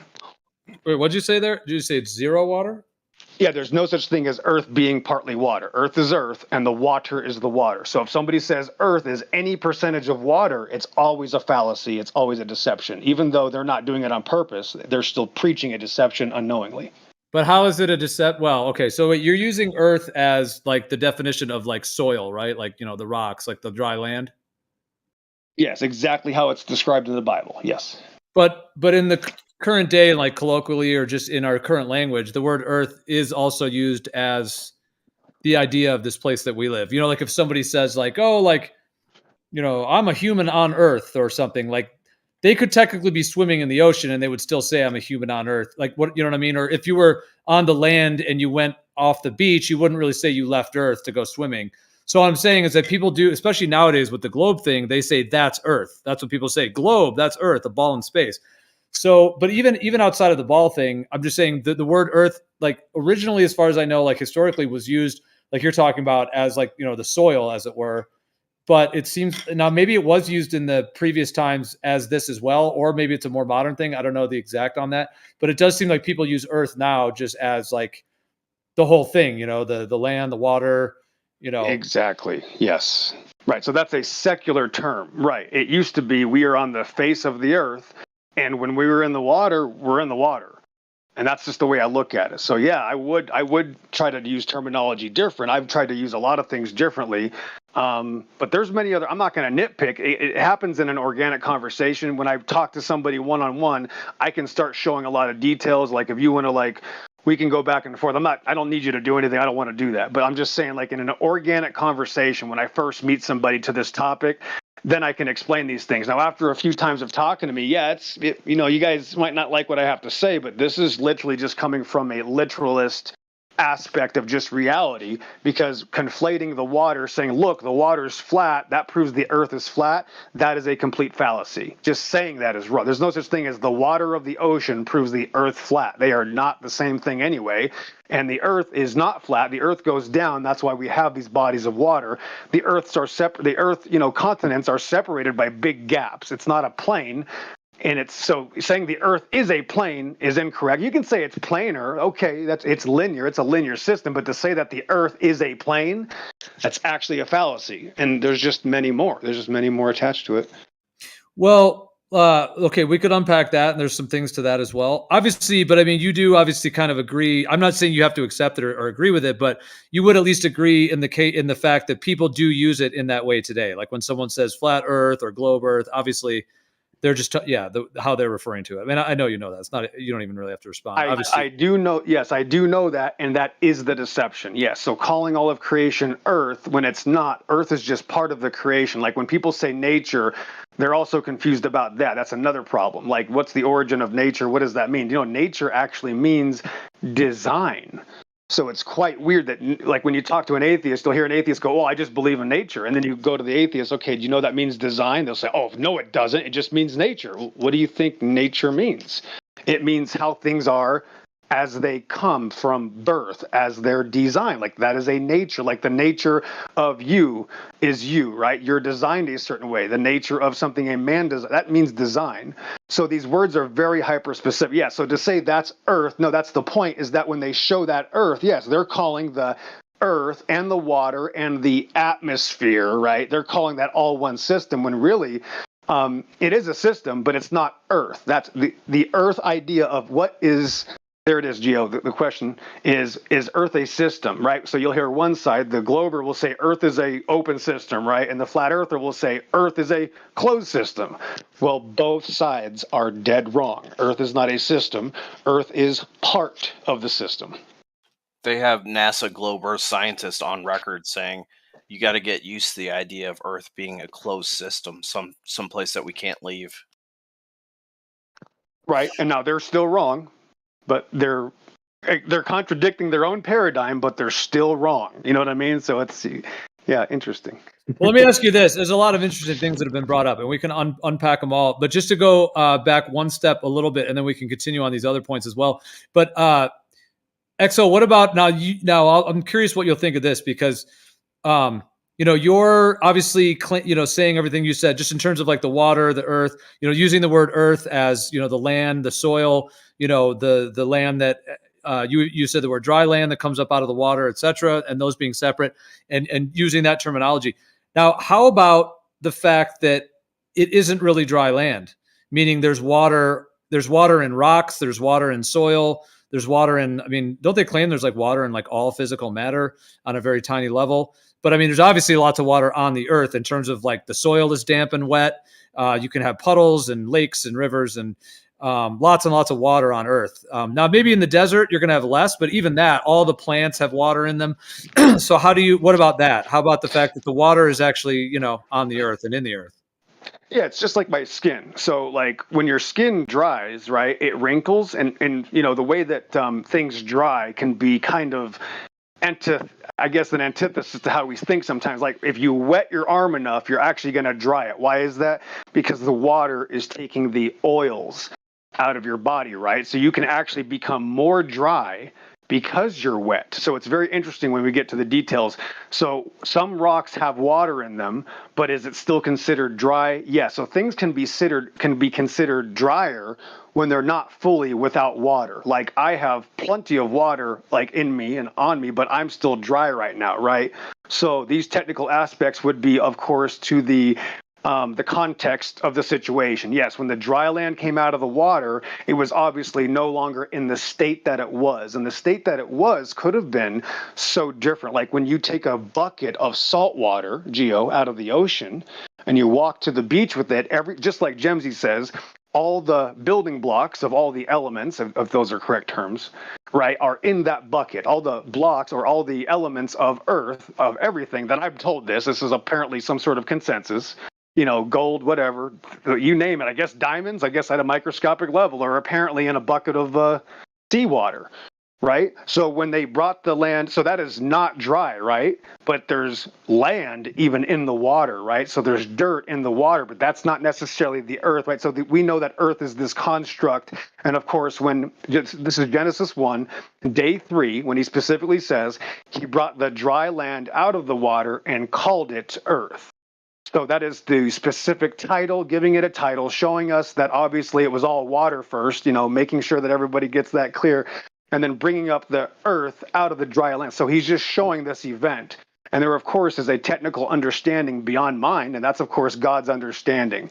So it's just like it's just like, you know, when you're wearing out the brakes on your car, Geo. I don't know if you guys drive a lot, but there's a time when your brakes don't squeak, and there's all of a sudden your brakes squeak. Well, in between that moment, why did it go from quiet to squeaking? There's a, you know, it's called the twilight zone. Like, when do you say it's squeaking? When do you say it's not? When is it dry land? When is it wet?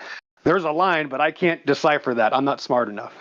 Yeah, and then I hear you on all that. Isn't there also water, or there's also land in the water? Like, you got the base of the ocean and coral reefs, and so there's a lot of land in the oceans too, and in the water. Exactly right. Absolutely. Yeah, there's land under the water, right? And then there also might be negative. There might be cavities, right? There might be an abyss out there that they're lying to us. Like when Stormfire talks about the mapping of the seas, and he says you can't trust anybody. I agree, right? Like, how could you trust any of their mapping of the ocean, right? That's the thing we have to realize. Like, why would we trust them? So we really don't know what's in the ocean, to be honest, at all, in my opinion.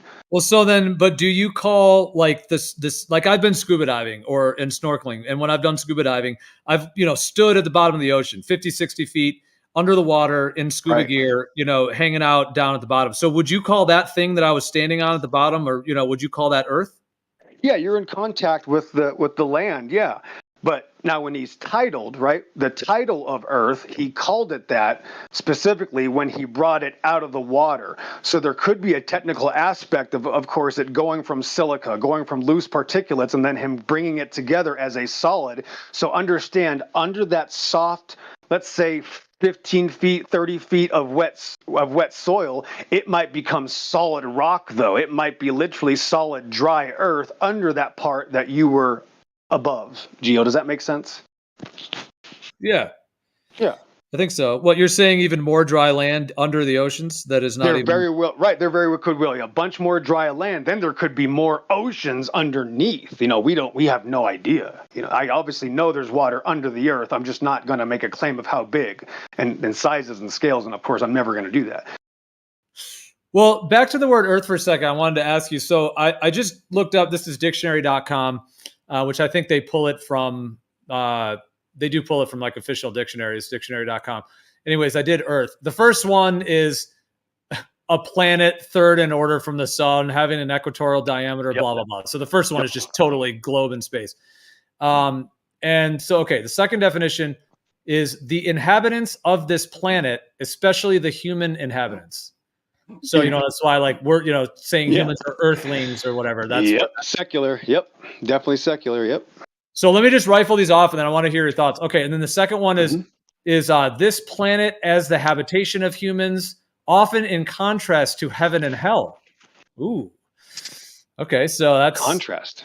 Yeah. In contrast to heaven and hell. And then the next one is the surface of this planet. And then this is the one that you were, I think, more thinking. This one is the solid matter of this planet. I know you probably wouldn't use planet, but I'm just reading what it says. Of course, the solid matter of this planet, dry land or ground. And then this last one is last one's pretty similar to that one, which is soil and dirt as distinguished from rock and sand, the softer part of the land. See, and that's actually, you know, not correct. He said softer part of the land. What would you call giant rocks called mountains that are literally just, you know, hundreds of square miles of solid rock that's not soft, right? And that's also Earth. But they're I think that one, because like the fifth one I read, it's number 5 on this list, is the solid matter of the planet, dry ground or land, or sorry, dry land or ground. So that one's just like Earth as... I think that would probably include the rocks, the soil. That's the most accurate. Yeah, that's the most accurate. Yeah. But then the one after that is soil and dirt as distinguished from rock and sand. So I think in that sense, you know, like in construction, different things, they'll say, you know, we're going to move all this earth. You know, we're going to, you know, in terms of earth as like the actual soil and dirt, they're saying as separate from the rock and sand. So they're, you know, the softer part. So they're kind of, I guess, delineating. One of them is just land in terms of, like that would include everything on land, but the other one is like just the soil or the dirt. Right. So that's obviously a contradiction, because now you're saying, like, you know, a giant, like, let's say the Rock of Gibraltar is not Earth. You know, that's Earth. It's just really hard and you ain't going to be able to move it, but God can move it. God can make it soft, but I can't, you know, so it's just, but I think like maybe they don't use this in all construction, but I think like they might do a thing where they'll say, move those boulders or move those rocks, and then they'll move them with one of those huge. Yep. Earth movers. Yeah. Yep. But wouldn't there also be a one that they might say like, okay, we're gonna move all this earth, which might be all soil, like we're gonna dig out the earth here, or we're gonna remove the earth. Like I'm just trying to link the soil and dirt, like calling it earth and that. Yes, and then there's millions though of solid rocks in that earth. So earth is absolutely the solid rocks that we're on top of. Well, right, because you got little rocks and dirt. So how could you really distinguish that? Exactly. Absolutely right. Yeah. So Rock of Gibraltar, look at my Grand Canyon pictures. I mean, you want to talk about Earth. I mean, when you look at my Grand Canyon pictures, I can because it's so big, Geo, I can actually measure the distances from the aircraft. We can look at the Earth from 37,000 feet and go, this stretch right here is 40 miles long. Just one stretch of the Grand Canyon is 40 miles long. I've done the calculations. I've driven around it, flew over it, got about 2 hours of video. That's Earth. And that thing is so solid. It's like the most treacherous land. It's the most treacherous Earth on Earth, the Grand Canyon. And it's like solid. All it is like solid rocks everywhere, Okay, but what do you mean on Earth? It's the most treacherous Earth on Earth? Yeah, it's on Earth. Yeah. It's on Earth or it is Earth? It is. It's the most treacherous Earth. So it's Earth on Earth. Yes, it's on Earth. And it's Earth. Yep. I mean, when you say on Earth, it sounds like you're objectifying Earth as like it's this object that this other Earth is. Yeah, it's not measurable. Yeah, you can only determine Earth as being the dry land coming out of the water and more land or rocks and soil. And you're knowing as soon as you go to that water, you'll know when you're no longer on the Earth because you went into the water. So do you in your life, in your language, in your personal life and family and friends and all that, do you specifically not use Earth in the kind of common usage in terms of some of those other definitions I read, like people, if someone were to walk out and say, oh, this Earth is beautiful. Like, let's say they were at the beach. They might say this Earth is beautiful, but they might be talking about, you know what I mean? Just using Earth as, yes, the object thing, because of course that's the way in the globe model. There it is. That's Earth. It's a ball in space. It is objectified in that way. They've made it isolated from the rest of the bingo. Yep. Sun, stars, moon. Yeah, they've isolated all of it in that their own way and all that stuff. But I'm just asking, even I hear your viewpoints and all that, but do you specifically in your language and everything, do you not use Earth in that kind of common way of, if Earth is planar, and obviously that's talking about the Earth and the water. Do you never use Earth as basically in replacement for realm, like the way people use realm? Do you ever not say use it in that general sense, or have you worked that all out of your language?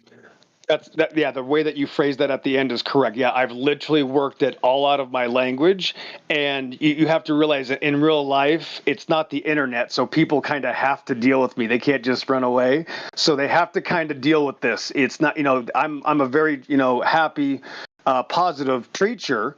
And I like to do this, in real time. So yeah, when I have an opportunity, Geo, or we're out in the desert or whatever, and somebody mentions something, I'm gonna use every single opportunity to plant a seed, if that makes sense. And I do. I literally will use so many that they'll be laughing 5-10 minutes in. They start to go, wow, this guy's, they make light of it, right? They're gonna start thinking, wow, this guy's different, right? They're not gonna be used to my terminology, but I do that to show them it's literally my biblical way of talking to them. Nope, I'm going to show you how smart this Bible is, right? Actually, that's not true. It's not my opinion. Don't get mad at me, right? And I'll just pull out the Bible and go, look what God says. So don't be mad at me. I just want to show you, I literally will do this on the fly. It's literally how I just preach to people. So yes, I'm so strict. I'll be like, wait a minute. What about the water? You love Earth, but what about, and they'll be like, what do you mean? I go, well, the water's not the Earth. And then they go, huh? And then that's it. As soon as that door is open, Geo, welcome to Waterworld. And it's over. They can't stop that tidal wave. And trust me, it does change a lot of lives, especially when I tell them, no, flat Earth is also a deception.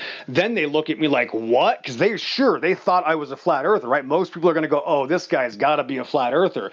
But I'm telling you what, as soon as I say, nope, flat earthers are also deceived, their jaw drops because they're like, wait a minute, you don't pick one of the red or blue or Democrat versus, they can't believe it because it's so unorthodox. And now I got their attention. And the next thing you know, they're like, wow, bro. And their lives are changed, Gio. I'll just leave it at that. I mean, I can, I can do it in real life. It's a lot harder to do it on the internet. You know what I mean? With the way people are. So yeah, maybe we'll do something sometime. I'll bring some cameras. You know. Yeah, you're changing my life right now. So me and you are standing together. I jump in the air. I land. I tell you I left Earth, and that's just normal. Like everyone's fine with that. That's literally the technical term for leaving Earth. Yes, it's called being airborne. When a plane takes off the runway, it's called airborne. Yep.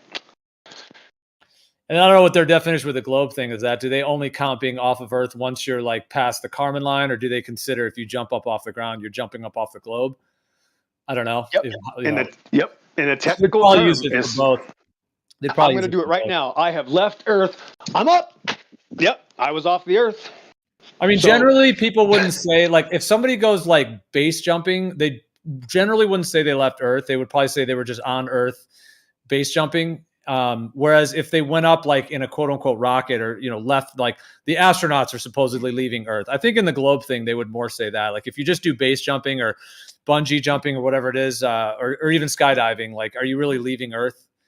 Normally, I don't think that would be said that way. I think they try to, in the modern day, they try to say like the globe, and then you'd have to kind of leave the globe, I guess, to go into space, and then you've left Earth. But linked to that, I was going to say this real quick. I'll try not to go too long. Just real quick, I was just going to say that because this links directly to what I was saying there as well, which is I just looked up the etymology, and it does say ground and soil and all that, but also like country or district for something like those are kind of fit into the term Earth, even like a country or district. Yes, absolutely. And then these two are what we're talking about now. The first one is the first definition of this with the etymology is the material world. Then the second one, which I think is even more interesting, is the abode of man, as opposed to the heavens or the underworld. So that's the thing. Like at least in this etymology, that's kind of the one that I'm really getting to, because we're talking about the actual. Well, so Earth represents the material world. That's why people say, they link it to that. And then the abode of man as opposed to the heavens or the underworld. That's pretty interesting. So from that perspective, the abode of man, that would mean like that's just, like Middle Earth, or, because you got the heavens above and, hell below, as it were, or the underworld below and the heavens above. So like we're in the middle world. It's like the abode of man. Like we're in this frequency state, or we're in this vibration, the abode of man.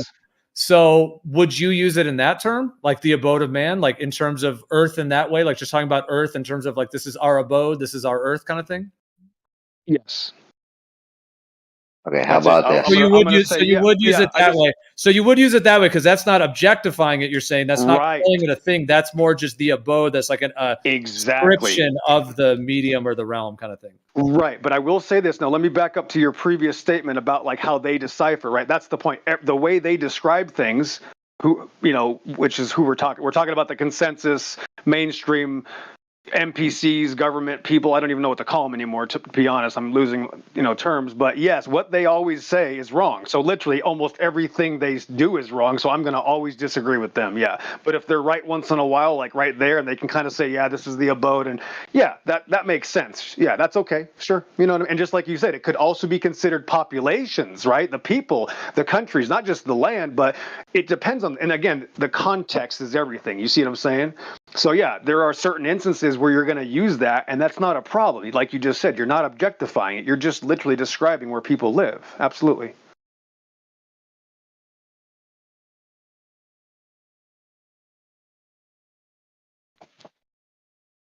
Okay, well then from that perspective, the abode of man, then in terms of the shape of the abode of man, because if the abode of man in terms of that definition of Earth and also the material world, that part of it just represents, that's a much more broad kind of usage of it rather than just the dry land. So at that point, if it's the abode of man, which is opposed to the heavens or underworld, then if someone wanted to describe that, like, the abode of man, so what is it? Okay, we could say it's water, it's land, it's air, sky, you could get into like earth, air, fire, water, like different elements and things. But just going off that, and then it's like, okay, what's the shape of it? Well, we know that the land obviously has elevation changes and topography, and then we get to the water. So, because when you get to the water, the ocean. Let's say the ocean.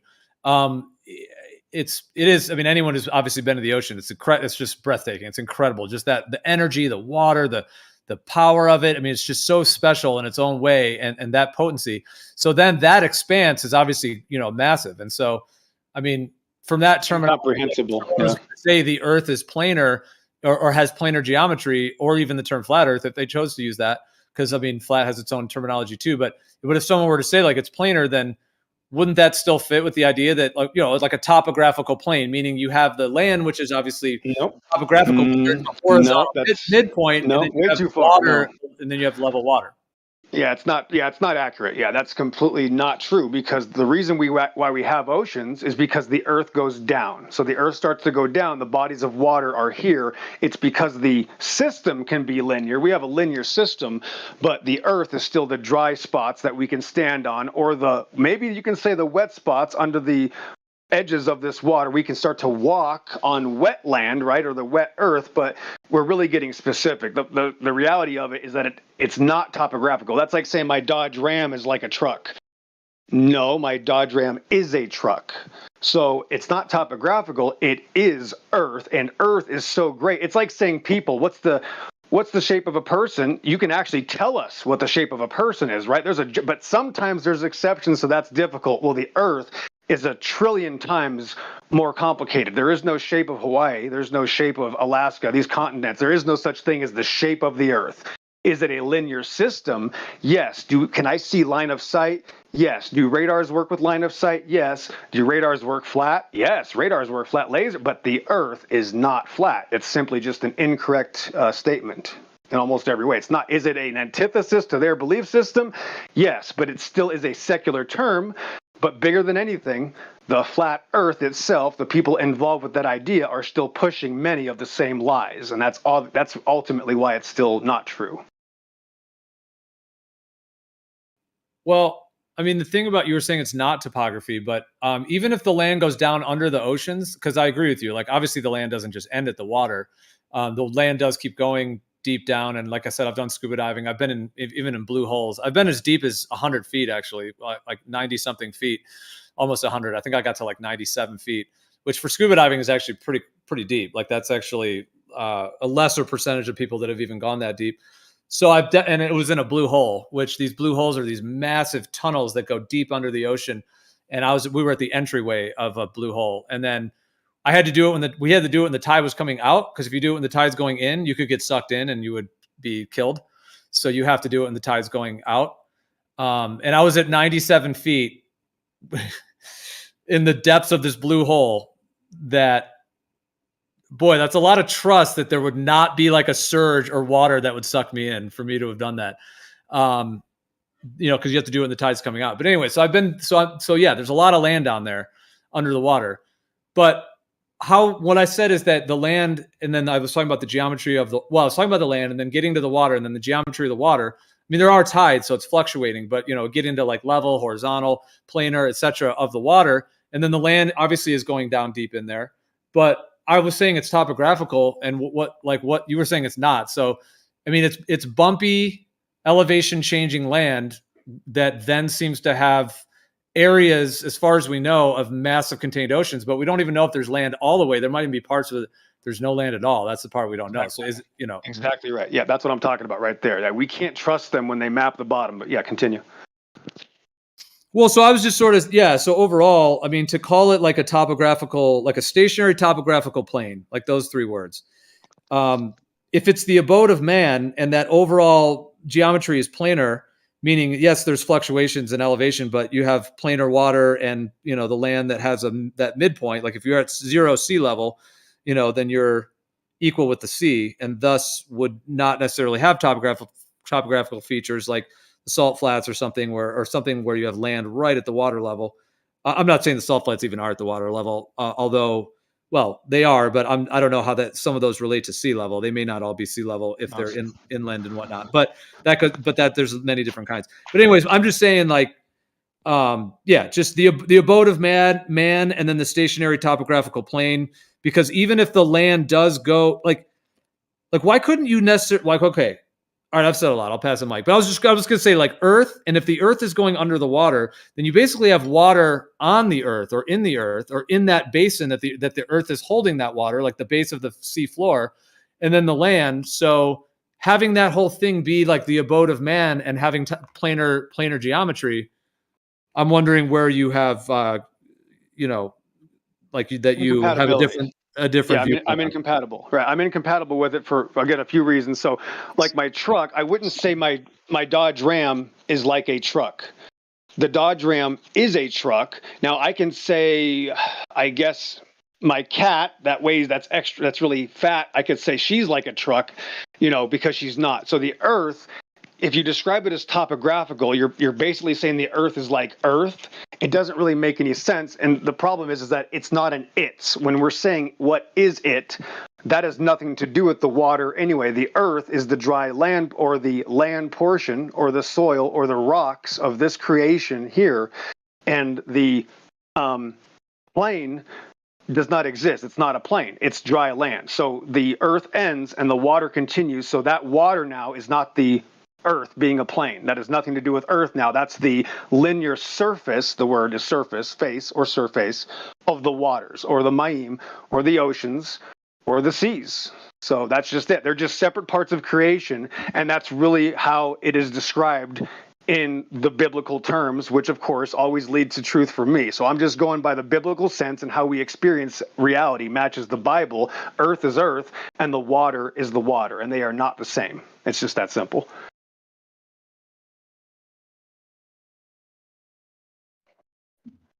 But whatever they say. No, I hear you on that I'll distinction. disagree with Yeah, you. I hear you on that distinction, and I would certainly agree in terms of the water being very different than land and all of that, all of those factors. And yeah, and I can see what you're saying. That to say, if someone were to say the earth is planar, you know, the land versus the soil, but isn't, or the land versus the water, but isn't that? But I was kind of more using it like because you said you agreed, like the definitions of like the abode of man, the definition of earth in the etymology of it, which was the abode of man as separate or as different or separate from the heavens or the underworld. So from the abode of man part, so that's not from that side of it, meaning not necessarily the soil and the rocks, but actually the abode of man. And if the abode of man contains land and water, what would then the overall geometry be on the large scale of that? I mean, obviously you're going to have your little fluctuations of waves in the ocean, and ironically, we have waves in the ocean and we kind of have waves on land. We have mountains, and yes, the land is wavy too. But either way, there's waviness on both of those. But I'm talking about the totality of it, like in the whole of it, the geometry of the whole. Well, that's the thing, is that nobody could understand the whole anyway. So you're automatically going off into a purely speculatory religious belief that we could claim a whole anyway. That's why it's absolutely impossible for a man to make a claim of the whole and be okay. It's just not okay. We cannot make the claim of creation. We can't make a claim of all of the waters of creation. We can't make a claim for the land. We can't make a claim for the size of the sky or the Shamayim above or the firmament system. You know, these are things that are far beyond our comprehensiveness. We can't even comprehend these things. So the question is, they ask me, Gio, they go, well, what is the earth, right? They'll say, what is it? And the answer is always the same. It's Psalm 24. The earth is the Lord's. So, and the reason I say that, as the earth is God's, the earth is Yod-Heh-Vav-Heh's, right? The earth is Christ's. The reason I do that is because it completely removes the entire conversation, and now that it's like a completely new set of glasses. It's a completely different way of thinking about it. You're not thinking about shapes anymore. You're not thinking about any sort of like mixing everything together. And now you're saying, wait a minute, this is God's creation, and it's much more special than the way we can decide. Instead of men deciphering the description of earth, we're now giving it to God. And that's why it's 1,000% fail safe. Like, no matter what, I'm never wrong. When I just say the earth is God's, you can't even challenge that. So the entire premise, like when I'm talking about this Waterworld stuff, it's untouchable. You can't even challenge Waterworld. And Waterworld's, I don't even use that term. That's a secular term that it literally came up with a few years ago. You know, there's a movie 20 years ago. Because there was nothing else to call it. People are like, well, what do we do? And I'm like, well, it's not really about earth. Earth is just a part of creation. And I literally was getting these visions a couple of years ago. Like, it literally, you know, when you ever been, well, since you're a diver, you know about this. Like, when you look at the edge of the surface of water and you can see underneath it and you can see above it at the same time. You know what I'm talking about, right, Gio? And I was getting these visions. And as I was getting these visions, I know this sounds crazy, and I don't do any, the stuff you were talking about earlier. I wasn't doing anything. And I kept these two words kept hitting me, Waterworld. And I was like, Waterworld? What the heck is Waterworld? And then all of a sudden these things started coming together. The Bible started obviously coming to life. Me and my wife into the Hebrew and the Ma'im and the Numbers and the Shamaim and all these things put together. And then we were dawned on this, like, oh, wait a minute. Wow, everything does depend on water. The Bible even says the earth is standing out of the water and in the water, 2 Peter 3. The first part of the Bible says the entire creation was water. So this is literally just this giant tidal wave of information that hit me, as soon as I turned 40 years old. So it's kind of hard to even get out in one night. There's so much information, and haven't not even talked about the photography yet. And the geological formations that are crazy, like, again, the Grand Canyon, parts of the earth that are absolutely just phenomenal just to be near, and they're not flat is not the accurate description. So, to be blunt and sorry, but flat earth is not a reality. Flat earth is a secular antithesis to another secular lie. Is it more accurate? Yes. Just like the Catholic Church is better than being a Satanist. Yeah. Well, yeah, the term flat earth has its own entire history to it. And in terms of that, and whatever the full history of it, when we were taught the earth was a globe, we were also taught that people used to think it was flat, and we're supposed to, laugh at them and, they were primitive and they didn't know. And the Copernican revolution came. Exactly. It's a narrative, Gio. Einstein, they blew our minds and all that. So that term flat earth has been linked directly with the globe. So it's definitely connected to the psyop, as it were, on multiple levels. I mean, it's almost too simplistic of a term to call it a psyop, because it's really like an entire worldview imprint program. It's a whole Gio, set of things. Yes. Sorry to interrupt. I'm just really curious about that picture that Rakia Life linked, the first one, where he says you can see the atmosphere in front of the sun. Yeah, watch the video.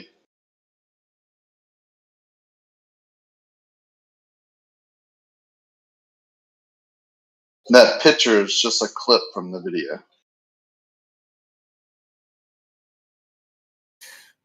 However, if you guys want to go on that, you can go on that too. Go on that if you want. We can kind of have multiple streams going at once if you guys want to comment on that as well. But or we could do a topic change, or we could keep multiple topics kind of flowing. But the thing, with the term flat Earth being connected, to the globe as part of the whole programming and everything, I would agree with that, and I do think there's a whole connection to that. However, there's also a way I think, and this is part of the spirit of flat Earth that I do actually resonate with. Like, I don't call myself a flat earther. I've never thought of myself as that. I generally don't even say the earth is flat. I mean, I have in times of my life. It does have kind of a shock value if you say to someone, the earth is flat, or, that whole thing to it. But I just don't think, from my viewpoint, it's really not nuanced enough of a term. It doesn't have enough detail. It doesn't have enough nuance and detail that would, for cosmology. I mean, the word cosmography, like the word cosmography is the actual physical layout of the cosmos, as it were. So flat Earth, it just doesn't have enough information there. It's not, it's like a surface feature. Nonetheless, I still kind of do have a certain resonance though with even that idea, or saying like the Earth is planar, stationary, etc. And I and especially in interfacing with the world, because we are, at some points in our journeys here, we are informing someone that the Earth isn't a globe. It is something else, as it were. Yes. But I guess your approach is just not even to do that, not even to blend that at all. Don't even use any part of it. So if somebody asked you, you would have to just go on a whole thing about what you've been, go on a little bit of a explanation to explain what you mean by that. Right, but you have to realize that it's very specific, right? It's a niche market, right?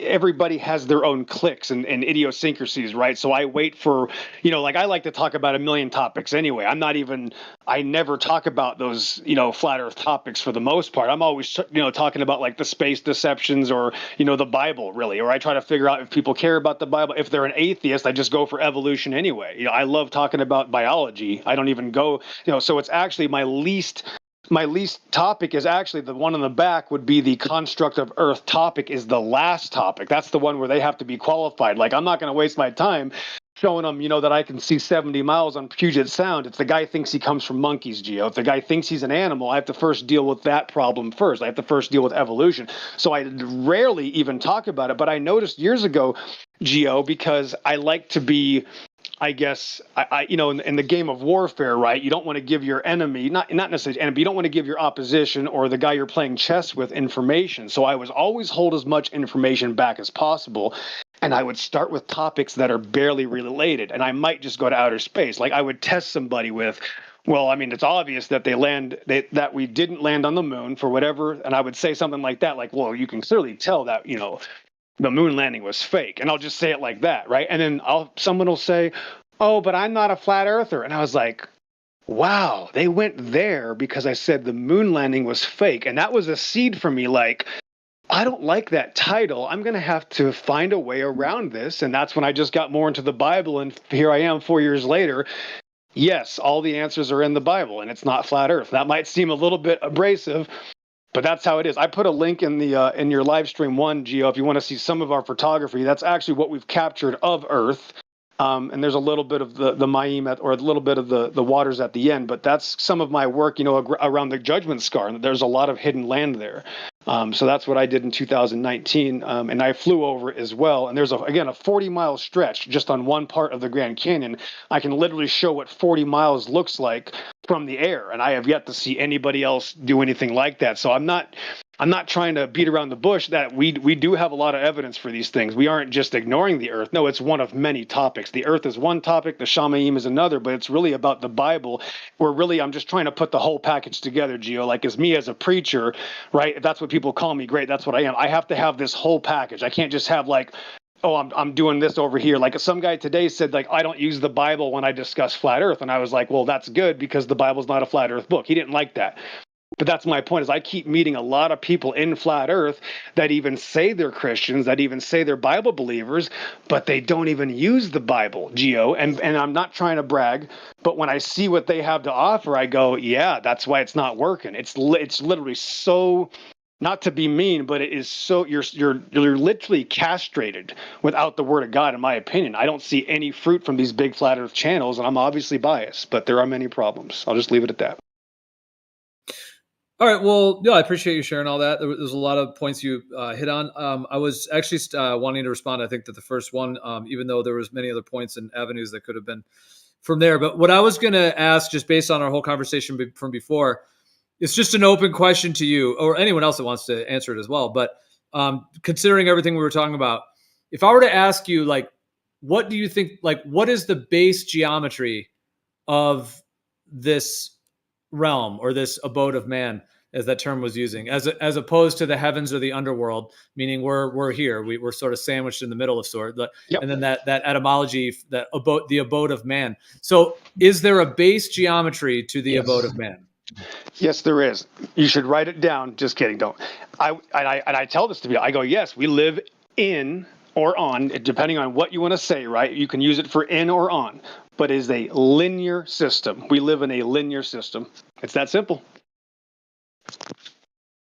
Right? So I can see linear? straight. Linear. Like if I'm on a mountain, that's not flat, but I see straight, I see linear. I'm going to go down the mountain. I'm going to continue to move linearly over these hills, and we will travel outward. We will go out, we will walk the earth, and we will go across this, wait for it, plane of existence. You see, the word plane of existence is different than calling the earth a plane. So when you say plane of existence, you're being much more accurate. If you say the earth is a plane, that's fictitious. You see, so just one little word change can make a completely incorrect statement, can go to a correct statement. But yeah, we live in in or on a linear system. So Earth is a linear system, and also the surface of the waters are also a linear system. And I would say, yes, this construct is a linear system. We move linearly through this construct. The birds can do special things, right? The birds can move vertical. We don't really have that ability yet. So, but that's it. As a base term, you would have to admit that kind of makes sense. We live in a linear system.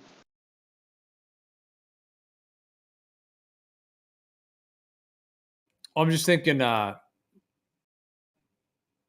like by linear. Okay, so how are you using that term? Like, is that connected to? Well, you said planar after that, but are you trying to use linear as connected to planar or similar, or are you using it in a different way? Well, linear seems to make sense, right? We can move in and out, to and fro. So it's a general system. Like when I go across, I'm not thinking about myself going up or down. Like if I want to, what state are you? Are you in the United States or? Yeah. Oh, you're in the East. Oh, just like, are you in the East Coast? Just give me a general area. I'm in Northern California. Perfect. I'm in Southern Arizona. You're north of me and Stormfire. Stormfire is west of me. He's south of you. I would move linearly to see if I'm going to go travel and I'm going to just drive across the country to you in Northern California. I would first move to Stormfire, say hi to him, smoke a bowl, and then I would move north to where you're at. We would linearly just move across the state. We're just traveling, right? So I wouldn't have to use this word linearly. It's already known. It's an already given. I'm just going to go hang out with these people, right? So that's actually almost too much information. I don't need to see linear, but if I have to be asked, if you're saying, what is this? I'm going to say, yes, we live in a linear system. If you're making me give you an answer, but that's not a term we wouldn't normally even use. We wouldn't use linear. We wouldn't say flat. When I order a pizza, I'm not going to tell the guy, hey, make sure you don't make a football pizza. Make sure you make it flat this time. Like it's just a given. We know how things work, right? So, it's kind of removing the extra credit. I don't like ranch on my pizza. Just leave it plain.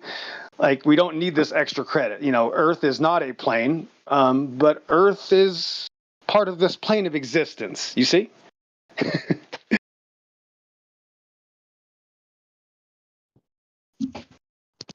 It's kind of like in the Bible where you can have two sentences that are almost identical and somebody will say, look, they're contradicting each other.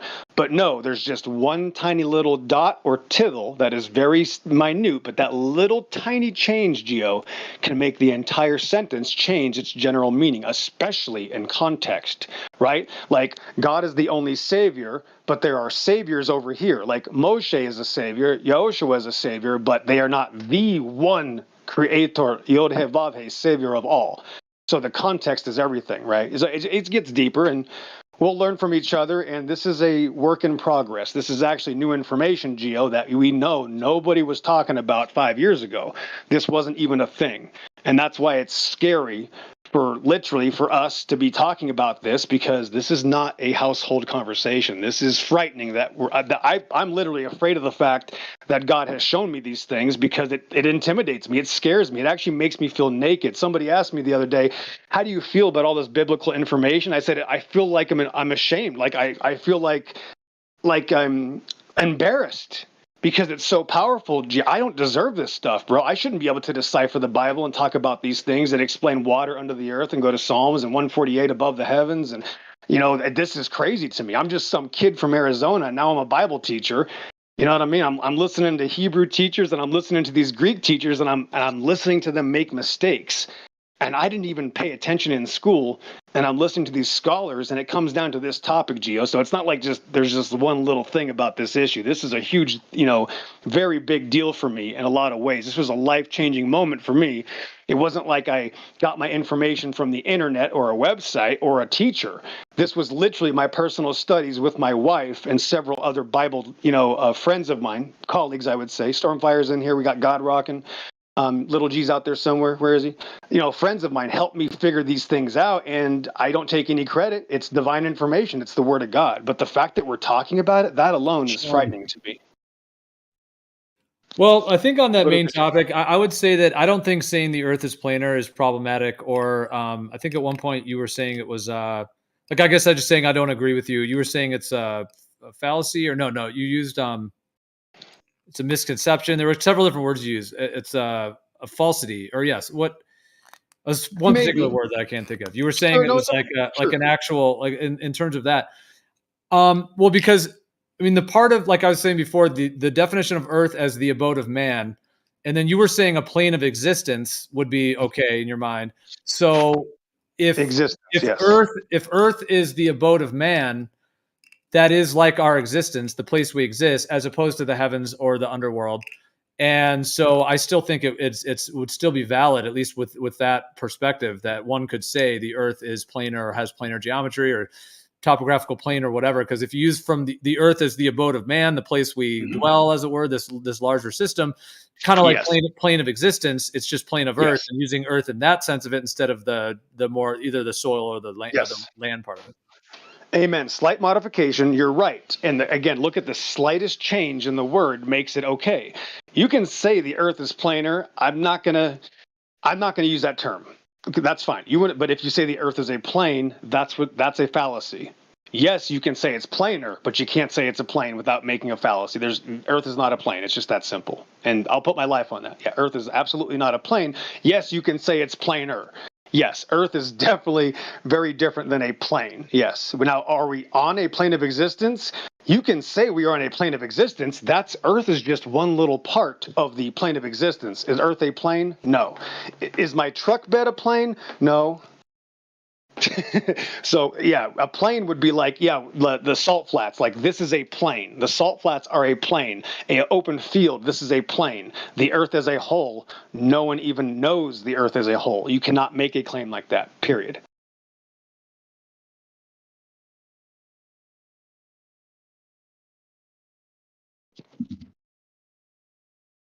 But at least we're able to talk about this. I'll say that. It's good to be able to talk about this and kind of challenge each other. Even, let's say, listen, if I'm wrong, that's okay, Gio, because I'm going to get people to really think differently, right? I'm pulling them over here, a completely different side that they never even thought about. They're like, whoa, this sucks.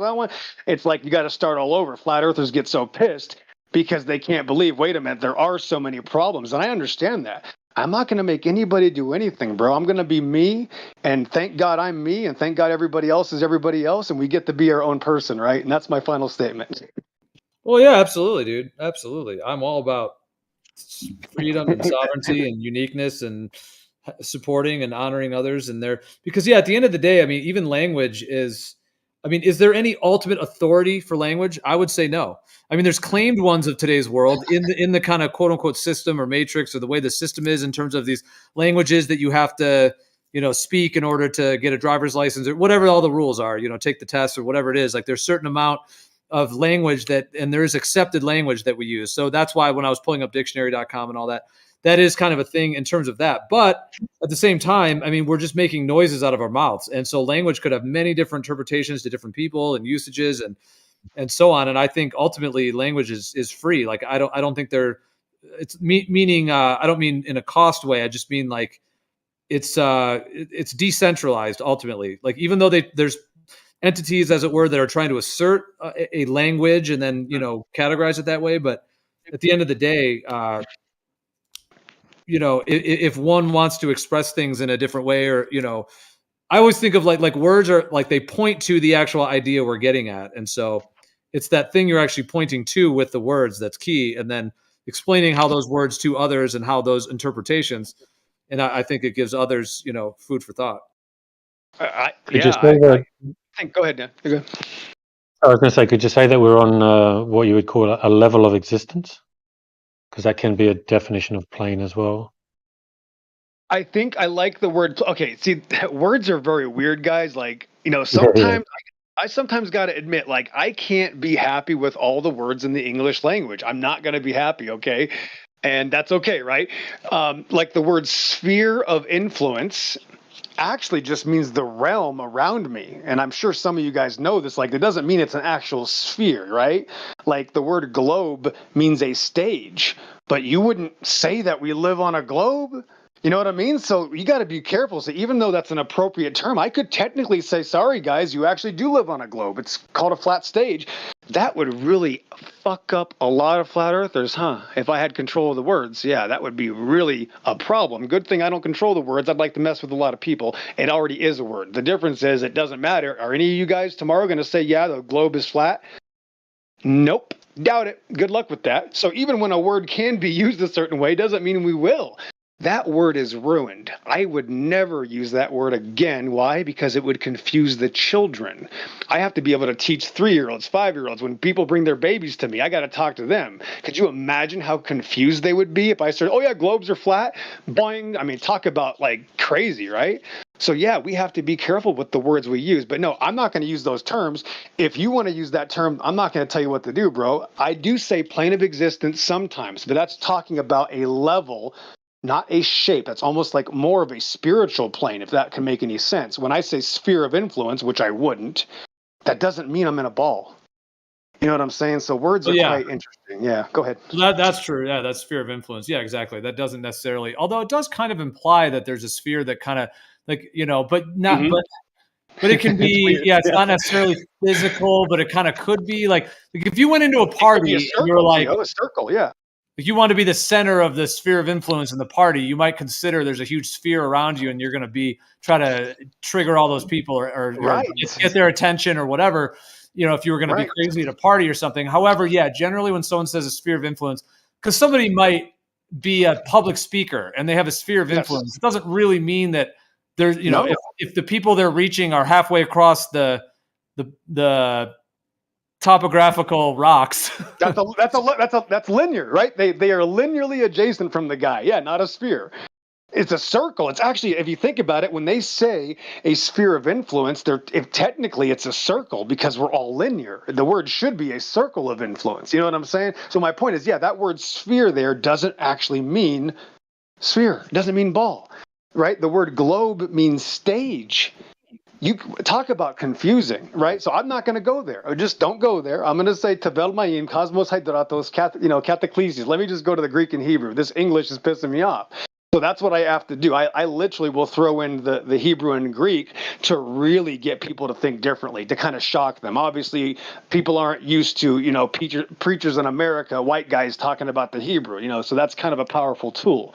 So I obviously have a completely different method, Gio, but it's good that honestly I think you came to the realization of the Mayim or the waters in the last year or so. And, and that's what happens. Like, we've been trying to influence people about this for 2 years. And even people that, I'll tell you this, Gio, even people that don't like me and some of my haters are even talking about it. And that's got to be the weirdest thing ever, because haters are now literally repeating the things that I was telling them 2 years ago.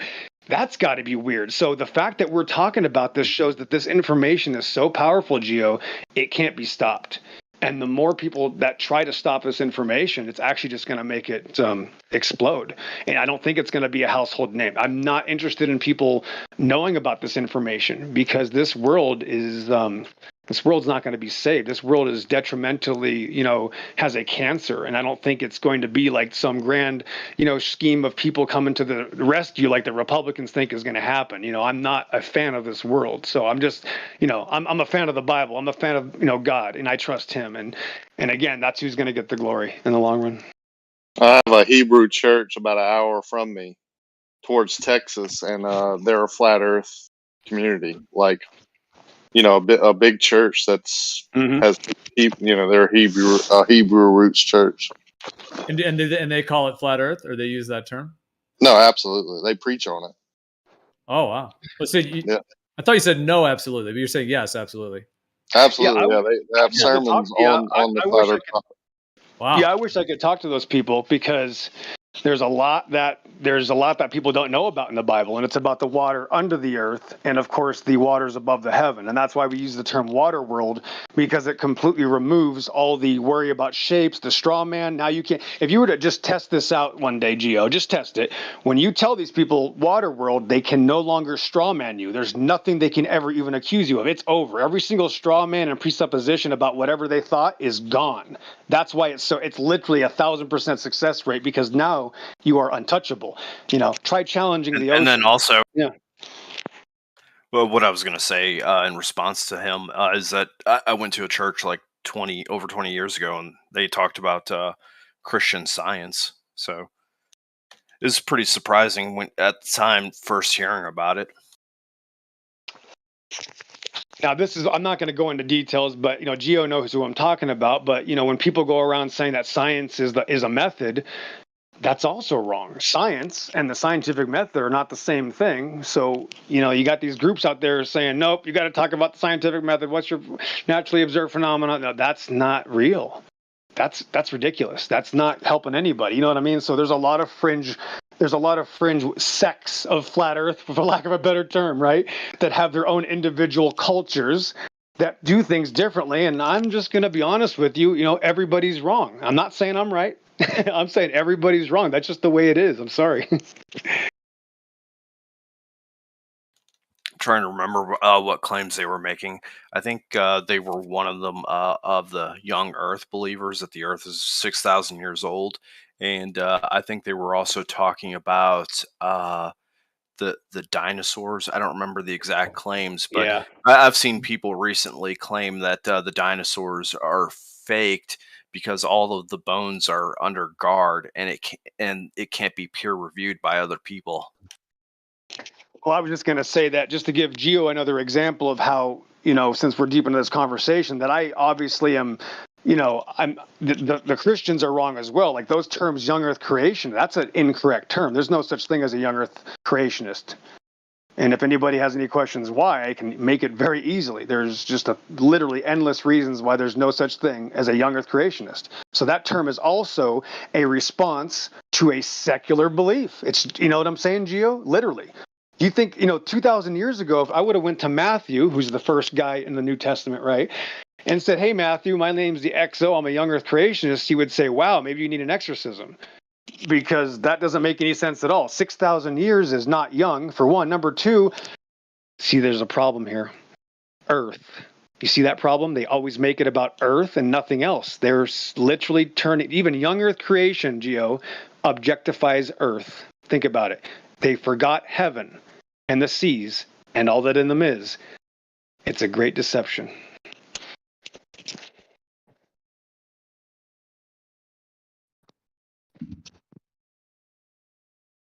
I better shut up. 1024, west of the Rockies.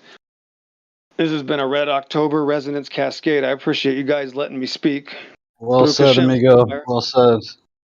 Baruch Hashem, Baruch Hashem. Yep, thanks, Gio, for letting us speak about the Mayim of Elohim, because it's not being spoken about anywhere else. I guarantee it. This is a topic, Gio, that, when you look around in a year from now, you're going to be like, wow, this is crazy, bro.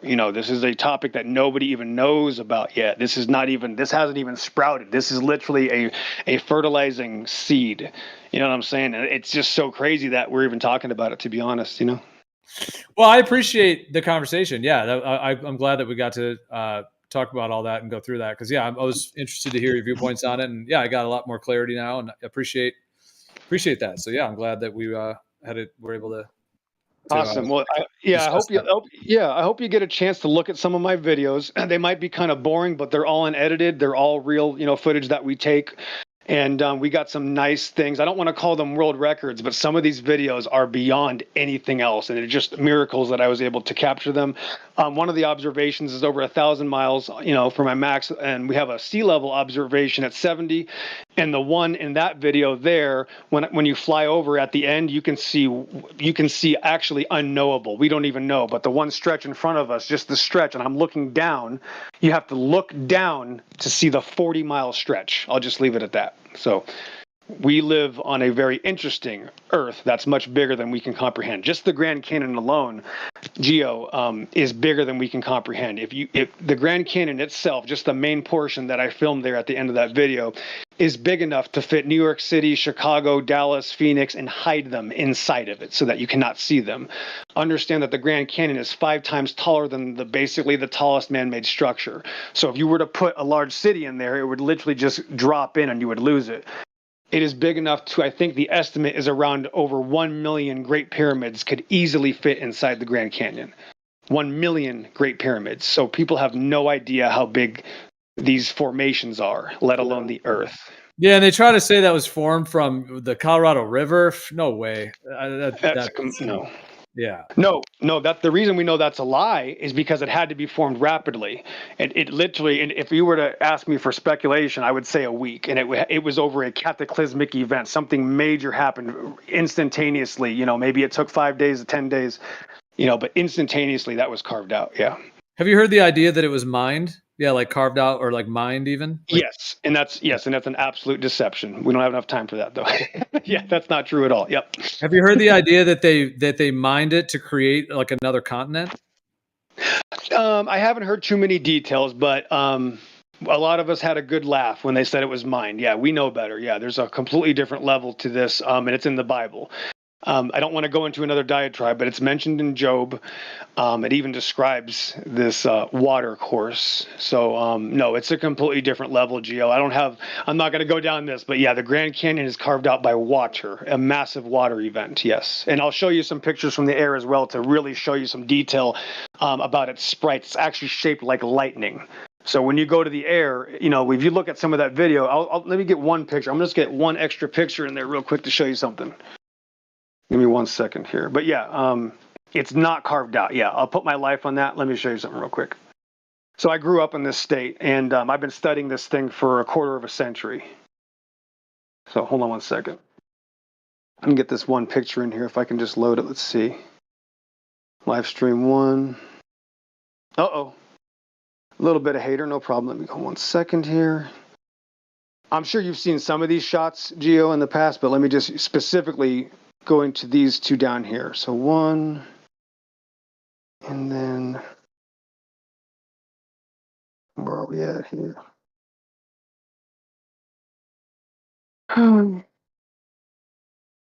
Have you've been there?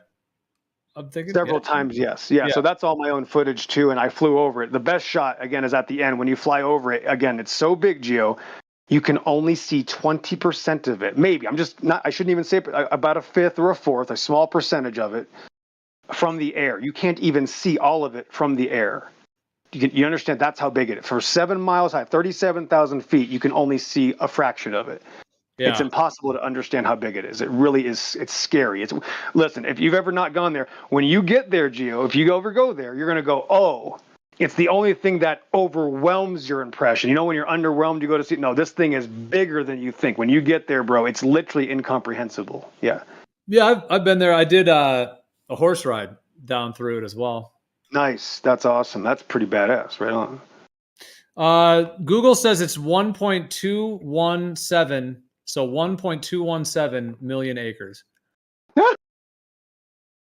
Oh my goodness. They're probably undershooting it. I think that's probably a little weak, to be honest. Let's see what Wikipedia says. It says 18 miles. It says 277 miles long, 18 miles wide. And there's one stretch that's 40 miles, just one stretch. I don't know if it's the longest stretch, but it's 40 miles. 1 second here. Yeah, I mean, 277 miles. I mean, to even drive that on a highway takes a while. Yeah, like that's right. And it's like a serpent. You know, it's literally like a snake, right? You know, It's literally like a serpent. When you get up there and you see it, it's pretty crazy. Yes, these pictures aren't loading. I don't know if I'm in a bad area right now. You know, when you go to G+ to check your 3,000 pictures you've taken for the past 10 years? Man, this thing is taken. So let me just, I'm going to have to get off here and come back. But there's one particular picture that I kind of want to just get out here because it shows the electrical look of it, you know, kind of like the sprites. So nice. I'm just kind of mumbling right now. This is kind of annoying. But yeah, these pictures aren't loading. I'm going to have to switch devices. So, yeah, we did a horse ride down in it, but we also did one of those, like, you know, those like dune buggy, like those kind of Jeeps that are like open. We did one of those things too, bounding. That's awesome, man. That's the real level. I mean, that's what's up. But yeah, like you said, to even see the whole thing is like, you'd have to spend a few days to even check it all out if you really want to see it all. I mean, it's insane, bro. Like, so when you fly over, right, those sections that come out, those are called plateaus, right? They're like, you know, each plateau, in between each plateau is a canyon. So it's really not a Grand Canyon. Its real name, it's got two real names. The first name that I called it was Judgment Scar. I thought that was a good name, but then in the Bible, there's a different name. It's a water course. So that chapter 38, this kind of shows it. The one I just posted shows it. Like a high altitude, like you're talking about, that kind of shape, like using the term scars, you're saying? Yeah. Let me see this picture you got. Let me see. Bro. Just want to say good morning. Long time no see, sweetheart. Hope you're doing well, by the way. Baruch Hashem, Stacy. Yeah, it's good work though. That's one thing I haven't seen is the Grand Canyon to that aspect. I would love to do that. I've traveled a lot. That's one thing I want to do still. Yeah, so check this picture out that Geo posted. So on the bottom left is the main section, Geo. So what people go to is just that bottom left corner, and they think that's the Grand Canyon, just the bottom left corner. They have, I'm just telling you, like, think about how many more times it's bigger than that. They think that bottom left, that's look, it just goes and goes and goes. It's just unbelievable. Yeah, and that's during the winter. Some beautiful shots during the winter. So I'm gonna have to leave this real quick. I guess the internet is fighting me today, so I really gotta figure out why this isn't loading. But yeah, I got too many pictures, and I guess when you have thousands of pictures, it's gonna take a while for these to come up. So I got a default one that's not the exact one, but I'm sure you've seen some of these. So I'll just post my main one, and then I gotta go find the other one. So this is, this is my best work from the one on the right, of course. Good, it only picks one. So that's my main one. Is a hell of a sight to behold. Absolutely my danger. Thank you. Yeah. So that's Powell Plateau. If you can see that, Geo, in the middle. Okay, that's right. Yeah. So that middle section is Powell Plateau. So just so now, look at the middle of it and go down. It's kind of shaped like a fish mouth, I think. Just that middle, from the middle downward, you could fit almost the entire New York City skyline just on top of that one section. The entire New York City, and I've just done the math and I've gone over these things. You could fit about 1,000 Great Pyramids just on that one small plateau on the flat surface. And that flat surface, Geo, it almost looks like felt to me. It looks fuzzy. That's forest. That's 100% rich forest on top of that flat surface, that plateau. Wow. Yep. That's incredible. So when I took this in 2014, I didn't expect to see this, Geo. So we're just flying along, and I'm looking out my window, and as soon as I started to see it, I felt my heart drop. Because I had no idea. Right? I literally, my stomach, it felt like my stomach was in my neck and my heart was in my guts. It was the craziest feeling. And I'm just literally just grabbing my phone and I just start clicking, and that's how that happened. So it was it was unintentional, and that's when I started my mission about almost 10 years ago. As soon as God showed me this, that's kind of what got me on a fast track, So that's my personal journey, Yeah, nice. Yeah, but it's yeah, incredible. Those formations. Yeah. Reminds me Amen. of like in Sedona. There's that plateau where the airport is in the middle of Sedona. It's like up on that plateau. There's a lot of them out here. Yeah, that's not too far. That's about what? Probably 100 miles south of. No, I'm not sure. It's probably closer. Yeah, it's the same area, man. Yeah. And remember, this is just one area. God Rock and north of us in Utah, you got all that, the rest of it. You got the beginning of the Judgment Scar for another 200 miles north because there's another smaller Grand Canyon, the Glen Canyon. I actually have a video of that. Yeah. There's what's the other? Because we went to the other one too. By the way, I'm posting this real quick. This is that just shows in Sedona. It just reminded me of the way that it's a plateau. Like in Sedona, like that, there's like basically the airport is at the center of the whole. So it's like it ramps up in that plateau kind of way. Obviously, it's not the same as the Grand Canyon, but this one actually shows. Yeah, it is a little similar. bit better as well. It's kind of like a plateau that's kind of propped up like that, and that's where the airport is. Actually, it's kind of wild because there's always like helicopters and sort of they're like landing up there. It's kind of it's like in the center. Makes me think if that used to be like a ceremonial site, like perhaps that was where you would do the ceremony, up in the center of everything, like elevated. It's badass, man. I mean, we're talking about literally a vastness of, endless, just this one little area in Arizona, which is a, spot on the map is this isn't even comprehensible, to understand these things. By the way, the one I was referring to is Bryce Canyon. That's the another. Yes, that is. I've heard that name many times. Yeah, I've for sure. Is there a flight that someone can take to see the entire 270 some miles that they'll let you see? Like a whole flight? No, the best flight is going to be, in my opinion, is going to be from Seattle to Phoenix International Sky Harbor, or from Phoenix International Sky Harbor to Seattle. That would be obviously north to south, south to north. As far as an east to west, I think there are a couple you can just look up. I just haven't done them. But the problem going east to west is that if you fly over it, you have to pick a side. If you fly from north to south, it's going to be on both sides of the aircraft. Yeah, I want that.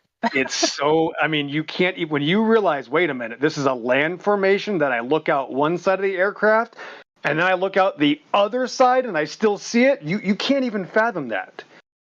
It's just ridiculous, guys. It is something, bro. When you see it from the air, Gio, or anybody that ever sees this in the future from the air, it's going to change your life. I'll just say that. It will. Well, yeah, they have thing now, my bucket list. Yep. Yeah, like I haven't been there in a few years, and like I said, I did a horse ride in Grand Canyon, and we also did like a dune buggy type thing where we drove around in one of the like an open air kind of it's like a big like a Hummer Jeep kind of thing, and it was like so we did that too, but we didn't do an airplane tour, but they do have what do they call them, like scenic airlines basically, where you can pay $200 or whatever it is, and then you can take a like a small plane. And then they fly you through the Grand Canyon in different areas. I don't know about seeing the whole thing, though. That'd be interesting if there's one like that does the whole thing. Because, I mean, 277 miles and 47 miles wide, you'd have to probably have a jet or some kind of fast plane to be able to really cook around the whole thing because it's pretty big. But, well, depending on how fast the plane go. But yeah, I think there's a lot of airplane and helicopter tours that are there that you can do. Yeah, the next time I went up, I was planning on taking because again, my footage is just from a cell phone. I've just been blessed with perfect air quality. But the next time I wanted to go up, I was hoping to get a high zoom camera, to really take it to that next level. But I don't know if that's going to happen. But that was my plans for the future. We should do a retreat. We should all go. I just posted this website. There it is. Airplane Scenic Airline Tours. How fun would that be if we all met up there and take a flight? Yes. Now you can do this, but realize there's a problem. When you take these flights, you are much closer. You're lower to the ground, so you won't see it from that same aspect like in the photography that I showed, previous. So you'd have to make some sacrifices. And here's the deal. When you do the scenic flight, you will actually see a lot less of it. When you're doing an not international, but when you're doing, state to state, Washington to Arizona, because you're so much higher in an actual 757, you're going to see a much broader, view of it. But of course, to get 10 people to get a group together to go across the United States from the border of Mexico to the border of Canada might be a little bit tricky. But, it's really cheap, though. It's $200 for a flight. So to be honest with you, it'd be cheaper to take a bigger flight higher, faster to, if you want to be real about it, it'd be cheaper.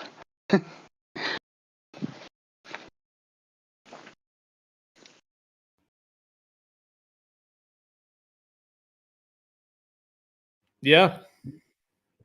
I mean, you can pretty much charter flights anywhere these days. Sometimes it's even cheaper than it is to fly, commercial. Right. But, I mean, yeah. What's it called? I said commercial, but to fly private? No, but what's the term? No, like mainstream. I guess. Yeah, I guess it's commercial. Yeah, it is commercial. I guess it's commercial in that sense. But when I say commercial, I thought of like UPS planes. Media. Yeah. Yeah. Well, the commercial's the best because remember, they don't know what their passengers are seeing. Let me tell you, when I saw this Grand Canyon in 2014, 45 minutes earlier, when I was over Nevada, take a guess at what I saw. Same flight, 45 minutes earlier or 30 minutes earlier over Nevada. I looked down and I saw Area 51. And I didn't get my camera out in time enough. And I was like, damn it, that was Area 51. By the time I saw it, it was slightly past, and I finally identified it. I could see the runway.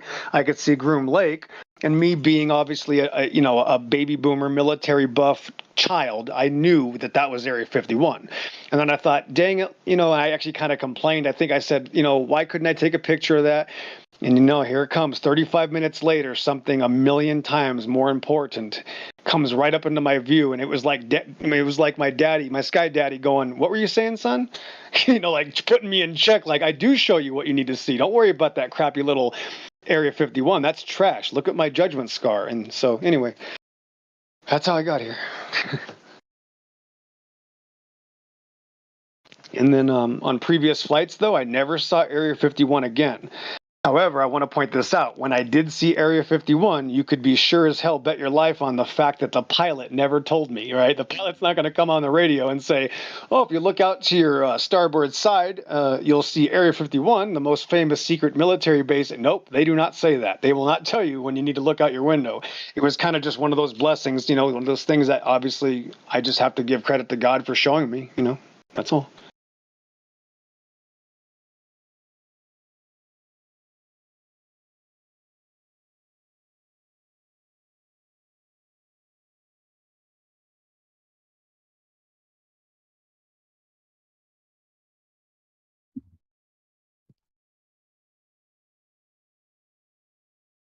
Be right back. I'm missing a flight anyway. It's amazing being up in the air, especially when you come from a new perspective and you come to this whole area, right? And then you get up and fly again. It's it's very liberating, especially when you're looking for stuff. I don't get why that guy wouldn't just come out and tell us what he thought. He was always just beating around the bush.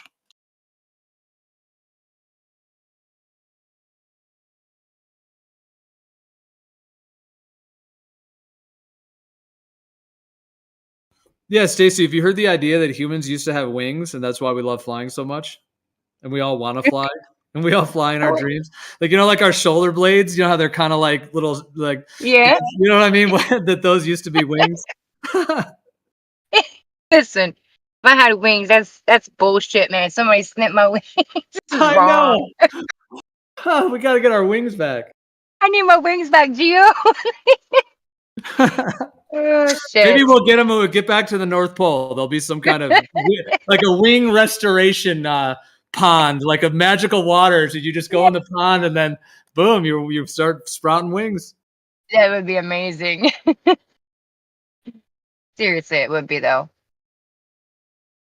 I love flying. I was kind of nervous because I hadn't flown since I was young. But as soon as I got in that plane and I was like, window seat, you're gonna do this shit. Yeah. Now I can't stop. I want to keep flying. Yeah, and then like knowing about the Earth too is even, you know, because you look out that horizon and it all just like rises with you, and it just, that like after, yeah, really think about the Earth more too, and then flying, you know, after knowing about this even more, then thinking about it more, and then being up there, it really is even that much more majestic. Just even that understanding of it, just this massive extended surface. Yeah, it's really quite a majesty. Yeah, if you guys haven't flown after coming to Flat Earth and having that understanding, please go fly. It was one of the best things I ever did. I know I'm just making it up right now, but let me tell you something. It was amazing. It helped my soul. It is a soul searching thing. I mean, you could take pictures and video. Nobody will care about them anyway over here. However, not that I'm saying our group, but I did it for me. Like, look for everything. Pay attention to the flight. Book a window seat. It's important. Yeah, a recent flight I took, I couldn't get a window seat. You know, I only could get, and like they had all the windows closed. You know, and I was like, I didn't want to like, you know, anyone who had a window seat, I guess they get to choose whether their shade was up or down. But like all the shades were down, and I was like trying to sneak a peek, but unfortunately, but yeah, what you're saying is absolutely the case. Well, yeah, because you're up at altitude. I mean, how often do we get to go to 35,000 feet? Not very often. So, you know, and then to really see it from up there, you know, you can really get your peepers out and see what you can see. Absolutely. I find that I don't know why this picture. I like literally had to like hand crank a computer and use a corn cob or something. Anyway, so 45 minutes after the hour, that was one of the last shots I took. So of course, you know, the end of it or the northern part of it at an angle, you can see that clearly looks like exactly how electricity carves out wood, right? That electrolysis effect that they use on wood to carve out those shapes is exactly how the shapes of these canyons are that are carved out by water. So you can see by that look that doesn't look like anything that was carved out by, you know, an intelligent being on the ground, you know, as far as quarrying. I really detest that idea, and it's extremely foolish, to be honest with you. I want to point out that water carves out things just like electricity. And that's the main focus on this point here that I want to make. And the reason why this is so important, because it's in the Bible. This is a verse that Stormfire pointed back out to me after I read it. In Job 38, he pointed out, I go, what's that water course? Job 38:25, it says, who hath divided the water course for the overflowing of water, or a way for the lightning of thunder? And as you can see, lightning. Oh, did I lag out already? You're here, honey. No, you're good. We hear you. Okay, I'm sorry. You can see that lightning and this water course have the exact same design. Yeah. As soon as I saw it, it looks like lightning. Yes. There is a connection. There is a connection here, folks. It's Job 38:25. So Job 38:25 mentions the water course and lightning in the same sentence. That's why this is a big deal to me. So for God to show me this, Gio, for God to show me this, and then 10 years later we found the Bible verse, that's one of the reasons why I'm a little bit excited. So there you go. Yeah, well, that's like that fractal branching process that, lightning makes that. Tree branches, of course, and many other things. Oh, there's also the, what are they called? Like a lichen graph, where they take like a electrical impulse and they shoot it through wood. You ever seen that? Yes, that's exactly what I put there. Yeah, if you look again on that picture underneath is exactly that. I forgot how to say the word. It's exactly that. Yeah, that's why I use that as an example. Yeah. Yep, that's right. So lightning and water. Yeah. It's something. Yeah, it's a big deal to me. I like it. Well, it's funny how you wrote it recently, XO, that you've been finding all these things in the Bible that kind of, validate all of these certain things about the water, and, like you just did just now, basically, it's in the Bible, it's mentioned in the Bible. There's a connection between the two, obviously, and, by their appearance and who knows what else, and maybe we're going to find out a little bit more about the connection here shortly. It wouldn't surprise me that, because you seem to do that pretty often. Oh, well, I don't do it. All the credit goes to him. I'm just a boy, reading this book, and it's kind of like the lottery. You can't win if you don't play. You at least point it out when you feel like you've found something. You do point it out to us. At least you have me several times. I think it's just kind of cool, bro. That's all. Amen. It is. No, it's an absolute blessing. I'm just going to read from this exact book that we found this a year ago, and it says, this is 25. And it says, who hath divided a water course for the overflowing of waters, or the way for the lightning of thunder?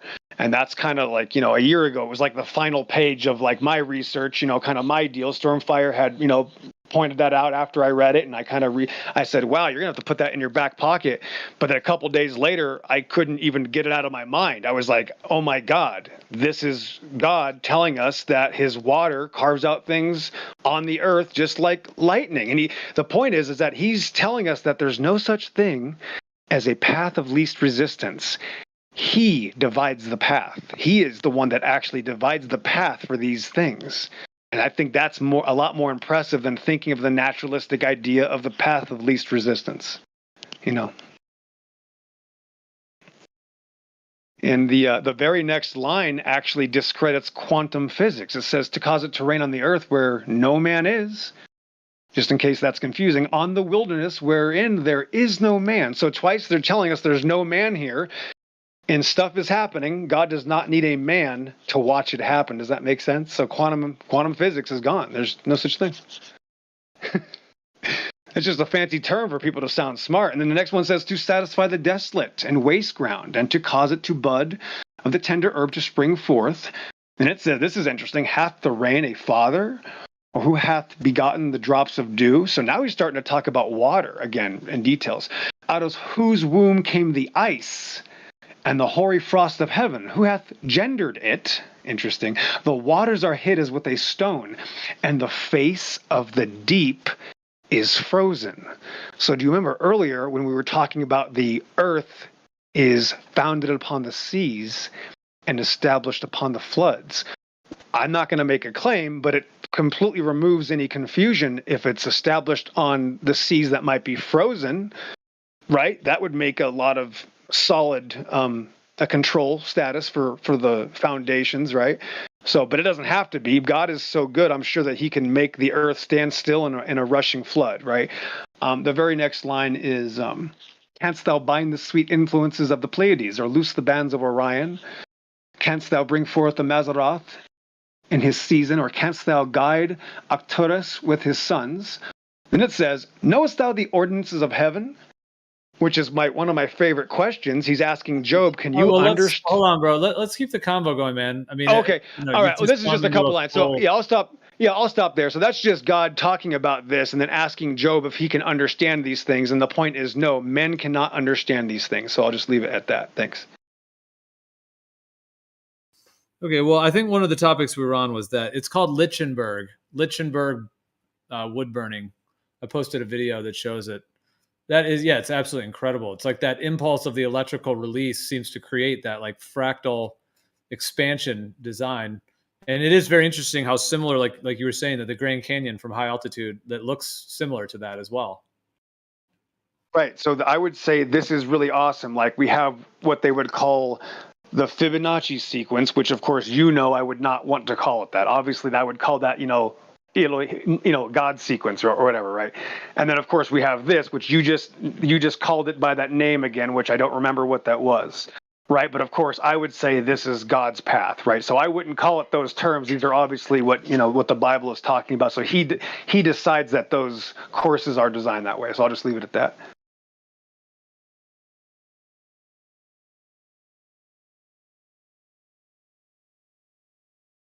Yeah, I mean, the fact that the Grand Canyon does have that similar design to it would not be far to then consider that perhaps whatever the Grand Canyon is, or however it seems to have been formed, and so on, seems to have that same like electrical fractal design to it. The expansion, kind of like the branches of a tree, or like a fern. The fern leaf is very fractal, where it's got like these little ones that are mini versions of the big one. It's like all these little branches that go out, and they're all like fractally expanding. Right. Yeah. Right. And if you're not, depending on your body type, go ahead and look at your arm and flex your veins and look at the exact same pattern there as well, Yeah. And the nervous system in the body. Yeah. Right. There you go. Exactly. The nervous system, specifically, right, goes from thick veins and then it goes to the smaller ones. It's amazing. I mean, just think of that. You can't even map the human body, the body of a man. You can't even map this body and understand it. I'll just leave it at that.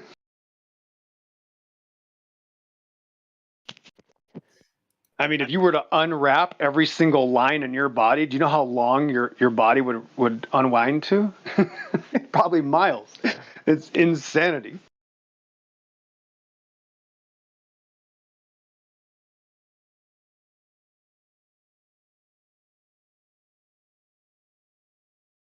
Speak. There's no reason that you can't speak. I'm sure that others in here who've been here a long time have wonderful information they want to share. And that's why I don't need to go back to a live stream and listen to an hour or 2 hours, because I just came in here and spoke. You can speak too. All it takes is a voice speaking up and interrupting sometimes a little bit as well, but you can talk in here. So I just don't want to keep hearing the nonsense. If you want to talk, guys. Somebody's monologuing. Look, he's letting me talk. Yeah, listen, I got enough time, guys. Yeah, God bless. It's been great, guys. I got to get going anyway, so bless you. I appreciate it. Baruch Hashem. You too, sweetie. Nice to see you again, honey. Be safe. Thanks, guys. I'll be back. Amen. We got a lot more to talk about, too, so I don't want to get started again. So thanks again. Peace. Yeah, bro, you too. Cheers. Have a good night.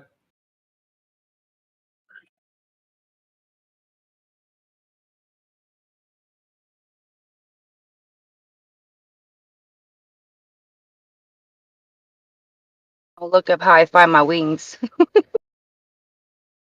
Yeah, where are my wings at? Where are my wings, man? That's my new research, how to find my wings. I know. Oh, what are you doing these days? Oh, I'm researching how to regrow my wings. What are you up to? Oh God, we're gonna really start crazy, but it'd be interesting if we did. I mean, if people really thought that, they would try to find their wings too. I guarantee it. The rabbit hole already exists. It has to do with that junk DNA they say that exists.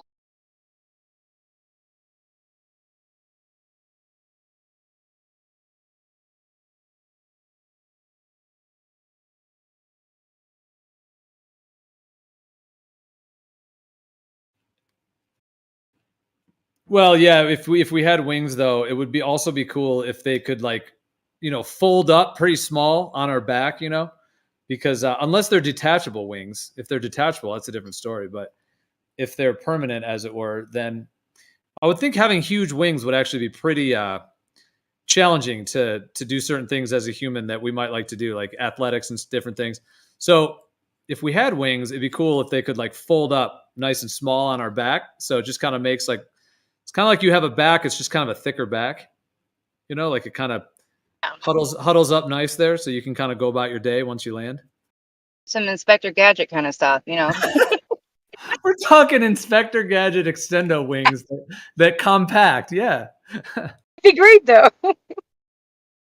Very convenient. Yeah, because then you could sit in a chair. You know what I mean? If you had huge wings, it'd be hard to sit down, for example.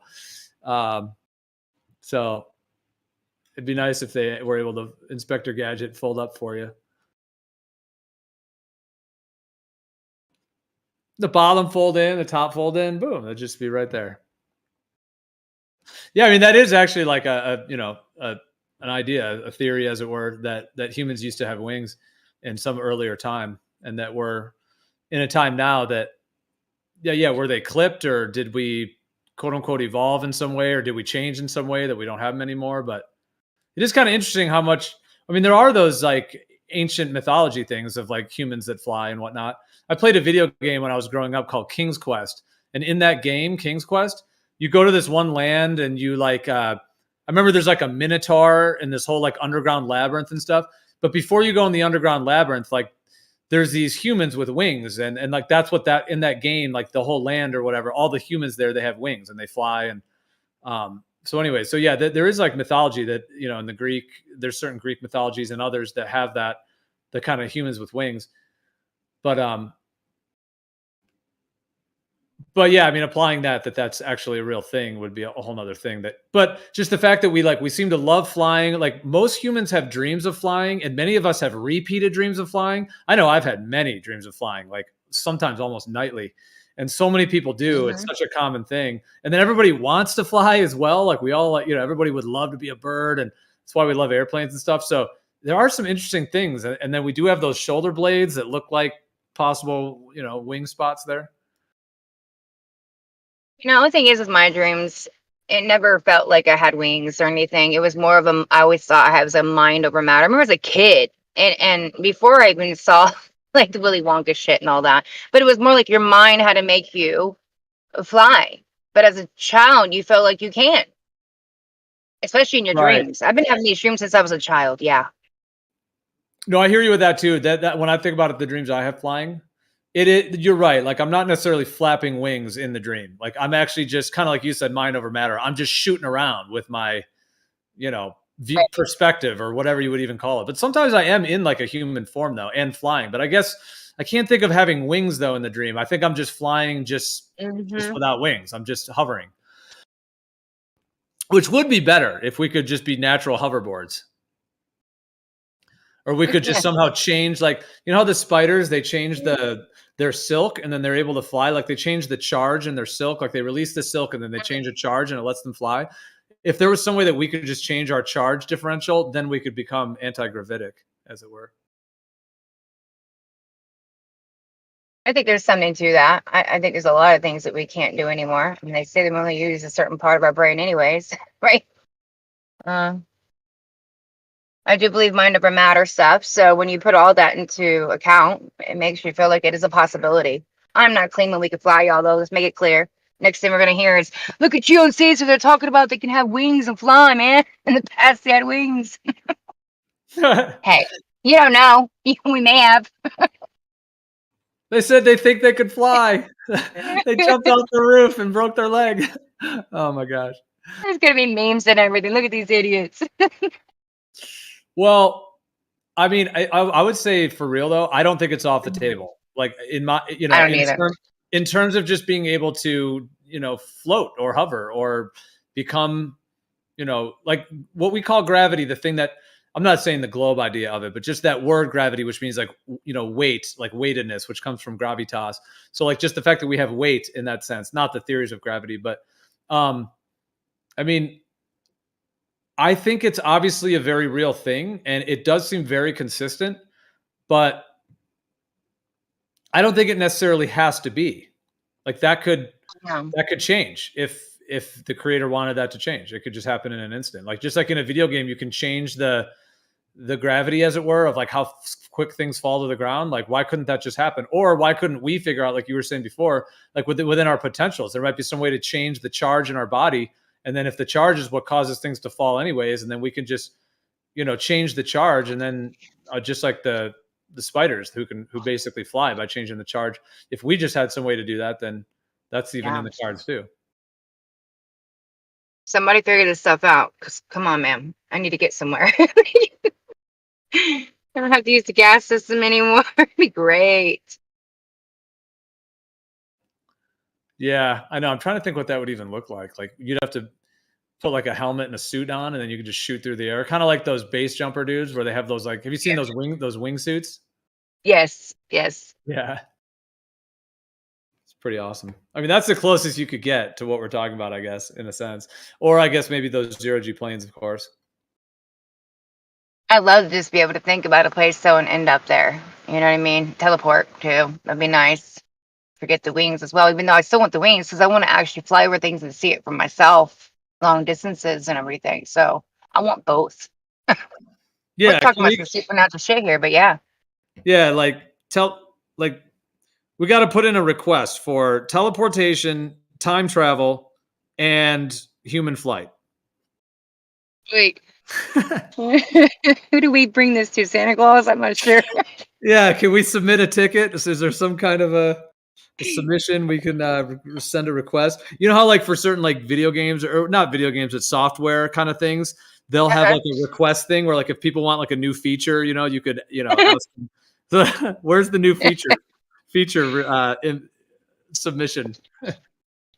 We could though I could actually see them doing this though, and then them updating us and their new ways. They're like, oh, you guys want that? Just come over here. We'll add that to your body now. I'm like, oh, wait a minute. I didn't ask for that. I just want to know how to use it naturally. I don't want anything adding to my body or you messing it up or going into my brain. No, I just want to be able to do it. That's it. Yeah, they're like, well, we're working towards getting you wings, but for now, just take this and don't worry about it. Yeah, we don't want that.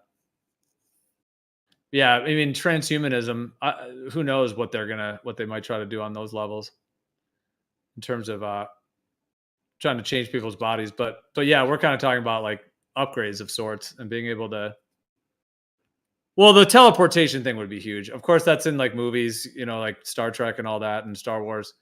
But specifically, yeah, when they do the beam me up, Scotty, and all that. But yeah, that would be absolutely incredible. If you could just zap to other places on Earth without having to fly and do all that, that would absolutely be. That might be the number one request. If we could just zap other places, that would be absolutely incredible. Maybe it already exists with free energy.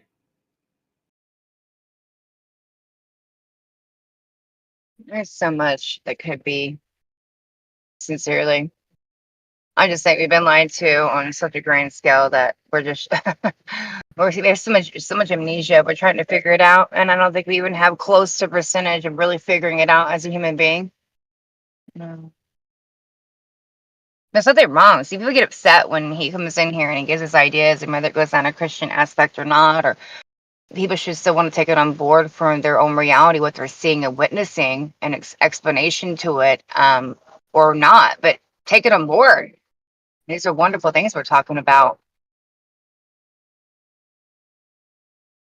And there's so much room to speak right now. I don't want to monologue, by the way, because I can definitely do that. You guys know that. Well, if that was referred to, yeah, I think someone was typing in the chat about that.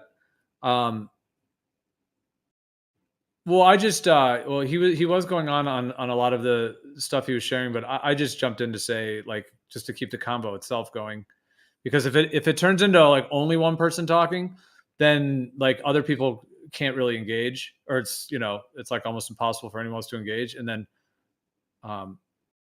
like ideally we want to have like the the option that people can engage. I mean, there's times where we can do a longer thing. I mean, I'm even kind of talking a lot right now, often more than I do usual, um but yeah, I mean, as long as we leave space in between that other people can jump in, that's always good. Unless it's like an event or some kind of a thing where it is one person. And sometimes it does even happen here, like especially if it's like late at night or kind of just quiet vibes or whatever, or if it's just chill vibes, then sometimes kind of everyone's just cool to listen to one person for a bit, as long as there's some space that someone else can join if they want to.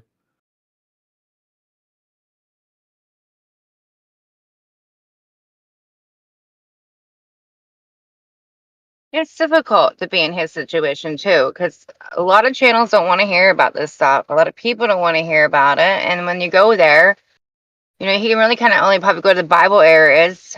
That in itself is like, why? Why does he have to stay in one area? And when you get to a place where you can finally talk about it with certain people who want to listen to you a little bit, you tend to monologue. I mean, not on purpose, but you just never have that time. You're like, oh, listen to this exciting stuff. I gotta get out. I've been there, and so I understand it. But he's a good guy, man. He's got a good heart. I've known him for so long. So have you, Gio. I think I just get to know people's personalities after so long too. Like I have my own. We all know. Start to adapt with people. I'm so thankful and grateful that I've met so many different people though and personalities along the way. Good and bad, Gio. You know what I mean? It makes you such a strong individual. It makes you kind of understand it from a different perspective, even the online communities, the world, God, whatever your creator. You start understanding yourself more. Yeah, absolutely. And the thing about the internet that's amazing is that we're able to connect all the way across the world, as it were, the earth, in all these ways. So it's like, it seems like there's the potential that it could even be seen that we're like even in the communities that in terms of a lot of the truth topics and everything, I mean, we're connecting with people from all over the world. Absolutely. Often daily, and not everyone has that opportunity. I mean, some people do, if they work a job that allows for that, or maybe they do have family or whatever it may be, but most people don't have that. Most people are fairly local to their region. They have their friends, their family, their work, and of course maybe they do travel, things like that. But how many people really talk to such a wide variety of and different perspectives and viewpoints as we do? And from that perspective, it could be perhaps said that it offers like a potential for being more cultured, as it were, and kind of more aware of the larger kind of fields and ideas and people out there. Yeah. Well, that's why I do love your server, because it is like an all over perspective of everybody's. Like we're including everyone's opinions. You come in here and talk about a lot of different things. You're not shunned as much in here. You know what I mean? Because people are open. Yeah, it's a nice server, hon. It's the number one I go to. I remember when me and you were talking, we're just creating it. And it's been a while, huh? And you've come a long way since then. You're doing amazing, though. Takes a second, but you're giving many people a platform, hon. Talk, and I think if the world had a place like this too, a lot of people need it out here. They want to talk about a lot of things: struggles, addictions, life. The same things that we actually talk about. Some of these things may be off the table for them, but maybe just for now, because they haven't even gotten a chance to open up their mind to that. They're so focused on their daily lives and the struggles of their own stuff, So sometimes getting that out of the way and getting open here and talking to other people and listening to their perspectives, man, we need this more out in the world. Your server needs to be listened to, because I was listening to it the other day, morning, and checking in later in the afternoon, evening. So many different personalities will come in here. So many different conversations get to happen that don't get to happen on many different servers on all different aspects of life. So there is something extremely important to the server and what it allows, hon, and what you also don't allow here.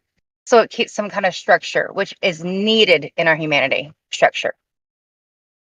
So no, mad props to you. I still give it to you. Always will. I may not agree that we should be speaking in code. I don't think you really do either, though. So it doesn't really matter. I mean, I know where you stand. You wish you could just say everything you ever wanted to say. It's not like that. Well, I will say something about that second, but first, I would just like to say from everything you shared there, yeah, I thank you so much. I appreciate all that positive, kind words, and yeah, I think we actually just got past the 2-year point, so we've been up for just over 2 years now. This server, Yeah. and yeah, I do remember talking to you about it in the early days. Yeah, because I had first had the impetus to create a platform, even going way back, and then it just took the certain time and this is not even the end goal either. This is really just a pit stop. Like I see this as kind of like a placeholder right now because it does seem like Discord is, as far as I know, pretty much the best for what it offers. I know there's that one other one like Gilded, but I don't think that one's near as good as Discord in that way. And Discord has its positives and negatives, but yeah, I kind of see this as like a placeholder for now. But yeah, I mean, I appreciate everything you said, and I do agree. Yeah, there's such a wide range of conversations and just incredible, intellectual minds and input and heart and soul and passion for truth and for. It's amazing to hear so many conversations about in terms of improving the world in different ways and different potentials and keeping open to all those possibilities. And a lot of times other places, I'm not talking about any specific kind or anyone, I'm really not. But these conversations get shut down because of a troll or what. And it can happen here too, but it seems like these conversations that others don't want to go down get to happen more here. But yeah, isn't so much judgment, so that's what's needed as well. Because we don't know, man. We're trying to figure shit out. There's a lot that we don't understand. There's a lot we do, but there's also a lot that we don't. And that's what's so amazing about y'all. And I appreciate everybody's viewpoints. Even when people give me criticism, constructive criticism, or they don't agree with me, I'm actually thankful for that because I don't want people to always agree with me. And that's how I grow, to learn. Exactly. To like express your ideas, put it out there from either where you're at in your research. And I don't just mean just you, I just mean anyone really, like where we're at in our journey, our research, our thoughts on things. And when there's enough of like that guard being taken down, like often people are on guard because there's attackers and trolls and they're defending and there's a whole thing going on. But if it really gets to, in my mind, like it just opens up a whole new potential when that guard is down, and then we can actually like be vulnerable, as it were, like with our ideas, meaning be able to share our ideas and be like, oh, well, I'm thinking this now, or maybe I'm really, I think, this is the whole spectrum of someone saying like they absolutely think that this is true, the case, or maybe they're just still researching, trying to look into it and figure that out. And then in that sense, being able to hear other people's perspectives is huge for that, because you can then either like hear their viewpoint and hear their journey, and then even get resources as well. Like we exchange so much information here, like linking people to things like a guy posted a raw milk finder, like how to find raw milk in your local area. And then Lunatic, like he said, he clicked on it, he went, and then he like called the farm and he's going to get on their list to get raw milk. So it's like, it's just, there's so many things like that happen too. And I mean, I've got like tabs open. I'm saving stuff every day. Like it is incredible how much just knowledge and information that people have to offer. And when that guard is down, like it seems like, yeah, we can really get into some pretty amazing levels of exchange and then advancing certain things as in various ways. And that even goes for the globe side. When people come in here with respect and want to talk about their ideas or their perspective and all that, I'm actually listening and taking it on board, because some of the stuff they say will make sense and then it won't, or whatever. But I get ideas from them as well. Like, so these conversations that are respectful and back and forth and not necessarily so much of a debate, you know what I mean, I think are the most valuable. Yeah. People are being heard. We're not just being talked over or screaming on a server the whole time where you don't understand anyone's thoughts. It's like, what's going on? It could be that way, but the moderation seems to happen pretty well. Jeremy's on it. Jeremy. He's watching your server like a little hawk when he can, as much as he can. And he'll come in here and be like, y'all, please, can't be talking about that. Or please, guys, quit screaming. Well, yeah, So he you have jumps to have in. good He ones. jumps in, and he's like one at a time. Yeah, yeah. You know, because well, yeah, he's really good at diffusing possible. You know, like when it's headed into a dumpster fire, he'll be able to jump in and be like, oh, you know,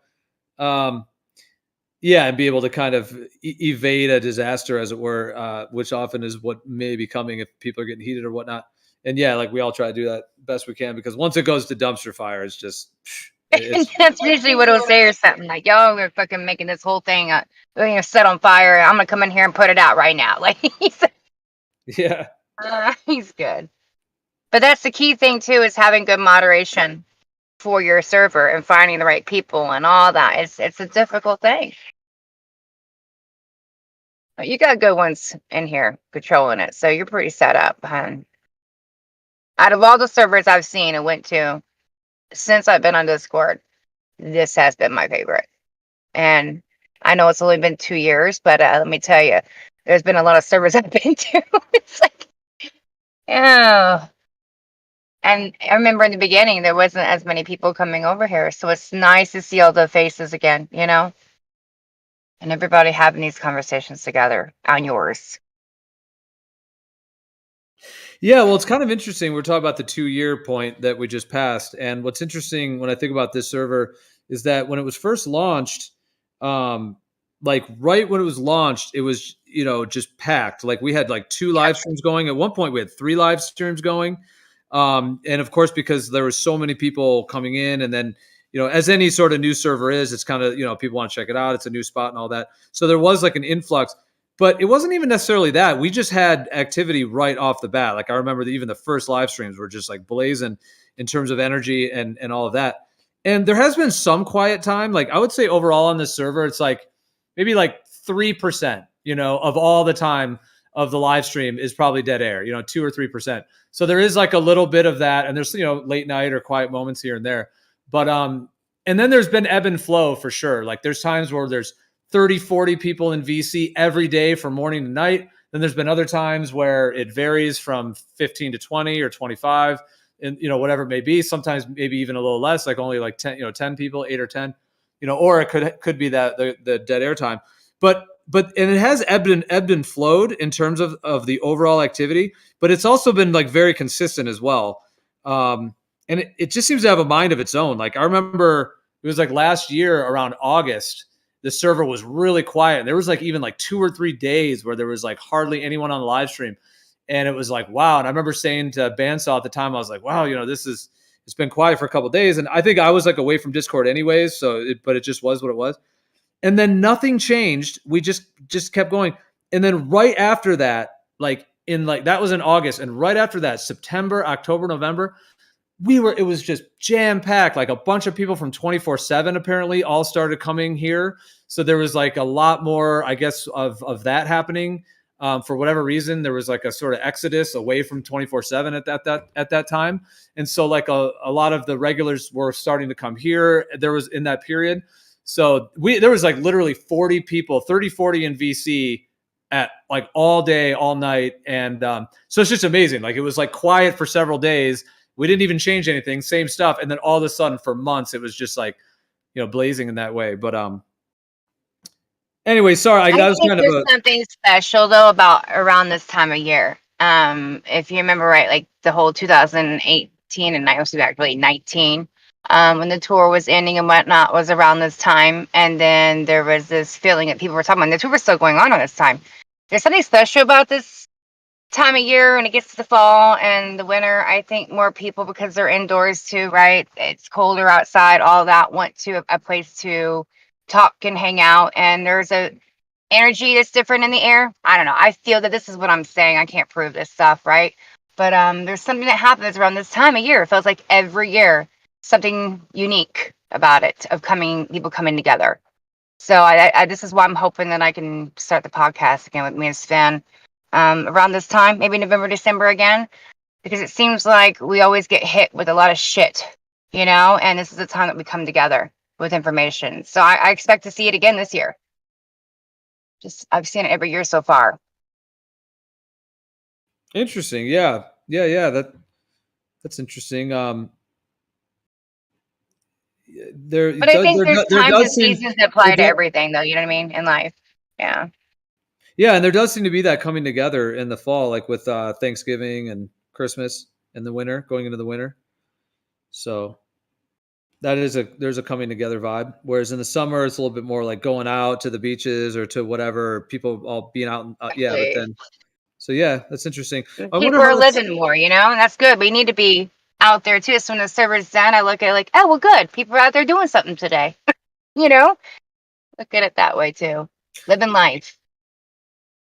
yeah. Well, I was thinking like, is that connected to like, well, people coming together, or is like the sun going more on the outer ring? Like, could it be like people are going out more or to like visit family or something, or some kind of like in that way, like coming together, or like in. I'm just trying to think if there's some link to like the actual way the sky works, like the way the sun. And then there's in It the does south feel energy too. based. Yeah. Yeah, like is it a time of the year thing or is it a season thing? Like for Australians, do they have that in like their fall? Interesting.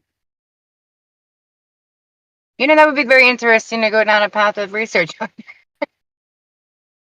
I do believe timing, even though we know time is a man-made concept, I still think timing is key to this life. And everything that they do is by timing as well. And we tend to get caught up in it too. So I think it's important. And it's just weird how these things happen in life and the times that they do happen. Yeah. I think it's important to pay attention to those types of things. So very. So I was gonna say too on the topic before I forget about the talking about the drinking the Kool-Aid and everything that's gone on the last few years with that. Yeah, I mean the thing about that, like I feel like when people often say like, oh, we can't talk about that, I don't really see it that way. Like I've never said that. It's not really like we can't do it, or it's not like necessarily that. It's more of just a fact that it seemed like, I don't know how YouTube is now. Like maybe they've lessened their, but see, the thing is, it's not only YouTube. Like if it was only YouTube, we could just kick YouTube and we could just go just stream on Rumble or whatever, a stream, which, we're already on Odysee and Twitch and other ones as well. And I was going to add Rumble at some point here as well. But I'm just saying, like, we don't even really have to use YouTube. But the thing is, as far as we know, it seems like YouTube has pretty similar TOS that Discord has. And then if we're using Discord anyways, because it is obviously a really good social platform in terms of the design of it and the functionality and how good of it really is a pretty impressive platform in terms of the way all the roles work, and it virtually never glitches. The bots glitch that you can add to Discord, but Discord itself is quite solid. I know people might, of course, they may have their thing crashes or whatever, but I'm talking about like their own, like their phone app might crash or their computer, but I'm talking about like from the server side, it's quite impressive. Like there seems to be no downtime and like no issues in terms of the actual server itself. Individual people might have their problems of it crashing or whatever. So anyway, so I'm just saying if Discord TOS and then YouTube TOS are quite similar, and then it did seem like from the whole, C19 thing that all went down, it's like, as far as we knew, they were taking out channels by, if people were mentioning those words, and then it seemed like they probably have some kind of algorithm or some kind of algorithm listening AI thing that probably that pretty much my understanding of it is that it like looks for those words, those trigger words, and then it like it might send it to a human. So a human will get just like a little 5-minute section, and then an actual human behind a computer will listen to it, and then they'll try to denote whether it's quote unquote misinfo or whatever, or if it breaks their TOS. Or there could be it could all just be automated as well. Like maybe they have a way to analyze the speech and just know that you were, saying something they didn't want you to say. Now, it seems like that's probably less now. And maybe people do talk more freely in general now. But like the word vaccine, I'll say the word vaccine right now. It's not like we can't say that word. It just seems, because like I've talked about like the vaccine of the forest, which is there's like a frog in the Amazon that secretes a vaccine. It secretes a substance, and they call it the vaccine of the forest because it's like a natural vaccine. Like it actually strengthens your body and purges out toxins the way a vaccine should work. It should actually protect you or whatever. But anyway, so like with those like trigger words, especially when it's related to the one of the last few years, the most recent, Kool-Aid is often what I would be calling it, drinking the Kool-Aid. This recent one, yeah, it seemed like the governments they did their lockdown and then they were freaking out about getting everyone, jabbed up and all that. And so they started to do all the social media cleansing of whatever, where they started doing that. And so I'm just saying, in terms of that part of it, yeah, we are using Discord, we are using these other streaming platforms. The way I see it is that there's so many topics we can talk about. I mean, we talk about virtually everything in here. I mean, we've gone even what might even be said reckless at times. I mean, Witsit's gone into zombies. I mean, we've talked about reptiles. I mean, we've talked about the big, big pharma's a scam. I mean, the agriculture, the deception. I mean, we've gone deep on virtually everything. But yeah, the jab of the last few years and then the thing of the last few years, yeah, it does seem like we all just kind of had almost like a collective consciousness that we don't want to have the platform shut down. And the thing is, a lot of other servers have gotten shut down, for that, many of them have as well. Mine, including not just my server, but my account. And then they actually go further into, we're going to investigate. I don't know if you remember that when I was in England and I contacted you, I was like, Gio, server's gone. They just took everything and they're investigating my account and anyone that was communicating with me. And as you know, I've been communicating with a lot of people. It's been about the tour and all that stuff, right? So all this information that people have shared with me privately that has nothing to do with online is now being questioned and taken into account. I had no access to my server, but they did. My server was still running. And so that's when I had some people go in there too and just delete it all. Like, I'm sorry guys, but there's no reason to have you guys having shit on here yourself and being investigated and you being possibly shut down. But yeah, it can happen. And it can easily happen in 2 seconds to you. But what was I speaking about? I was speaking about, the vaccine the entire time, basically, because that was my big deal at that point, So it can. And I understand, sweetheart, that you don't want that to happen to you either. Do you have a backup, though, where if this does go down, that you can kind of start it again? Or are you just going to say, well, that was an adventure, let's try something new? If I do have a backup, yeah, there's several backups I have because when I was building this one, I had others that I was working on as well, and I have others too that just that I have, and then there's like a mirror of this one.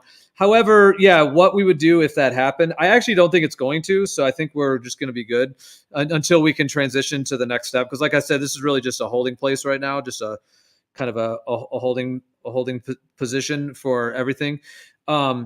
But yeah, I mean, if that happened, I suppose, we could. I mean, we have the Telegram's already going. That was partly why I did the Telegram, so that in case anything ever because even if they, shutting the whole a server down is something that they, they can do. And like you said with yours, when they do it, if you're the owner account of that server, that's my understanding. Well, sometimes they just blow out the whole server. They might just delete the whole server, but other times they might actually leave it up or whatever. But you just had your account taken, so now there's no owner.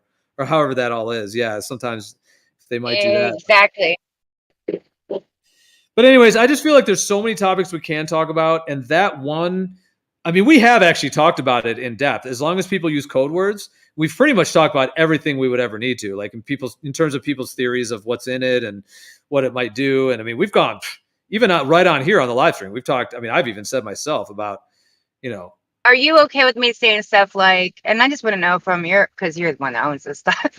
Well, saying stuff the people aren't in the hospitals though, because that goes with when I say I went to the hospitals and there was nobody there at that time. For me, that was my experience. Is that really something I should be saying on here though? Well, I would just say this. We obviously want to keep this platform live because Discord, like I said, there's nothing else quite like it right now. If there was something else, that would be awesome, but there really isn't. So, we want to stay on Discord. YouTube, whatever, that doesn't even matter. Even if that got shut down, I could just create another channel or we could stream to Rumble. It doesn't even matter. I don't really care about YouTube. It's more just, that they're both sort of similar. I would just say use your best discernment. If a mod, we do it like this. If a mod feels like they want to jump in and ask people to either change a topic or it's getting to whatever, then that has happened. I'm sure that's happened at times if that seems. Other times depending on who's talking, if everyone uses code words, it's pretty much fine. We can say anything we want ever, in that sense, as long as, it seems like, because we've done that. And then if I hear stuff that sometimes is really off the cuff, I have at some point where I'll remove that stream off YouTube just in case, I might, everything's saved on a hard drive, but I'm just saying, Sometimes I've taken it off YouTube and then just have it on hard drive saved or whatever. If I feel like it was possibly something that might have been problematic. So I would just say use your best discernment, and through that kind of system of filters, we'll do our best. But obviously because we don't know I don't know exactly how YouTube, especially these days, it seems like they have lessened up on some things. Because we got a strike on this channel. The only strike we've ever gotten on the YouTube, I'm saying, was for talking of all things about the election. So the whole thing with Trump and all that. And at the time they were giving strikes for that or whatever. And we were talking just about it. Anyway, so I would just say use your best discernment, and hopefully we'll be all good. So I mean, that's the goal. And I apologize, Gio, if I end up saying things. I don't mean to. It just it's difficult. I think you understand me, and I'll start talking about it. And we all don't mean to. I don't think either, because when you are speaking in code, you end up slipping up and using the big C word. You know what I mean? Like, shit, I did it again. And it's just like almost a program of the brain where sometimes I say planet, and I'm like, no, did I just say that shit? I did. So it's hard. It does take a little extra focus. Well, one thing too, well, there's also the Telegram, and there is a voice chat on Telegram. I don't know if if you're on Telegram. See, I had Telegram a while back. I didn't know there was a voice thing. Is that something new in the last year or so or two? They have. I'm not sure when they added it or whether it's always been a part of it, but yeah, they have it's basically like one voice channel that everyone on the server can join. And you can share camera. I think you can even share your screen. And there's very simple moderation, like just mute and unmute. So yeah, but they have a voice channel. Yep. Okay. I didn't know that. That's interesting. We've used it. I've gone over. We've used it on the Telegram. The quality is not as good as Discord. It at least when we did it, it's like a little delayed and a little weird. It's probably going through, China or Czechoslovakia or wherever it's going through. Or what is it? Russian? Yeah, I forget. Is Telegram Russian? Yeah, I think so.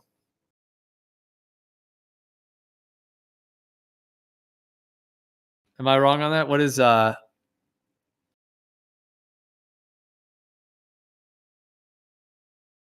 Sorry, I didn't actually hear you on that one. I started reading the comment in chat and I got sidetracked. That's the truth. And that's me, my brain. Talking about court or something, so I got stuck in that, sweetheart. Okay, so yeah, the guys are Russian. Yeah, the guys are Russian that run Telegram. Okay. They are Russian, but it says that they're headquartered in the British Virgin Islands and also Dubai. That's their operations center. So you're going, when you're in the voice channel there, it seems like you're kind of going to Dubai and back. Yes, because you probably are. It just seems you are. Because you probably are, because everything you're doing is going through their thing. Yeah, pretty exactly. Exactly. But I mean, as far as I know, you can pretty much talk about anything there. But you know what? They actually even have some of their own TOS. Like, for example, you can't do the really bad stuff on there. Like, you can't do like CP, if you know what I mean. I don't even want to say it. CP, you can't do that. That's very illegal. And then you can't do, violence. Like, you can't do, that stuff. Like, you can't go on. They don't let you, like, technically, you're not supposed to be able to, like, form some violent revolution or something, things like that. I don't know, but even Telegram has their own like TOS, and they can actually delete your server too. But I think for like topics like talking about the jab and all the everything about the last few years, I think as far as I know, you could probably just freely talk about any of that. Yeah, full on anything with medicine or just and that's why like Witsit's been posting a bunch of the really heavy stuff over there. Did Witsit actually say, I keep people saying and it's mainly the other side, that Witsit was saying some stuff that zombies were going to happen? I don't think he probably said that necessarily like that. I just keep seeing that everywhere.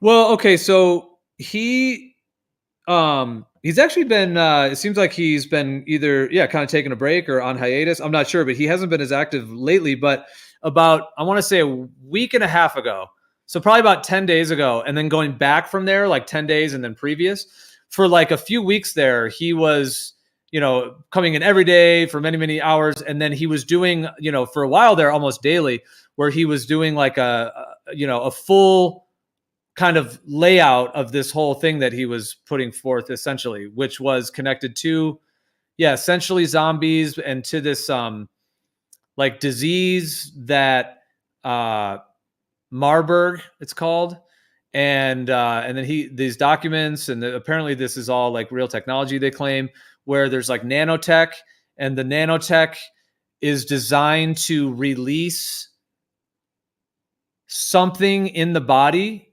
when it's exposed to frequency.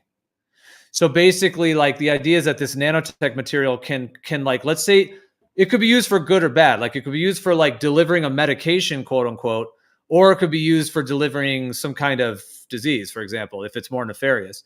The idea is that the nanotech can actually contain this stuff, almost like a capsule in the body. And then when it's exposed to frequency, which perhaps the 5G or other networks could activate remotely.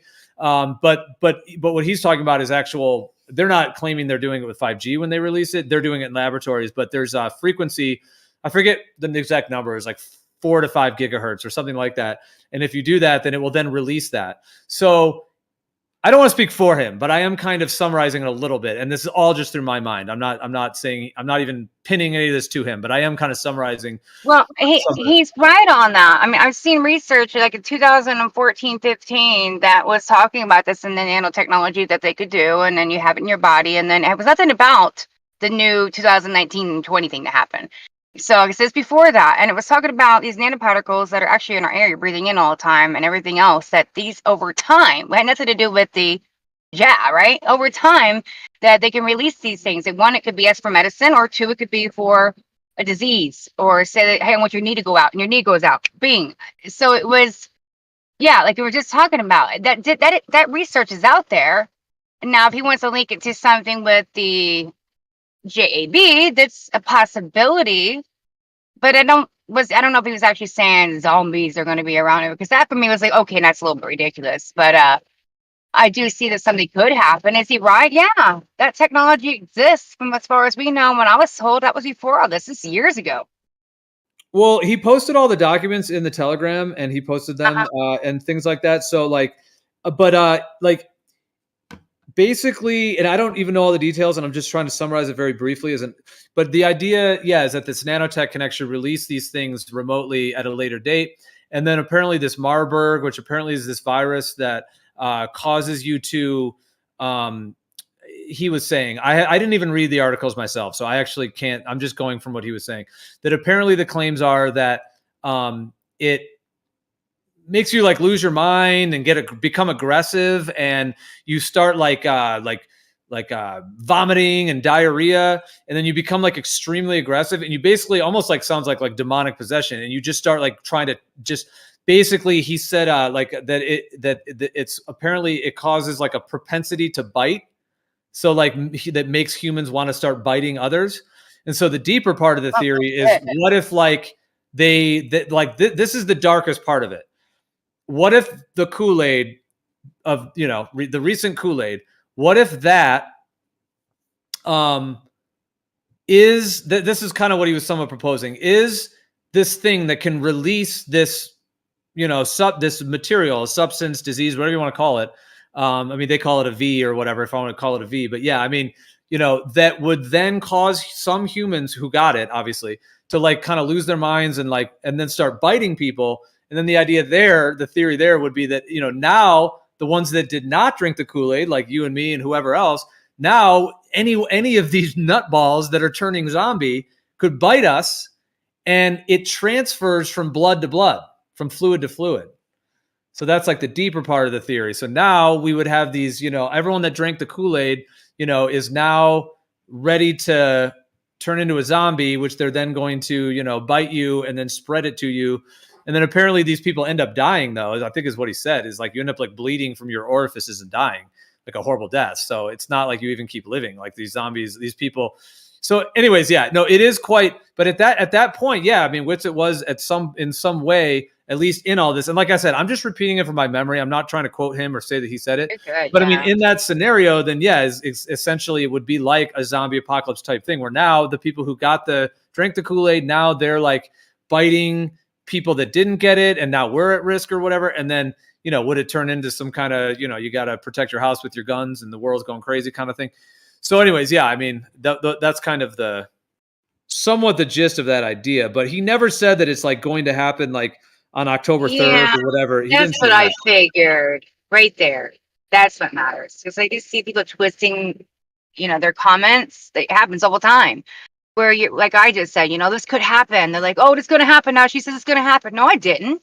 Like, I just said it's a possibility because of stuff I've researched. Doesn't mean it's ever going to. Or am I predicting a day? I just didn't see anyone in our community necessarily saying that zombies were going to happen over a certain day and whatnot. And especially with it, even if you believed it, I don't think he's that stupid enough to go around saying that shit. Because the backlash that you're going to get.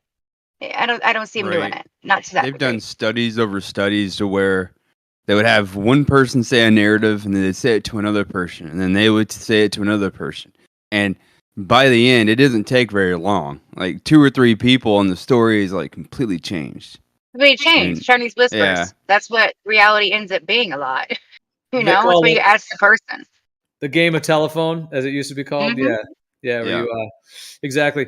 Well, no, I think from my summary from what Witsit was saying, he was basically saying that there are documents and journals and claimed actual real documents that do actually that he was saying that backs it. I haven't looked at them, so I can't Yeah. say.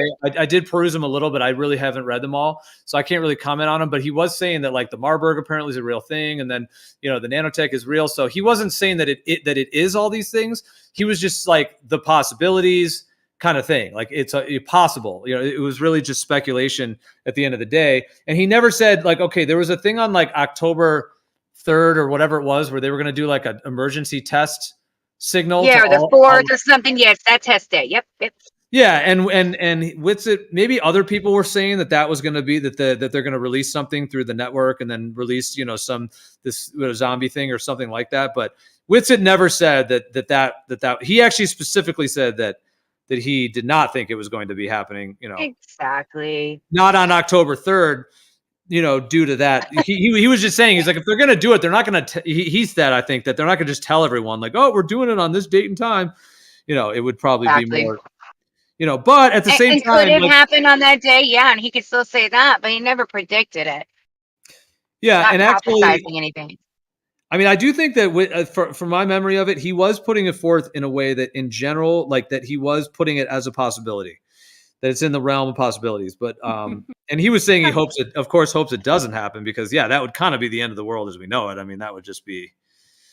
I mean, what are we even talking about? Our families just turning into zombies, trying to bite us, and then bleeding from orifices, vomiting and diarrhea, having diarrhea, and then dying in front of us. I mean, that would really be quite a nightmare. Brutal. Do you guys remember the huge influx of movies, where there are zombies and right here they come and you had to like board up the windows? Remember how many movies that they had? It was like an outbreak. Remember that? It started in like the early 2000s, I think, maybe even sooner. But I noticed that. I was like, man, what's up with all these zombie movies? It was like an explosion. Well, and then there's that, and then there was a thing that Witsit was showing where it was like the CDC. They did like a zombie preparedness thing. You know how they did like a Correct. Yeah, have you heard about that, Stacey? Where they did like a zombie preparedness? I did hear about it. I didn't know necessarily if it was real because I didn't do because you know me. I'll go and look and research it just to make sure we're not being played with. I didn't do that on that, so I can't verify if it is, but I did read about something like that. Yes. Yeah.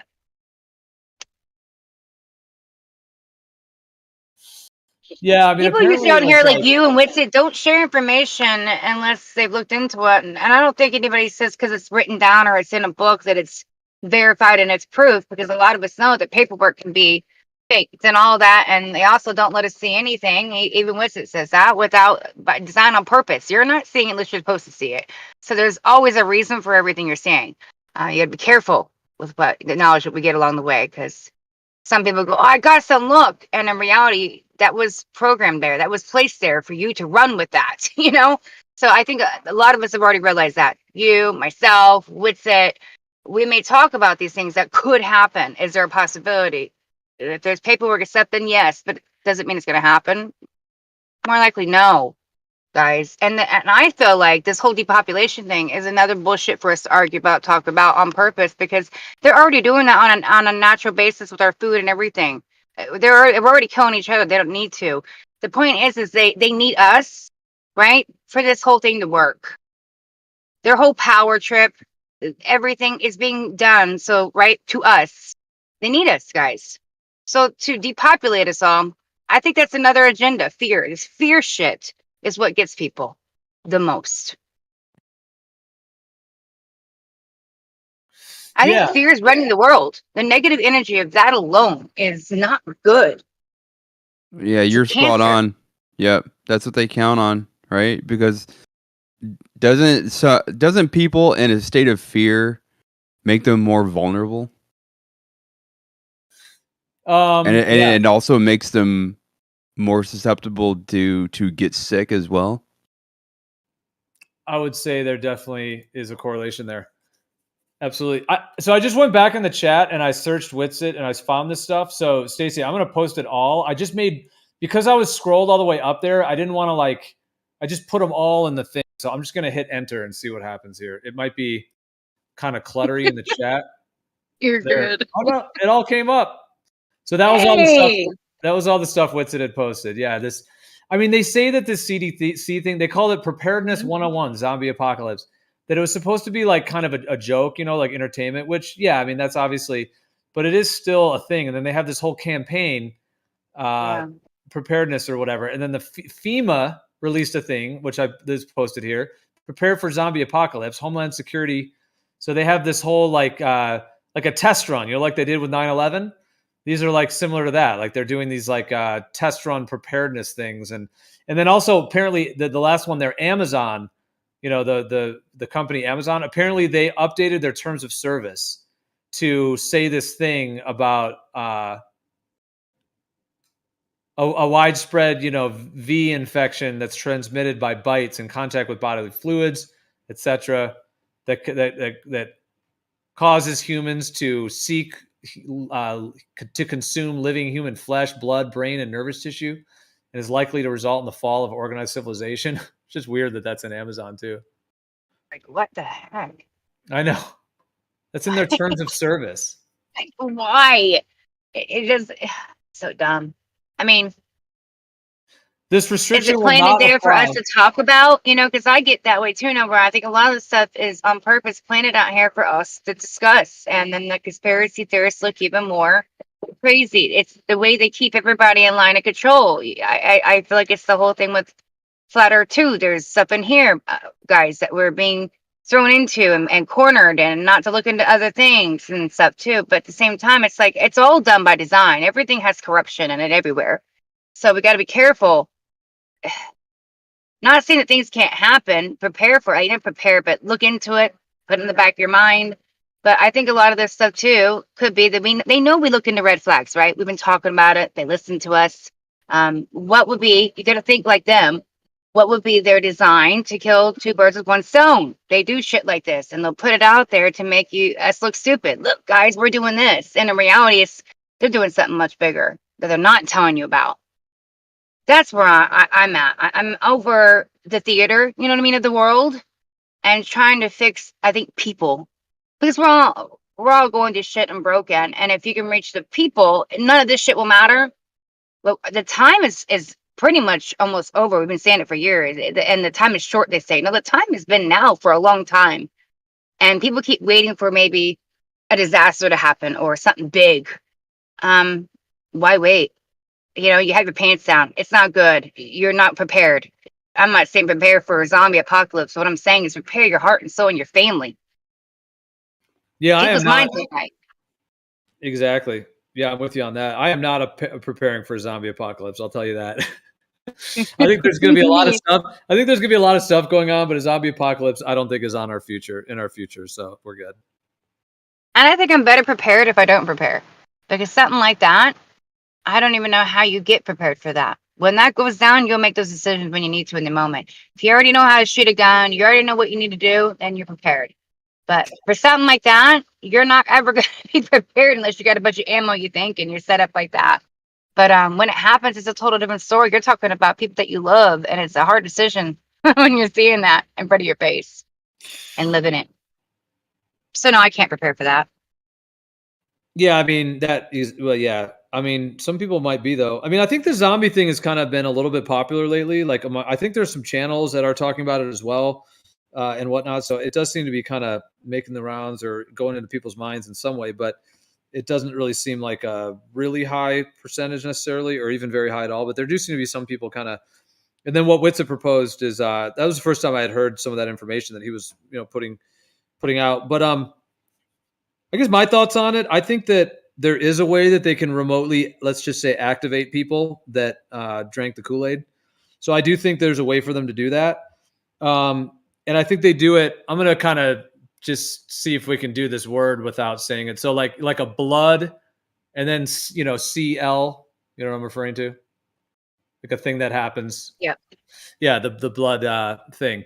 Well, we know that some people who drank the Kool-Aid had those, and then they had, either death or severe paralyzation and these different things from that. So I've always thought that that's most likely, because I mean, I can't say I know for sure, obviously, even though I have my own kind of intuitive ways, but I'm saying I don't have like physical proof of this. But my general sense of it is that there is a way that they, like the people who drank the Kool-Aid, there is a way that they can remote it, activate it remotely. And maybe eventually they want to build that into like remote medicine where they can actually treat you with whatever they're doing remotely and all of that. I think that's what it's leading towards. They're like trying to build the foundation towards that. But I have a sense that currently the only thing it can do, which when I say only, it's pretty serious, but is they can activate it and then the material changes its structure. Like the material that was put into them is in their bloodstream and it's always in there. They can't get it out because the way it was injected like that. So, and if that material, whatever it is, can be activated, then, like I said, you could have a blood, CL, etc. You could have one of those, and it would perhaps just instantly kill you. Now, that like instead of like a zombie thing, which I don't necessarily think that's really what's going on, even though it's an interesting idea, and who knows if they do have like crazy substances that can make people freak out or whatever it is, like crazy stuff like that. But yeah, if the reality of it, if there is an actual reality of it, that they can activate it remotely, and then they can basically cause instant death in people, that would be intense. If they then linked that with like a Project Bluebeam, that would be. I mean, if they were going to say there's an alien invasion and people were kind of dropping dead, at least more, in a way, like maybe in like a whole neighborhood, like a bunch of people do it once. And then they say, oh, the aliens have a ray beam from whatever. They have a weapon that they can do this to you. And I mean, I will say, like, if that's playing into it, that would be more convincing that the fake aliens are not fake if there's real things happening to people on the ground. And it's been years after they drank the Kool-Aid, so they wouldn't necessarily suspect it because they think, oh, I took that thing years ago and I was fine, and now whatever happened to their loved one. Just knowing the technology that they have too, supposedly, right? Military and making you hear the voice of God and put your guns down, and they use it in wars, and you're hearing that, and then you do the whole Project Bluebeam, and you create a new savior coming in. And I'm not saying that there isn't a savior that's going to come supposedly later. But what I'm saying is they could fake any of that. And the people just go on board, and aliens and all this shit at the same time. All of it's possible. And that sounds insane to most people. But the fact that they have the technology in itself, right, it's an alarming thing to be thinking about. We should be. That's nuts. Now, but people are, I think, exaggerating it, but maybe they're not to the degree of a zombie. But I already feel like people are almost zombies anyway. They've already got them controlled in many ways in their thought process. Now, if you make them ill and sick in the CL, like you're talking about, blood thing, if you make it through that, God knows what is happening to your body. I looked into the graft stuff and all those things, you know what I mean, the grafting, and what it looks like. To me, it looks completely foreign, and it looks reptilian. Like it looks like it's something alien. It's not of us, right? I'm not saying there's aliens like that. But where are they getting this stuff? And for me, what it makes me think of, the parasite. There's parasites. I didn't know this till a long time ago. I'm sorry, like 5 years ago. But there's a parasite that can go into certain bugs and stuff, and it controls that parasite completely, like mind control. And then it can literally then leave that parasite and go on. I mean, that bug can go on to another one. And then that bug dies, and it's become a host. And that's what I feel like this could become. And the CLs is already taking over your body and changing your structure. So therefore, I think that's what's happening within people, possibly. But that means they can control them more. Not necessarily zombie-like, but then you have complete control of their body function. And they don't even probably realize what they're doing. Well, yeah, that's what gets even more interesting and complex in terms of all those possibilities. Because, yeah, parasites. There's one that it's a parasite that infects an ant, and when it infects the ant, it makes the ant go up to the very top of a blade of grass. Like it mind controls it to just go up to the top of the blade of grass and just sit there and just wait, basically, until an animal like a cow or whatever comes and eats it. Because the parasite wants to get into the cow through the ant. So it like mind controls the ant to go to the very top of the blades of grass so that a grazing animal will sweep it up and then infect the grazing animal. So, and then there's even ideas as well with parasites like within humans that, they may cause like addictions, for example, or different diseases as well. Possibly even way more than we've been told. Like not just like vomiting and diarrhea, like what, of a parasite like that, but perhaps even much more complex ones. And then you get into, what you were talking about as well, just in terms of like these, materials. Like, could it be nanotech? Could it be there's a term nanobot, but I mean, a bot kind of makes it sound like it's some kind of a mechanical thing, whereas like just nanotech or the various different I've always referred to it as the from the Kool-Aid thing, the recent Kool-Aid. I've always thought of it as like a nanotech biofilm. And is that what you were referring to? You saw that under a microscope, or you've seen someone? No. Yeah, I was seeing it on videos though. I've never seen, of course, anything in person necessarily myself. I wish I had the actual proof in front of me and seeing this shit. You know what I mean? I'm not saying it doesn't exist, but I would like to be able to experience it. I wish. But I've seen videos on things and how it works and how it's functioning. Reminds me almost of the wood and the lightning and the and how it works a little bit too, the way it grows off and keeps doing it. The thing is, too, with MR and whatever, they've even admitted that it's basically a program and it shuts off. For me, that's already an issue for me. I didn't want anything it shuts off. How can I guarantee that shut off? And can you turn it back on? What happens when you do? And that continues. And people haven't questioned that. Well, a lot of people haven't here. But the mainstream have not questioned that, what that even means. But actually, they don't even know what they're putting in their body. So that doesn't even matter, really.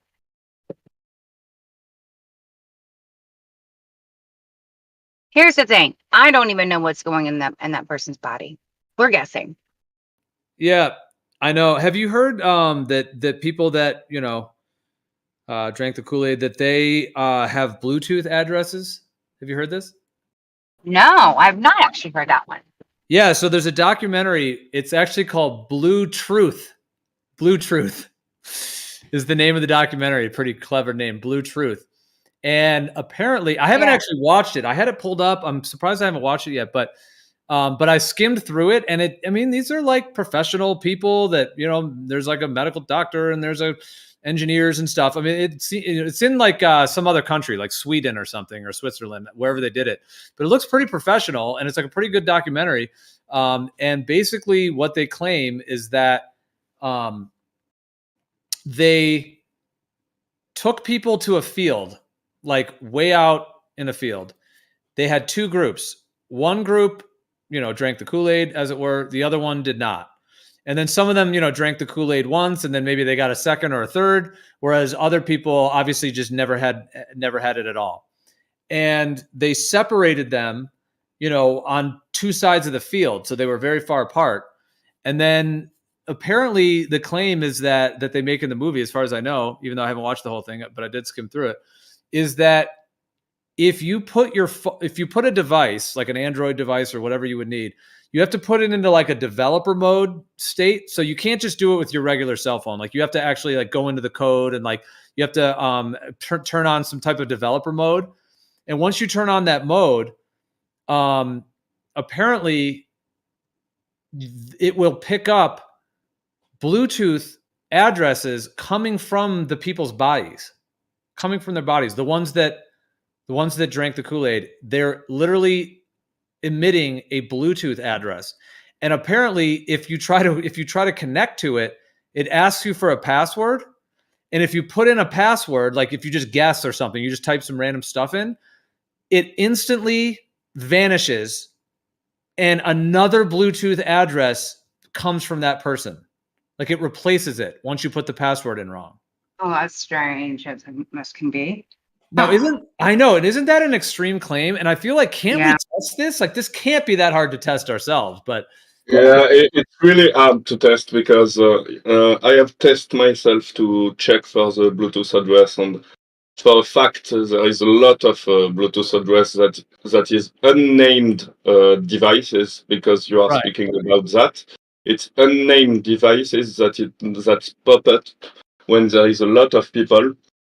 And I mean, it's really hard to test because there is a lot of factors that you need to take in account. Like there is even some tests that is done in a plain country without emitting field or so on, and it seems that Bluetooth disappear when there is no electromagnetic field in the background. A little like this Bluetooth emission need to be helped with another source of electricity, external source of electricity. And it's really hard to get rid of the fact that you need some emitting field. So to get rid that it's possibly another thing that is doing the Bluetooth things. I don't know if I was clear. yeah, no, dude, that was very interesting. Wow. So okay, so Yeah, I don't claim that the Bluetooth address I have seen come from people, but as far as I have tested, I cannot say oh no, it's not people that is doing that. But I really don't know how to test that like more professional way and so on. So I'm like dubitative. I don't know if it's a word, dubitative. well, so okay, I mean, you don't have to share if you don't want to, but you said you tested yourself. So does that mean that you got a jab? I will try to find this. I have some data in my phone because I am doing the test for myself and never thought it was a thing, you know. So I don't recall if I have saved the screenshot. I'm searching. Well, I'm saying, are you testing yourself because you got one of them, and like you got one of the jabs, and so you want to see if you're emitting one? Is that what you're saying? No, the only thing I have tested so far is on a heavily populated area to check my phone if there is some Bluetooth emission ongoing. It depends on the phone. You can try yourself without some phone without going through developer mode. You need to go on some option of the Bluetooth connection to allow displaying unnamed object. It's not maybe not called like that. I'm sorry, my word is missing, but you need, like you say, you need to go through some menu to activate this possibility. Yeah. Well, I would just like to know the truth about whether people are actually emitting them, because Yeah, yes, it's complicated, because anytime you're going to turn on any Bluetooth, depending on where you are in the world, there's probably going to be a bunch of Bluetooths coming out of people's cars, houses, apartment buildings. You need to know there is a lot of Bluetooth mechanism that is not showing popping up on the phone, but it's legit one. Like there is a lot of screens that has hidden Bluetooth. There is a lot of common objects that has this hidden Bluetooth. But like the numbers is hot. I mean, the last time I tested, it was on a restaurant, and I was like, it blown my mind the number of Bluetooth I was getting. But they, in my as far as I have seen, there was not other things than like fun or so on. and I did not understand how I can explain that without people emitting. But it's not a proof, It's just my personal interpretation from this test. And I know for a fact that there is a lot of, like which it said, truth trap, and I cannot recall before that seeing that, because I am in electronic stuff. So, but I did not have work a lot on Bluetooth, so I cannot even compare it with before the, how you call drinking Kool-Aid things. Sorry if I am not really clear. No, I got you. Well, I think it shouldn't be that difficult to test for. Like I said, my understanding, they did it in this documentary. They had to go out into a field, so at least they're far away from, Yeah, I have some screenshot. Sorry, I cut you off. Go ahead. I have a screenshot. I will check. No, it's all right. Yeah, no, you can jump in. But yeah, but I haven't watched that full little documentary clip yet, so I haven't seen it. I just skimmed through it, and I'm aware of it, and I think I understand the general thing that they kind of claim that they found, but makes me think I want to actually pull it up higher on my queue to take a look at, because I need to be honest with you guys. I don't want to go further in this investigation. It fears me a lot. I fear a lot of what I can get. Like if this is true, oh man, we are not ready. You're not what? Free? I said if this is true, if like college is emitting people Bluetooth, man, we are not ready. Like I cannot pass the fact that I don't want to see the answer. Are you saying free, like FREE? I said free. Sorry. If I don't know where you did misunderstand me. I don't know where I misspoke. I am telling. I don't want to go into that. I don't have the because I fear. Ah, yeah, it's fear. I don't. Maybe I mispronounce that. Like I fear something. Well, are you saying they're not free? Like, are you saying that? Okay, are you saying that if people, drink? I will write. I wrote the sentence in the chat, Gio, like that you can understand. Okay. Well, it's definitely of a huge concern if this is the case. Yeah. Oh, you fear the results. Yeah. Well, yeah, exactly, dude. Well, I know, but the truth is the truth. I mean, if it doesn't seem like it's that difficult to see if there is Bluetooth address, being Like I said, there's as I have seen some data on some movie. I don't recall the movie like Blue Truth. I don't think I have seen this one. I am willing if to you watch it. go, I don't think we shouldn't post it in the chat, maybe, because I'm looking on it on BitChute, and all the headlines have all kinds of the words in them and whatever that we probably just shouldn't post. But if you just go to BitChute and type in Blue Truth, yeah, you'll see it on there. Okay, thanks. Just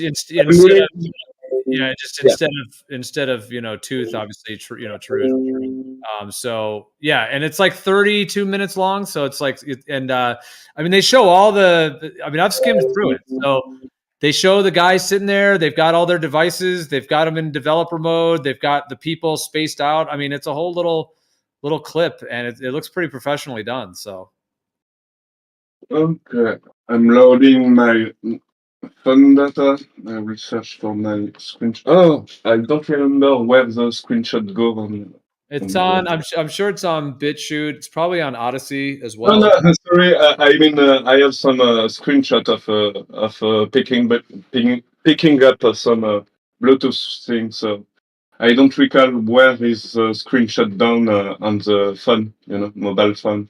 I mean, what's the most? I mean, what I would say perhaps the most concerning about it is that if it's the case, and if they're using it for nefarious purposes, then yeah, people literally, just got chipped, basically. And whatever they can do when they can log into it, I would not want to. I hear you. Fear the results. The way you said that, yeah. I mean, all I can have is just as much compassion for these tragedies, because it's Yeah, exactly.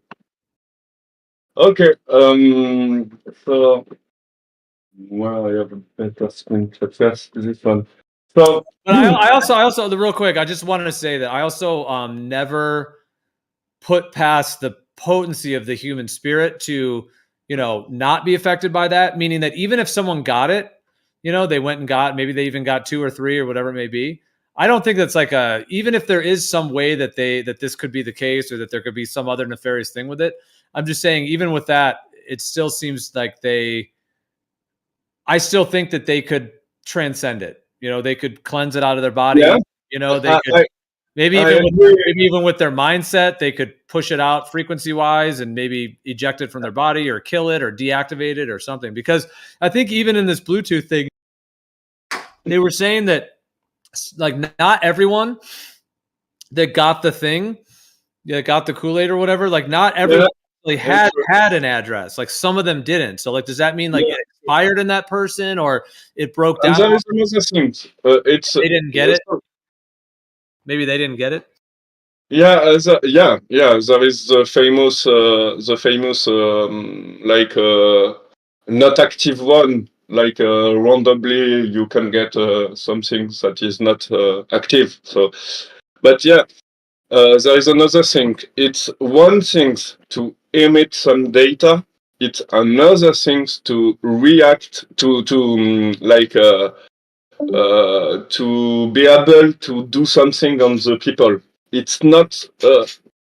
I don't know how to explain, but like if you are building something in electronics that is only emitting some data, it will not take enough technologies that something that is capable of answering, that is capable of computing. I am clear? So there is a possibility that this thing is only like tracing mechanism. And there is no possibility to control with this mechanism. Do I am clear? It's not like it's not a yes or no question if the Bluetooth is actually in people. It's more like if yes or no it exists, and if it exists, what is the capability of this Bluetooth things? It's only a traceability system, or there is some backdooring possibility. It's not the same things. It does not take the same power to the device. It does not. I don't know if I'm clear. Just ask me if I get lost on my explanation.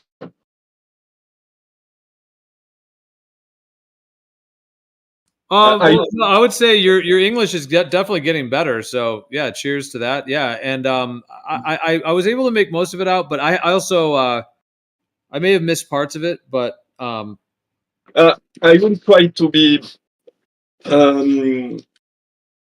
Even in French, it's not. It's difficult to explain because you need to understand how things work in radio and so on. But it's not the same. It's not the same electronic circuit to be able to just pop up a Bluetooth address than to be able to control things. Like the mechanism, the electronic circuit need to be like very more complex in order to be able to control things. So there is a possibility that people that is emitting Bluetooth is only for traceability. Like just you can triangulate people, but you cannot kill people with the Bluetooth. It's a possibility. traceability. Yeah. Thank you. Traceability.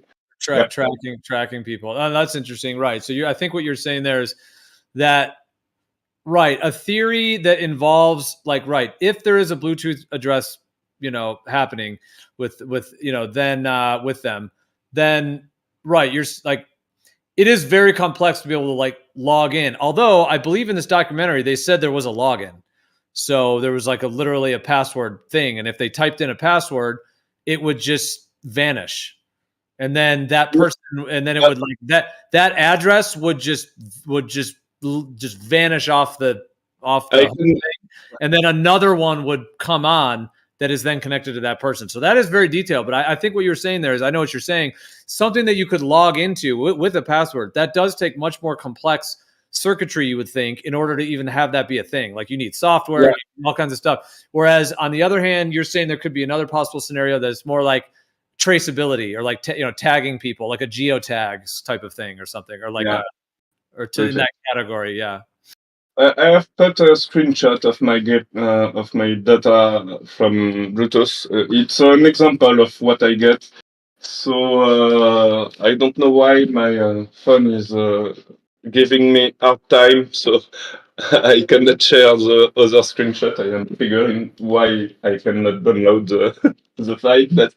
But how you got the ID? It's like unnamed Bluetooth, and it's on the low power Bluetooth. There is two types of Bluetooth. There is a classical one and the low power one, and it's only on low power that we see those data. So yeah, you can literally see that there is some data that is not totally the same. And we can use some manufacturer data to be able to filter some of the Bluetooth, because you can check on the on some website. The first bunch of data is a lot often designing the product emitting the data. So you can retrieve for some of them the product actually emitting, like Samsung TV or so on. And for a lot of them, there is no information at all. It was clear?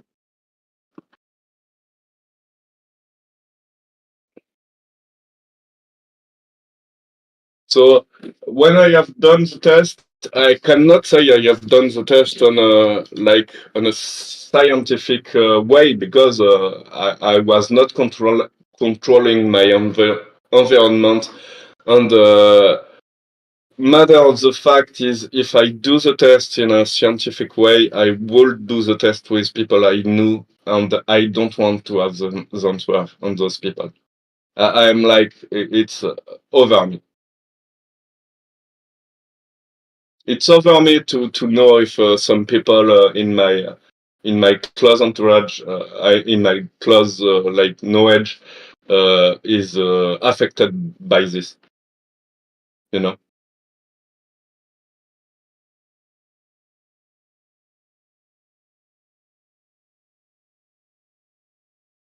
So yeah, it's I've my mind block on that a lot, because if it's true, it's like mind blowing. So Yeah, I know. I agree. I mean, just the implications alone. yeah. Okay, my phone just disconnected. Why?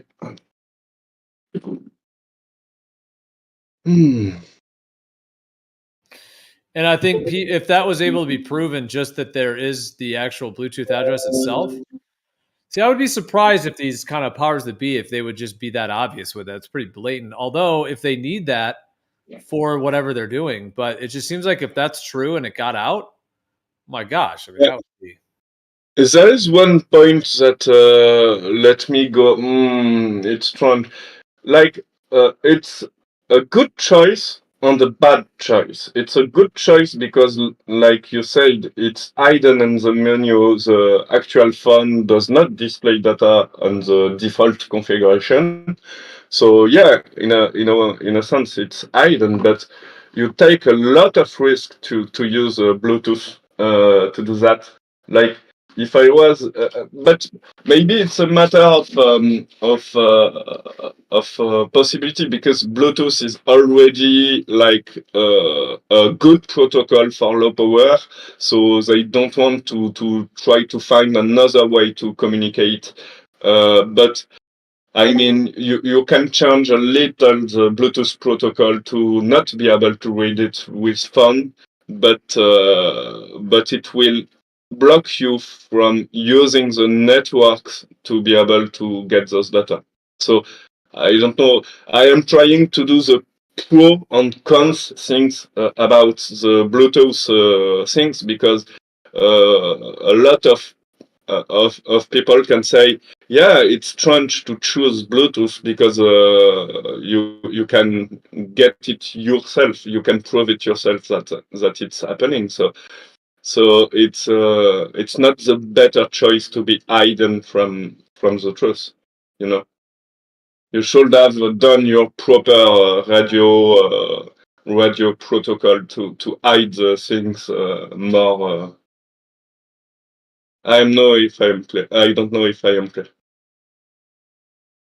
But yeah, there is two things. Using Bluetooth is useful because there is already a lot of device you can backdoor to access Bluetooth. But don't using Bluetooth and using another type of technology would allow you to hide more. Does it? It was clear.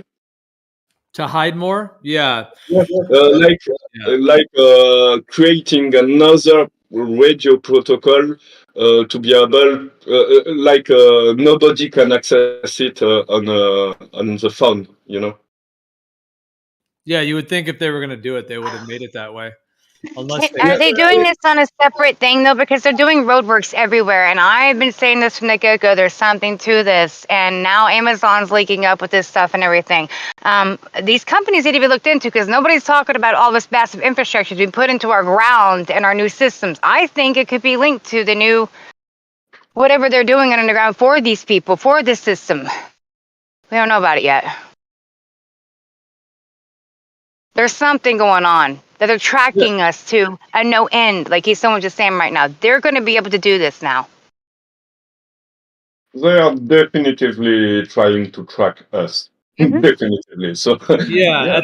Absolutely. And and that being connected to this recent thing would make a lot of sense, especially with whatever they want to do with smart cities. Correct. They want people tagged. And people go, well, you're already tagged to your phone, but not necessarily, y'all. There's ways to go around that. They want people to be tagged with nothing on them and know where you're at all times. And so, like you said, crime and everything, the person in chat would be totally indifferent. It's not going to be good. But at the same time, people can look at it, go, there's so much crime going on, and be like, yep, you're right there. Guess what? It was you. But that can also be faked.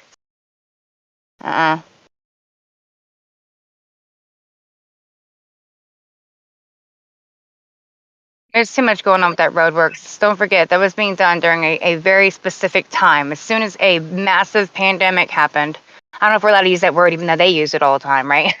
I'm not using the other one that I want to use. I always say scam. What's going on? I always say scam. Yeah. Scamdemic. I want to say pandemic and all too, because it was planned, but even those words are like trigger for some of the stuff that's being, on these channels and stuff. And well, like I always say scamdemic. I often say scamdemic, but then also there's kind of one that's funny, which is like spamdemic, because they were just spamming stuff, like in the news. It's kind of funny to think about. Funny. Yeah. That's the plan, though. We were talking about, was it Sweden? I think it was going to be doing smart roadways and stuff by 2023 or 4 or something, but they postponed it. And I think it might be going here soon, or already is. But this stuff is already in work, and it's going to be used for reasons that we probably don't even understand yet fully. But what is it? The one report, whatever is it called? Shoot, I can't think of it right now. I don't know why my brain is so tired, God. I barely got any sleep, and I woke up 1 o'clock in the morning. God help me. SGT report?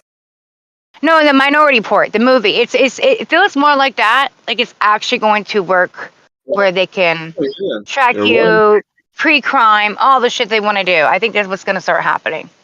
There is something like you said. There is literally some IA,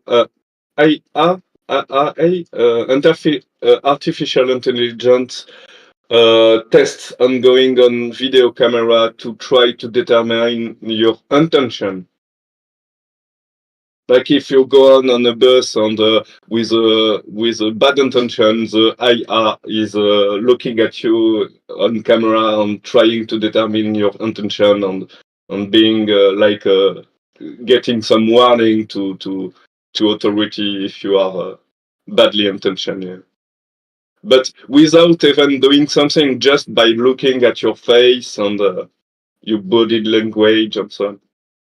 So it looked like a Minority Report at some point. You know, maybe that was the whole reason they were doing the track and trace wherever you're at. Especially, they didn't do it as much here as they did it in like England and other places. Because when I went there, I was like, damn! Like every coffee place you sat down at a table, they want you down to report it, right? Check in on your phone, turn in that you were here. You signed something on tab. This is stupid. I said, I ain't doing this. Walking my heck away. But it was done everywhere you went. But it was only in those places more. Hi, sweetheart. Good morning. But yeah, it's baffling because that seems like that was already trying to see if their system worked. They're testing stuff, guys, and they're using us to test their things that they're doing behind the scenes. And there was no really point to that. Because if it wasn't real, right? And I hate to see it in those aspects, that all this is not real, then what was the big purpose of the track and trace? What was the bigger purpose of it all? Because we know it wasn't for what they said. Yeah, I don't know if the Bluetooth thing is true or not, but I agree totally. They test us. They test things on us. Yeah, it's how we cannot see that. Yeah, I mean, it's obvious. Yeah, I agree totally. Yeah, we got to think what the hell they actually were doing some of this stuff for, because it was done by, just a bunch of words that they said, right, for people's safety, for your health and all this stuff. But if it's not our perspective, then what is it? And when I went out into Texas, thank God I was traveling at these times. They said don't, and seeing that MCI, the same people that were at my property trying to put in roadworks and stuff again during this time, was also out clearing the fucking middle of basically middle of Texas in the desert area. Like there's nothing going on out here. So there's a reason for all this stuff that they've done, even these towers and stuff. I don't even want to call it 5G because that's nonsense. It's something they want you to believe that's something being used for technology that is not what we're doing. I think it's all lies. That's why I still call it 33G. Shut up. It's nonsense. Even the people you talk to work for internet companies will tell you you're not going to get anything better. It's something else that they're doing, guys. And they was even saying, I don't want it, but I have no choice. Yeah. Transhumanism is going to be done in a total different way that people really understand. I think. I don't even think I can understand it fully. Yeah, wise world. Yeah. It's crazy because they want us to focus on like stupid like zombie shit and everything. But in reality, they're sitting here doing stuff to us on a daily basis. I mean, shit, the roadworks is everywhere. And people are just like, oh, we're going to focus on this and talk about this and do this. The shiny objects that they put out here on purpose by design. And reality, the big shit is going down. It's like running right underneath our feet. We don't even know it. Literally right underneath our feet. I mean, it wasn't just that either, too. They put it brand new, literally, our poles, electricity and all that shit. Why? There was nothing wrong with them. And that's not just one area. That was everywhere that we were traveling. What's going on here? Where's that money coming from? Wasting money. We couldn't. It does. None of it makes sense, guys.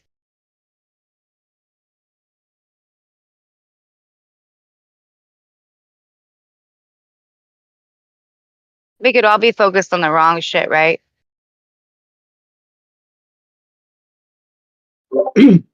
Sorry, I misunderstand your final sentence. I just feel like they purposely want us to focus on jab, not jabbed, or what's in it, not in it. I mean, those things I can really talk about, verify, right? And the real shit that we really need to be focusing on, we're not probably, and it's right underneath their feet or nose. It's the sad things. I agree totally that we should not keep on focus. But it's the first time I heard about that on this server, so I feel like it's not focused here. But you're right.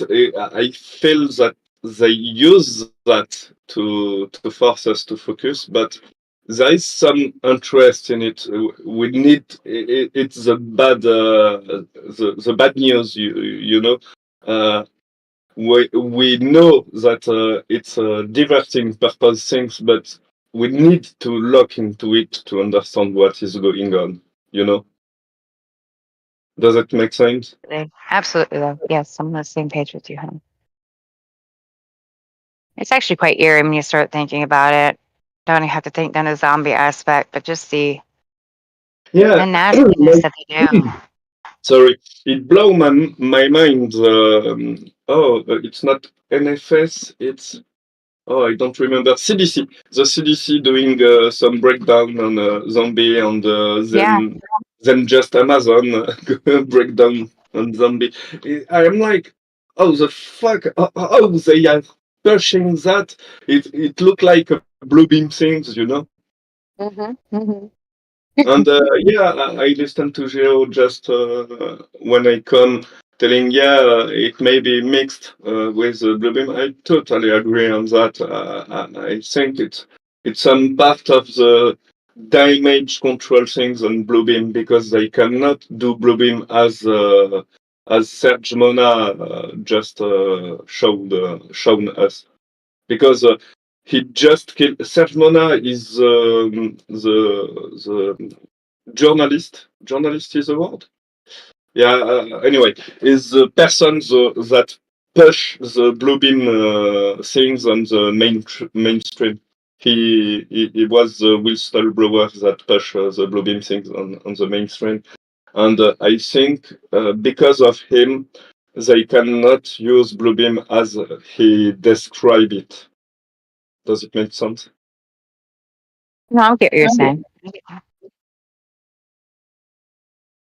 Because he like exposed it, they can't use it. You think now, model? Yeah, sort of, yeah. So they need to change it a little to be not so obvious, you know. Yeah, for sure. I mean, like, some people are going to be aware of it now, you know. Yeah, so I am thinking about a way for them to do the Bluebeam things, but by following the trust movement the more possible, you know. Yeah. I just, dude, like, if you guys really think about it, you know, like anything that we know from the military or whatever, I mean, it's so old. Like, they have so much new stuff, you know. Like, even like the DO weapons, I remember. I remember. Yeah, go ahead. Sorry, I cut you. Yeah, well, there was an article. I mean, the Navy was talking about the they had like China Lake was talking about they had a laser that they could shoot. They could bounce off like some satellite all the way to Florida, and then with another like I want to say like 3,000-mile range from Florida. And this was in like the early 2000s, and they said it could like hit a car. It was strong enough to explode a car, essentially, is what they said. You know, so I'm just saying, like, a lot of the stuff that we, yeah, a lot of the stuff that we get to see now is like super old. Like Yeah, they've had.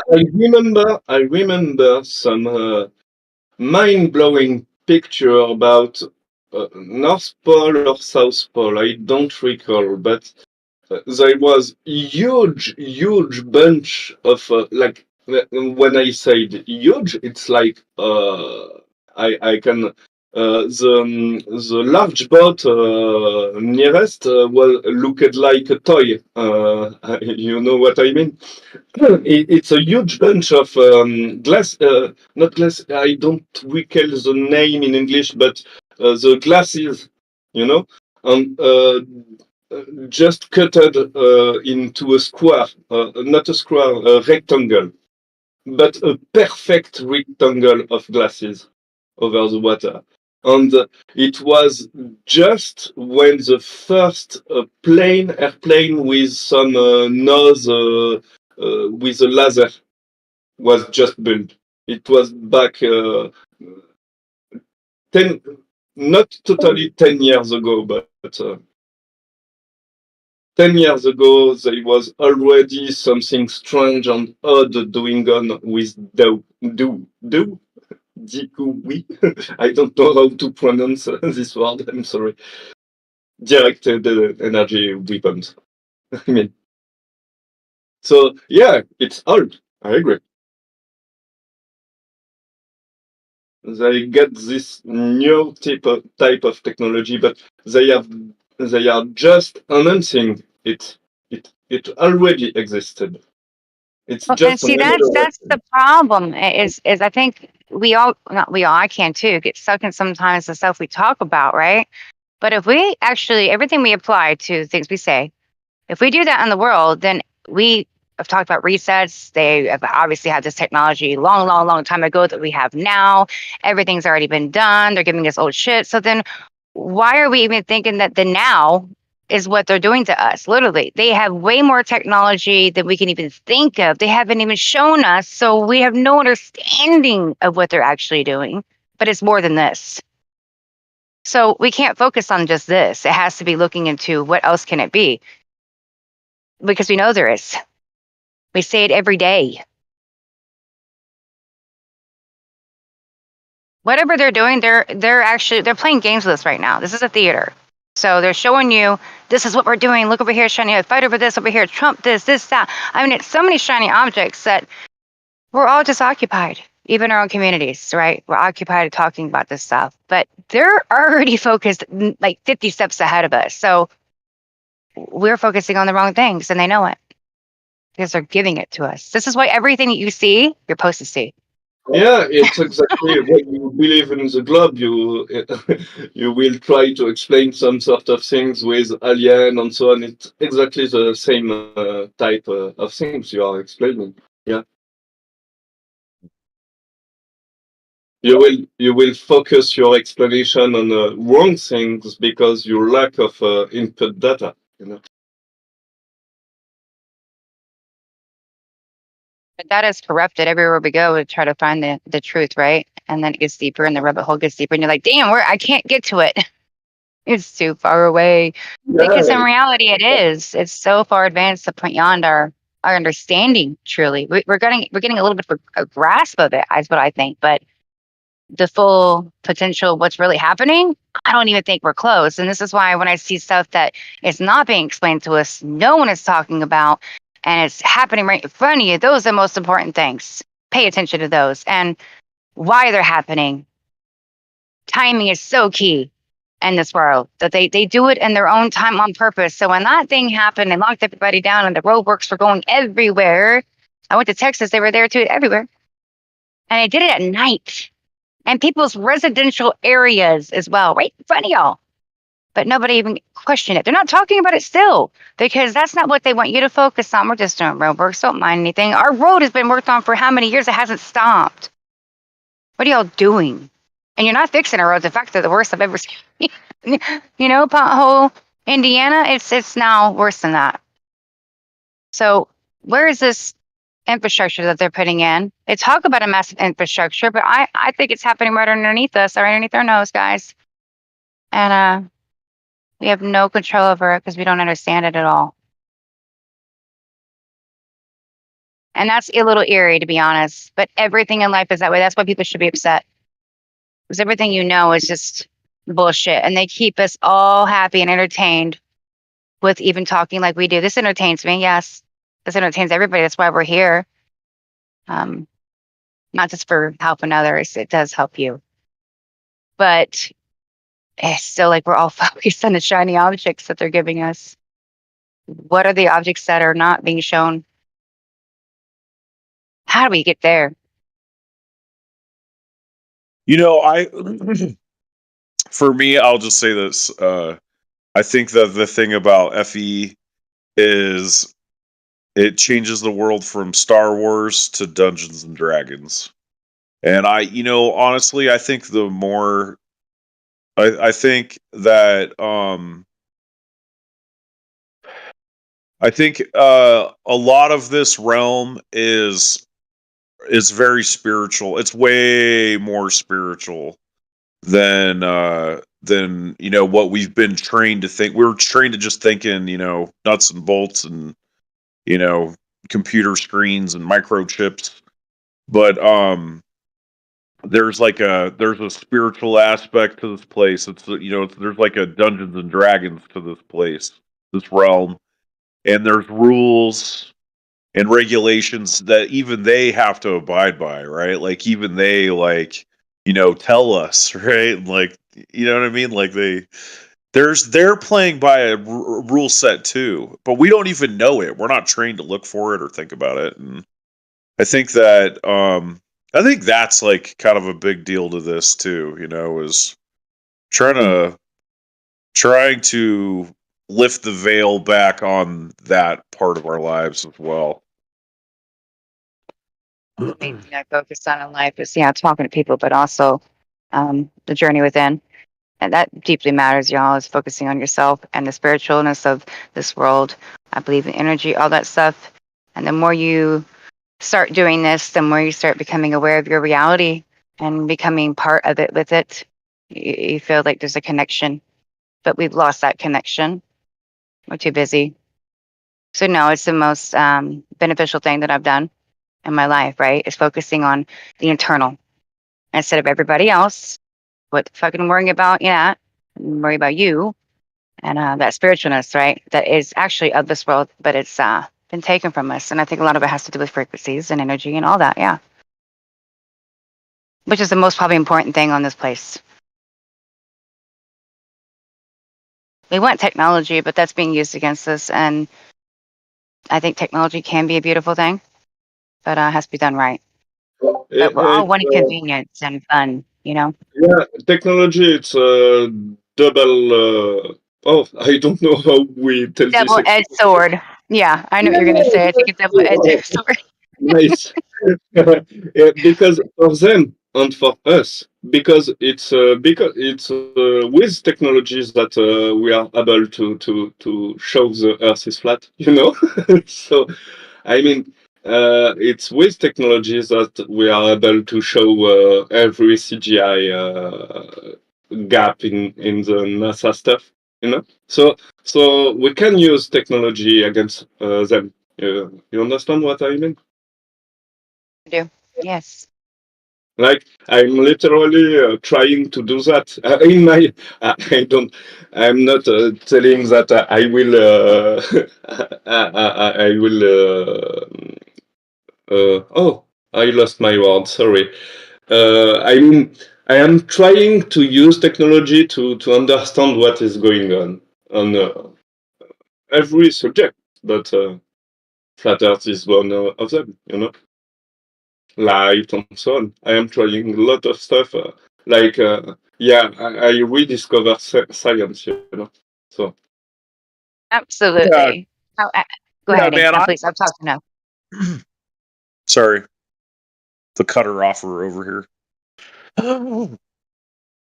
I think technology is great. Augment, your life and use it for good purposes. Definitely.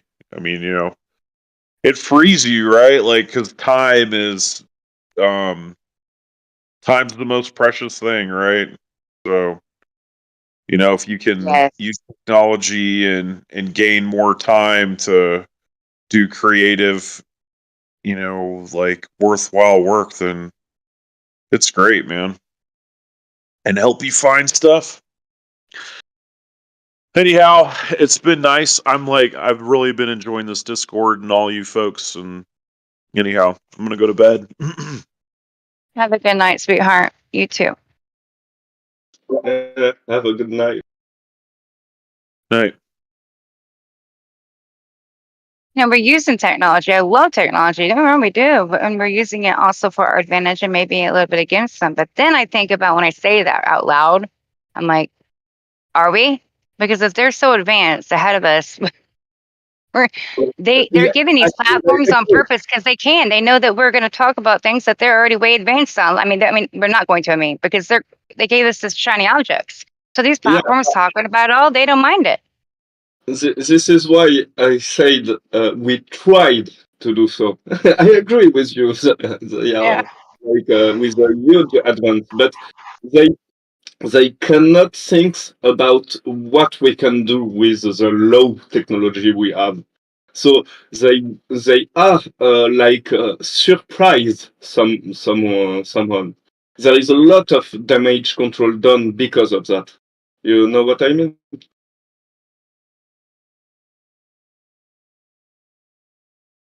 Man, it's hard being somewhat, I guess. I don't like the word awake. I don't know what to call this. Not so ignorant. I'm not telling that it's the solution. I'm just No. telling it gives us a little hope, you know? It does. I mean, it gives us something. At least we're being aware of our surroundings, But when you go at the flat Earth, you were saying we use technology for our advantage to, show that and whatnot. And I agree, it's wonderful. But I was able to, when you go back and understand it, look at my past and go, yeah, I've seen that already. My own eyes showed me that. The only thing that made me think of being on a ball or a globe was what I was told when I was in school. So what I saw in life, though, would have never made me think that. Seeing 54 miles to Chicago, going to England and seeing the Isle of Wight, and 25 miles to find these things. My visual gave me exactly what I was seeing on Earth. And for some reason, people's mindset and the brainwashing program has to exist because of what we're being told. But if people get rid of that, that's not what this world shows. And I think that's what's so important is getting back to not just what we're supposed to talk about shiny objects, but using our senses, that spiritualness, right, of this world, because it does matter. That's why the creator gave it to us. And technology isn't always the answer. Sometimes the answer is right in front of our face. What we're seeing, Yeah, you're right. Yeah, there's definitively some controlled shown up. I don't remember the correct name for that, but yeah, definitively. So at some point we don't need that to understand that we have been fooled, but it's hard to get rid of like technology and so on because if you don't use it, you will be accused to not understanding science and so on. So, 100%. Sorry, I misunderstood. I was saying 100%. If we don't go out there, right, and use that technology or go out there and literally just, you can't just say you're seeing something. You got to prove it in our reality. And I agree, right? Just because I'm seeing it doesn't make it factual. Need to know. You have to show an experiment and show that, right? But you're right. We need that in many ways. But I want people to remember when you did that, it matched your senses. So don't forget to use them as well. And they are worth something. Yeah. Wise word. Don't forget yourself. Yeah, totally. Like, there is like it's not explainable. It's always unconscious process. When at first Kool-Aid was rolling out, I was not a flat earther, and I was like, but what? Why every country in the world is doing the same things? Like it blown my mind. It blown literally my mind that nobody around me was asking this question. So interesting. So yeah, it was like an unconscious process of my brain telling myself there is something odd. Just look at it, try to understand because there is something odd occurring right now. And then I was even telling my wife to put some money on on Pfizer, and my wife just telling me, "If you do that, I leave you." I mean to laugh like that, but I could just picture myself saying the same thing. Like, listen, that's it's spicy women out there. Yeah, she's right. I understand she's right. Mhm. No, and I don't expect everybody to get it. It's hard for us to understand, and we've been doing this for a long time. I mean, we think sometimes we know what we're doing, what we're saying, and I think we're right there, right? We're on their on the back of their feet, stepping on them almost. But in reality, we're so far away, like we just explained, from the truth, really. We try to get to it. But those little things that we find along the way are super important to focus on, the lies that they are, because a lot of people don't even believe they're being lied to. But actually, that's incorrect. Everybody knows they're being lied to. They've been lied to in their life. Everybody has been. I don't think there's seriously, I mean, I can't actually do an experiment for that unless I went out and talked to people, and I think that could happen. Have you ever been lied to in your life? And the answer is probably yes to every single person. Or somebody. Little white lie or something. So lies happen for a reason. They know they could be lied to. They see the stuff in their own countries, not just America. And they know they're being lied to. They know it's corrupt. So it's only a matter of time, right? Before you shake them enough to realize that the foundation that they're given is just nonsense. But still, you're getting them to our point, right? Maybe close to it. And then we still don't know the answer. it's a difficult thing. Yeah. Waking up or coming to the truth, what do you want to call it, right? Or being less ignorant can sometimes be a very liberating thing. And also for some, it could be the opposite. So I'm very careful with my tactic, or what you want to call it, when you go out and talk to people. You kind of adjust to how they're talking, their emotions, how they're feeling, because that extremely matters, actually. You got to make sure you're shaking someone's foundation. So that's the core of them. And then what happen is they go internal. And a lot of people are never prepared for that. I'm telling you, I've met people who are scared of that. That's the worst fear. A military guy was telling me the other day, like a week ago. He's like, listen, I could do military all day, war, but this right here we're doing, this emotional thing, starts crying to me. I said, honey, don't worry. It's all good. He said, I don't want to do this. Is worse. So they are fighting the internal battle. They don't want to go there. A lot of people don't go there. Yeah, right. Some people cannot handle it. Yeah.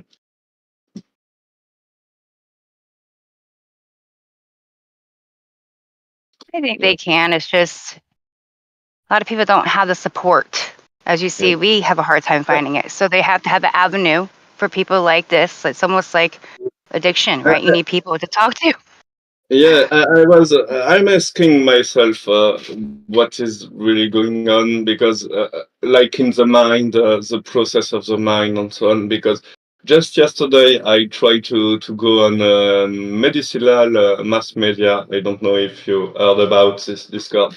So debate Discord, like there is a lot, but they want me to do a presentation, a flat earth presentation, but they was like, oh, there is not a lot of flat earthers that come here. So at first I was like, sorry, I changed a little the subject, but I think it joined the ending things. And I was like, okay, maybe they just want to have some point of view. So I come here and I just started to talk about, okay, I want to give you my point of view, you guys, and it was so rude, rude. I don't know how to spell that word. It was like I talked to work to it was they was looking a lot of abstraction, and it was they was searching to fight flat earth and not discuss at all, really aggressive entrance, Behaviors. and I tried to see why there was like that, and it was I cannot figure out what is I can going on. figure it out for you, honey, because I've been around here for a while, and there was I asked the same question to the people, right, that was in this too. And they explained to me in the beginning, they were getting a lot of criticism, and it was about attacking and demolishing the other side so that there was no, question. We win. Then it got to be where when I went on the Discord server, but it doesn't matter, servers or whatever, I'm not going to name one. It got to we were trying to get somewhere, talk to people, right? Bring them in and try to help them and always be there to talk to them every day or whatever. And then it turned to a battle again where it was entertainment, right? And a lot of people get stuck in that, unfortunately, on the online world. And it was about ripping wigs and other things and showing I win, right? It not about actually having a discussion about it back and forth. And that's the problem. Is it's not about who wins. It's about the Yeah, facts. it's exactly that. Yeah. And I was like, but I don't care to be right. I don't care to convert you. I just want to discuss. I'm here because we are scared. You are scared. Sorry, you are scared to have some flat earthers to discuss with. I am here, and I don't feel like it's a discussion. I don't feel at all like that. I mean, we can disagree on a lot of things, but when you are aggressively changing point and aggressively gaslighting, I mean, it's not even a discussion. It's just a matter to have to win the debate. Like you said, exactly like you said, and I feel For me, which is not what we should be focusing. That shouldn't be our entertainment, especially as truthers or what you want to call us. That is not good entertainment. Yeah, No. exactly. So I was like, I feel like easily trapped because I just wanted to leave the discussion like quickly, and just because it was a pain for me to keep calm, and just to keep a good view of of the I would call the flatter side. I just try to keep a calm conversation. At some point, they just realized that they will not get to their point to make me angry, to make me. I feel really like they tried hard to make me angry. You know? Absolutely. And to change, it's literally not a conversation. They don't want to have that. And I know I was criticized a long time ago for we need to be more compassionate. And what about the people listening? They're not here for the same debates that go back and forth for 5 damn years of me and Zanuck or you and this person and Jeremy. And that's because we've been through it. It's like the same conversations I've already had with Kosho. Why am I going to repeat them again?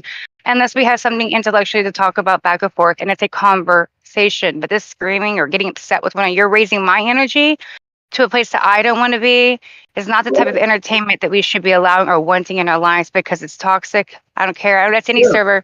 Yeah. Yeah, but I don't. I mean, at the end, we have a calm conversation, and there was some debate that was great because I just understand what the point was made by Dan the Weatherman. So it was cool at the end. But like you said, it's powering energy. I was at first, before going into that server, I was like, okay, I am willing to take some of my free time to do a PowerPoint presentation, to explain a little my journey. And when I come here, I don't feel like I want to spend this time to people that are not willing to listen to me. Here because a lot of people go away because of it, and Yeah. I myself had to take a break from it because it can become too much. But it makes you come back, like you said, a different person if you do. And you're like, listen, I'm not letting you.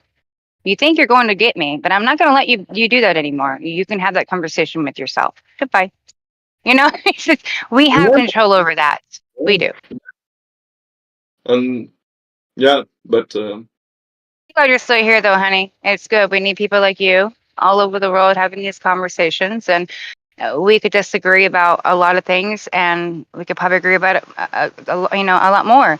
But we're having a respectful one, right? I'm not going to get mad at you because you don't believe it was even, flat. I would be like, okay, it's all right. Why are we angry? That doesn't get anywhere with people.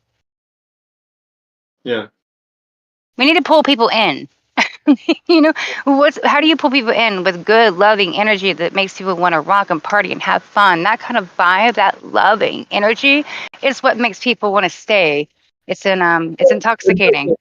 Exactly. I mean, I have some discussion with Globers that I find really entertaining, and I love have too, because every time the conversation is cool, and there is a lot of good point made, and scientific point made, and I am willing to have this sort of conversation, but not oh, you're wrong because of that. Oh, you can dismiss that. Fuck off. Sorry for the word. You know what I mean, but And it's difficult even for myself sometimes. I'm friends with a lot of people, even coaching them, but they'll sometimes get in their little rants. So I'm like, listen, coach will stop. And we'll go back and forth for a second. And then I have to remind myself, I'm doing it again. Stop it, Stacey. They pulled you in a little bit. Because I used to debate. I understand that aspect. And it can be entertaining in a way because people made you feel like you had to win. Yeah, you fall into this stuff sometimes. I did myself, and I didn't like it. And I started realizing that this is not who I want to be. This doesn't feel right. It's a problem that occurs in both sides. Yeah, totally. But at last, we have an. I mean, I would say an advanced point is that we have their point of view. So we are aware of those psychological bias. It's hard to pass through this psychological bias, but when you are conscious of that, you can try to work on that.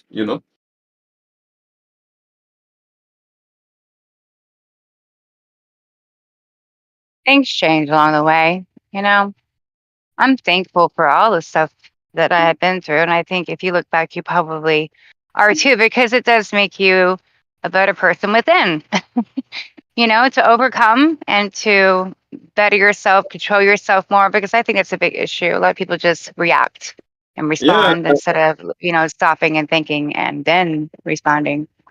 the first Myself, I time do it too. I was debating, I have a hard time not to get frustrated, but at the first time I spoke English, I was really, really bad, so it was frustrating to not be understood. So, but yeah, it showed me how psychological bias can be hard to overcome. Yeah. And the globe itself, it's a proof of how psychological bias is hard to overcome. So, I mean,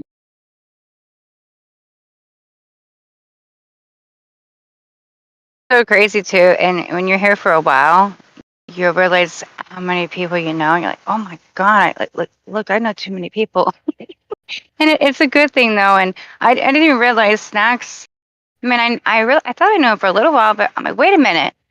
The last message that we had that he sent me stuff about my mom and stuff I made a comment on here was a year ago. I'm like, Snacks, we've known each other for a second.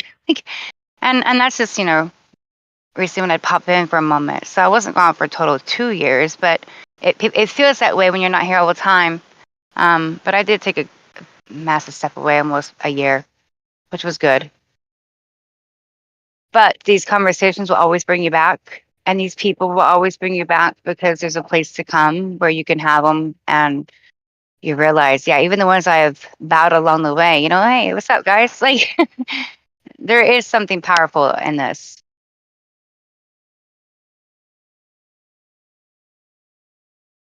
I'm getting all sentimental, girly, y'all. So thank y'all. It's been nice, even through all the bullshit. It's been great. no problem, go ahead.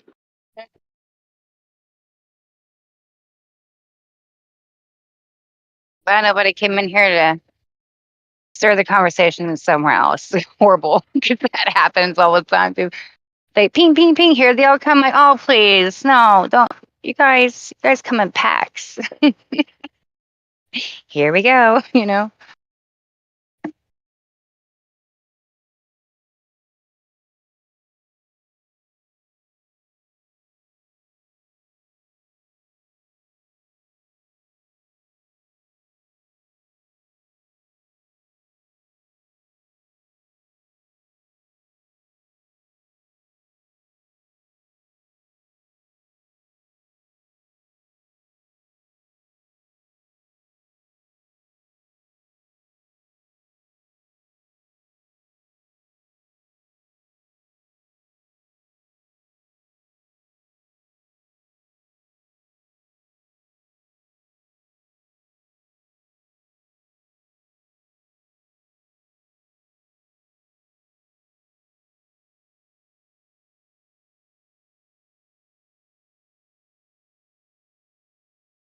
You know, in my real life, the only time I see people connect like this is usually like when your family is having a reunion, maybe.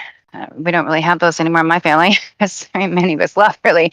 But I see when they're partying, like they're usually drinking or hanging out, and the conversations are probably not going to be like this. But I don't ever really see in life a big group of people hanging out, having intellectual conversations by a fire or anything. It's very uncommon. The connecting of people is wrong that's happening. And I think this kind of connection is the most important value and thing that we get out of it all. Because if we don't understand what's happening out there and there's so many steps ahead of us, at least we have this where we can open up our mind and help each other along the way, because a lot of these other people are not doing this out here, guys. And the connecting is the biggest point, I feel. It's a good final word for me because I need to go, but I agree 100%. So bye everybody, and thanks for supporting me, with my accent and so on. So it was a great conversation. Bye. You have a good night, honey. Bye-bye. Yeah, Stacy, in line with what you were saying, it reminds me there was about a month or two ago, and Issa was saying in here, he was saying, he's like, well, I love this. He's like, we can just hang out online, like we're sitting out in the bonfire under the stars, but I'm in the comfort of my own home. I can make myself coffee. I can just, be behind my computer doing my thing. He was just kind of joking about that. And then he was saying how he was kind of joking. I don't know if I'll transfer the joke, but he was kind of like, he was kind of joking in a way. And he's like, I don't have to host anyone at my house. I don't have to, now, I mean, obviously it's nice to be able to host people, but the way he was saying it was funny, it's sort of like, It hey, is. you guys probably smell, you got this and that. Hey, I don't even have to host you. We don't have to kick you out at the end of the night. We just, this is kind of a fun way of like, goodbye, click, yeah. It's just kind of interesting thinking about because I mean, that, like you said, Mhm. that just ancient of just sitting around the bonfire, whether you're talking about things, whatever it may be, and having that actual connection, whether it's talking about truth or philosophy or the nature of life or whatever it may be, something that, just something meaningful in that way. And being able to do that, you're right. It is like a lost connection in today's world. And we do have this like internet format, which is its own thing, like this kind of live streaming and podcasting and all this stuff. So it's interesting, that whole component, but there is like there is something positive about it in that sense that we're kind of in the comfort of our homes or in our lives or on our wherever we are in our lives in that sense. But there's obviously also something missing in that in terms of the connection that you get when you're in person as well. But it's still pretty cool that we can do this Same. all across the world like this. Can connect with each Oh, other. it absolutely is.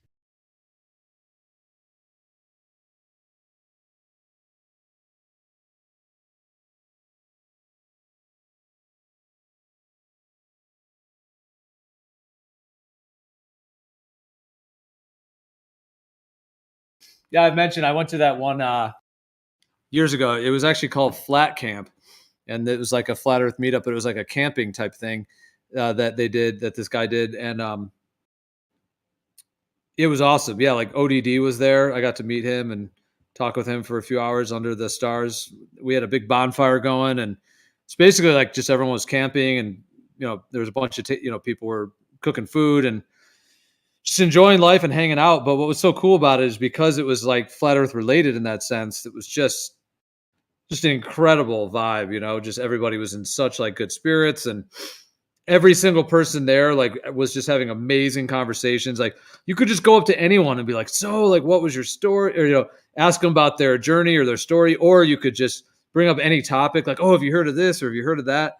And it was just such like high energy in that way. And it was like big bonfire going and looking up at the stars. And so, yeah, that was like pretty amazing. You know what's missing though in all of it is that feeling is wonderful, right? When we all meet up and have that moment, and you're, I'm sorry, I don't ever that bit of that feeling, but that's exactly what happens when that same group now takes that to a public spot, and you do the same thing, and people start listening to your conversations. They join in. Then it starts becoming a matter of you're speaking to the people, and that energy is intoxicating because y'all are already vibing on it. People went on it too. So I want to start doing something where, yeah, the meetups are great for people, right? Your internal soul, but it's also even more fulfilling when we do it out there with the people, and that needs to happen more. These conversations that we're having right now, sitting in a big group, doesn't even have to be showing somebody flat Earth, are super important, and people will chime in. But nobody's having the conversations because nobody's talking to one another, and especially a good vibe and energy around. That needs to be out here more. So I hope that these little functions that we're doing, nothing has to be even organized besides the people showing up. Because look, people just show up here and what happens? Ding, ding, ding, ding, ding, ding, ding. We bounce off one another. So that's all you have to do is show up. Sincerely. And we need more of that so that other people can feel that too. Yeah, absolutely. And like those, like the tours that you guys and others did, those are very helpful to, have that whole energy vibrating and being able to connect with people. And it's kind of crazy to think that when a lot of that was happening, and then of course, 2020 came, and then boom, everything that happened. So it's like they did kind of shut it down, like literally in a lot of ways. And then it's almost like we're just getting our bearings now after this shutdown. I mean, yeah, this last year has been alleviated, thankfully, but for a good solid 2 years there, that was full on, and everything that went with that. So it's just interesting to think of like now coming out of that, and then perhaps even having like a renewed sense of that. But I agree with you though. Yeah, it is like in a sense like infectious, like the energy is. And I've heard like certain globe earthers that do go to like meetups, like flat earth type meetups, that they always say that it's like, they even comment that there is kind of like a very like, there's like a high vibration vibe there, like there's something about like, now maybe they wouldn't say this, but I think it may have something, it has to do with like truth itself. Now I'm not saying that every single person at that gathering has all the truth or anything like that. I mean, who knows? Each person's unique and has different components of their journey, but even just having like a foundational truth, like the earth itself, just not being a globe, just that alone, and just the frequency and vibration of that, I think is something unique, especially in today's world. And I remember one time Witsit was saying that when he went to one of those larger flat earth type gatherings, he kind of said to himself, he's like, I really realize why they suppress this, like just because of how like high frequency it is and just the vibration and how, so like he was just kind of thinking about how like he had like an insight in a sense, that I'm just trying to kind of trying to repeat what he had said, but where he just had this thought where he was like, I can see why they suppress this, like the energy is just so, just unique and a lot of components to it. It's like if that was just, if that was like more like free to everybody, then they'd have a much harder time controlling us, or even an impossibility to control us even. Yeah.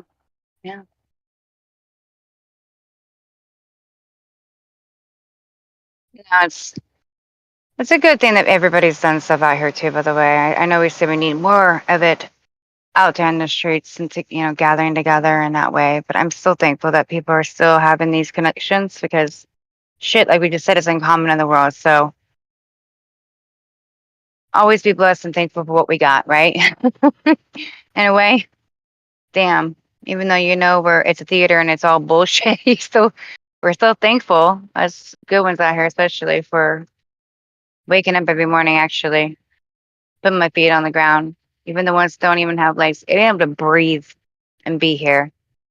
And that's sometimes I question that because I'm like, how can you hate this place? No, it's a theater, yet you're so freaking happy to wake up every day and breathe in it because it's all I know. And it seems very important for some reason. I don't feel like my life is meaningless and I come from nothing. So I'm very thankful that the creator, whatever be, has given me another day, even if this place is a learning lesson, even if this place is bullshit, even if I know it's all a lie, somehow I'm very thankful.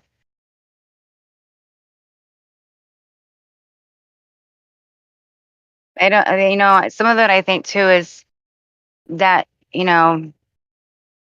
lying in that one feeling of energy of depression, which a lot of the world is in, sadness, struggle, whatever creates a really bad energy and vibe of this world. If people felt loving and they were connecting and they're having fun and they're like, oh yeah, this is no race game going on. All this stuff is just bullshit. We're just being fed this, man. I like you. You're actually not bad. You're a flat earther, what? Oh yes, pretty cool. This connection, the hate, the anger that they're creating within people, whose side you're going to be on, what religion you need to be. It's just all this hate. And I think that this world thrives on that, and that's how they keep the fear and the control and everything going on. But we're giving into that, not us necessarily. And I myself can go, oh, be careful. Every day I check myself because you're surrounded by it. Yeah, I mean, maybe as you were saying all that, I was thinking about how, like, a difference between even just using the term flat Earth and globe Earth, in that sense, like stationary planar type Earth versus the globe. It just made me think about how now these are going to be total generalizations because, of course, this is very generalized. But like, would you either agree or disagree, or what thoughts would you have on this? Which is basically just using those terms, flat Earth and globe Earth, just for simplification of it. That in general, that like flat Earth seems to have an energy of like perhaps like more of like decentralized versus the globe is more centralized. Like the globe is more of a centralized kind of power structure, and there's like a certain way that you kind of have to think about what life is. And now there's some like room that you can wiggle within that, but it's still the globe and the evolution and sort of that whole main story. And that the globe has kind of more of a centralized kind of authority, whereas the idea more with the flat Earth is it's much more decentralized. Then there also kind of seems to me to be like a foundational energy where like flat Earth has more of a just like a being like grounded and everyone's on the same level. And we might not all agree. We might even disagree in a lot of things, but there's it seems to me like some foundational respect, meaning that like the one flat Earth person, as it were, knows that the other one is like on this earth together. Like we're in this thing together, whatever it is, we're on the same level. We're in it together, just on some fundamental way. So even though you might not get along, you might not want to live with that person, whatever it may be, but there can be some kind of just a respect and a connection there as another, living human that is part of even like brotherhood, sisterhood, familyhood. Like we're all like a family in that sense. A little bit more of that kind of cohesion, like a tribal, like we're all kind of under the heavens together. We're on this earth together, and we're all kind of part of an organism in a sense. Whereas it does seem like, and again, these are just generalizations, but whereas on the globe, it tends to be, not for everyone, of course, but it tends for many, it tends to be more like isolating, centralized, and there's more of that kind of dog eat dog survival of the fittest. Like, well, I know you're here on this planet with me, this ball, but you just evolved and get out of my elbow room. This is my property and stay out of my thing. And, I'm being afraid of other people and separate from other people. And even being, more kind of isolated and I think that is though. I think it's because of once you come to the understanding that you're not on a ball, I'll put it that way, right? That you start feeling like you have some value as a human being more, some people especially. So when that happens, they go, well, then you, even though I don't agree with you, everything you say, have value too. So you start having respect for people in a different manner because of your own value for yourself in that moment. You're like, damn, wait a minute, it ain't a ball. Damn, there's more to this world. And you start becoming more with nature. You want to know more of what you've been lied to. You want to search for all the goodness in life and find it and show people. So you're definitely not going to go out here and try to harm another flat earther or do anything. Like, listen, you can disagree and we can fight on here, but at the same time, I love you as a human being and I'm going to do nothing to harm you, and good luck in life. And that feeling does not exist out in the world. It's like you said, dog eat, dog eat. But when you come to this understanding, you're like, nope, I might have consequences to life now. Like, we're contained, and if I hurt you, I'm probably going to be hurting myself more. So I'm going to go ahead and just bow out. Good luck in life. That comes to play for some reason. I think Exactly. that's the reason, though. Right. Yeah, exactly. Even like hurting someone else from a perspective of a little bit more the whole globe narrative of the evolution and Big Bang and evolution. If you were to injure someone or hurt someone else, steal from them or hurt them or whatever, I mean, this gets into morals and ethics and how someone sees things morally. And it's not like every globe earther is immoral at all. I mean, there's many people that believe it's a globe and are very moral, good people. So it's not to say that it, in that sense, but perhaps like that more nihilistic, like at least at the roots of it philosophically, that idea of the Big Bang and evolution, it could lead to like some form of nihilism or even like a moral relativity kind of thing where morals are relative. So if I just evolved on this planet, as it were, then it's just dog eat dog. It's just us versus outer space and whatever humans are on here.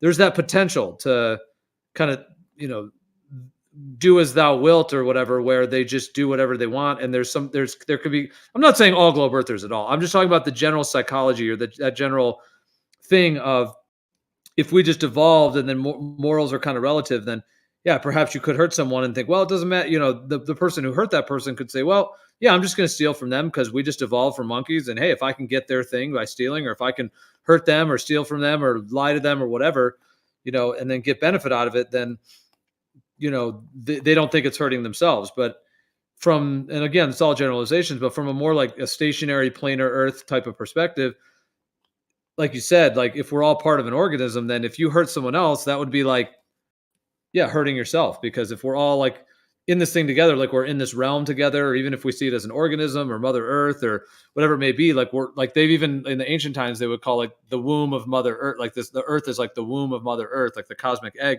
So if we're all in the womb together, then if someone steals or hurts someone, like you said, to me, it seems like it has more of a philosophical connection to, and even a direct kind of lived connection that you are hurting yourself in a sense, like you're hurting some part of the overall thing, rather than just you evolved and you could just hurt whoever you want and just survival of the fittest kind of mentality. I do. And they're like, don't do that, you're being a creator. And I don't have to say that creator. You just feel like, wait a minute, this isn't so. You have to eventually go to a creator, though. Sorry. Just so my head's like, stop it. You have to, though. But it does. Yeah. It brings more consequences and value to people and life in itself. It gave me a lot of meaning. I already felt like I had meaning, but that's where I say can liberate you. It gave me so much that I realized walking away from it, being away from it, and living in the mainstream matrix life 15 hours a day, I can do it. But I have to zone out. I have to check out. And it's taken a part of me, my soul away, not talking about these things, even at work every single day. I'm missing 15 hours. What am I doing? Why am I living this life? Why am I doing the regular, every bullshit that I complain about? But it brought this whole thing has brought so much to my soul. And you realize you can't get away from it. You have to come back. It's part of you. And even if you talk about it on a daily basis, you feel like you're still not doing enough. There's so much meaning now. I think that's what happens to a lot of people in here. That's why they don't go away, because whether they want to admit it or not or understand it, there's so much meaning to this for them, and they can't stop it because you shouldn't. It's important to keep on researching and understanding your own self and everybody out here and connecting, like we said, all these things. It's very spiritual. I really do believe. And when you say spiritual, people go, oh, you're talking about a book or a Bible or religion. No, I'm not. I'm talking about a totally different thing that we've been taught. Something that I probably don't even understand. but it's definitely not this. And the more you start having love for people, understanding for others, why they're in the situation that they're in and the mess and why they act the way they do. I mean, look around us. More empathy. I'm not saying give it to everyone, though. Trust me, that there's a balance there.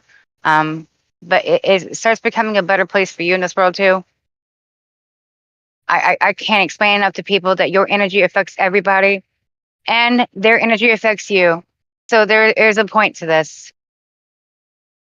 Out here in this world, we should be treating others how we want to be treated, which is also written in a book, right? But it's also a moral value that we all should already have. And I'm pretty sure when you were a kid, you had it then too. That almost that innocent, you loved every kid. You didn't care what color a baby was or a baby doll, what you're playing with. All those things, the hate wasn't there. That was created by this world and by school systems and cliques and nonsense. And honestly, hating the 9 to 5 of life. But if we can go back to the times when we were kids, that love and that energy is what makes this world a beautiful place. That childlike self. I'm not out here to harm people, and people need to stop that bullshit and realize there are consequences to that shit. There's karma. Yeah, absolutely. And the interconnectedness of everything. I think that in terms of the earth, that difference between the isolation or interconnectedness, because even the globe earth is kind of floating out in the middle of nowhere, kind of. It's not really connected to the rest of the cosmos. Whereas if the heavens are close and right above us, then there is actually a direct connection. There's a direct interconnection between the sky, even though we can't go up there and touch it, but it's still right there and it's part of the whole energetic system. But I was going to say too, you mentioned meaning. That is very interesting because like within the like Newtonian Cartesian materialistic paradigm, which is basically the whole paradigm that the mainstream science is all running off of, and the whole philosophical baseline to it. One of the problems with it, and one of the kind of crises, is that it lacks meaning. There's like a total lack of meaning in terms of because if we're just the Big Bang, we evolved. We're just these, Newtonian Cartesian, which is just Newton and Descartes, basically the philosophies of Newton and Descartes, or at least what they kind of associate with those guys, and then that like strict materialistic viewpoint that we're just these material machines that evolved from the Big Bang, and then where's the meaning? Where's the purpose? Of course, like people maybe find their own meaning, even though they still believe in the globe. They might have a religious or a spiritual, and I even have friends that believe in the globe, but they're very spiritual and connected in a lot of ways, but some of them still have the globe kind of idea in their mind. But even those guys, like some of them that are focused on this, they'll talk about how part of the problem with this whole current paradigm is that it lacks meaning. It's like a disenchanted worldview, meaning it's all just mechanistic and there's no deeper connection to it.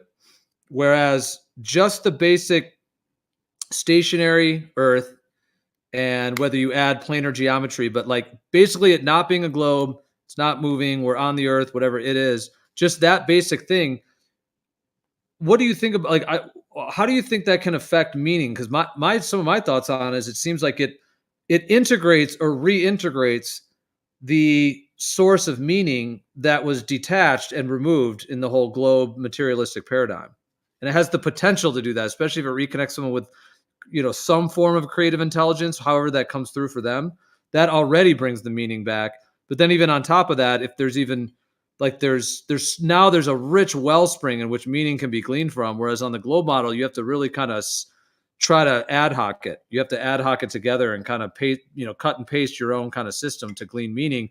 But even on a collective level, the globe mentality seems to have that disenchanted, materialistic, mechanistic type of worldview that makes people more nihilistic, and then that whole fight or flight, dog eat dog, survival of the fittest kind of mentality that then plays into that, which in my mind seems to be kind of the root of this whole kind of modern matrix or kind of system that we're in. Absolutely. And I don't think it just falls on the globe model itself. I mean, it's all the things that happen here too. And meaning starts becoming only what? I got to work, I got to pay bills, got to do this. So that meaning of life starts going down an avenue that shouldn't, right? And then the other things get tossed away.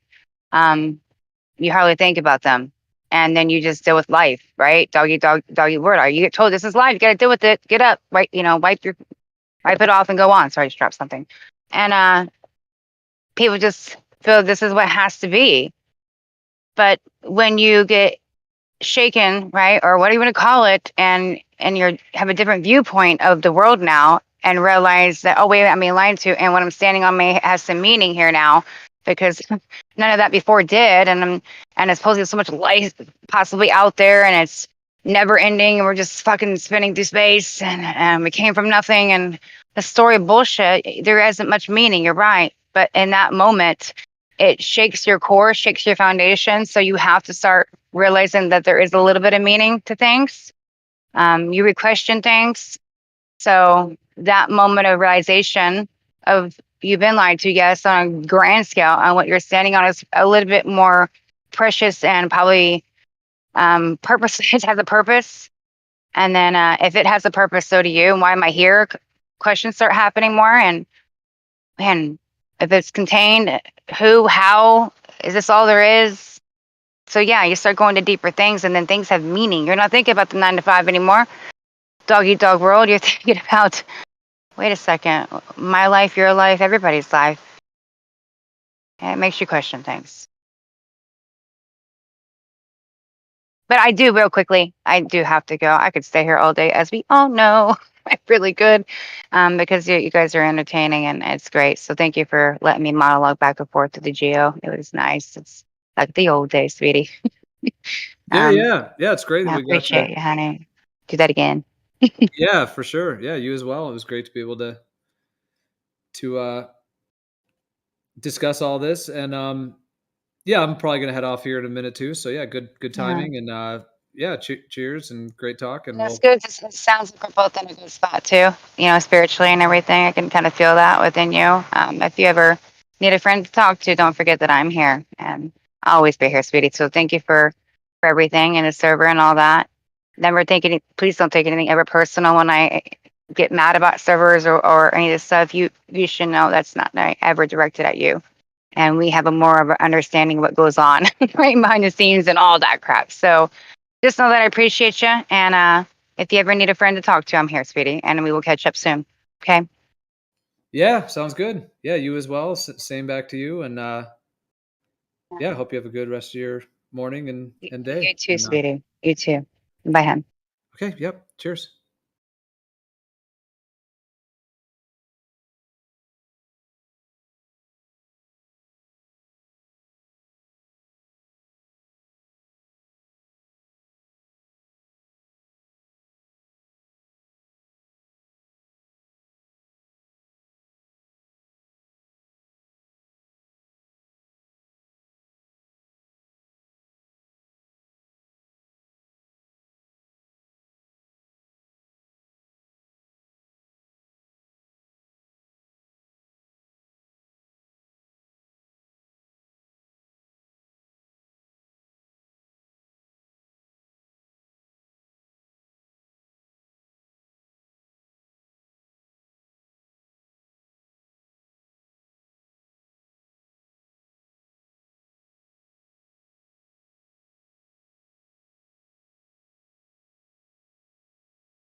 Throat clearing. Nope, not quite.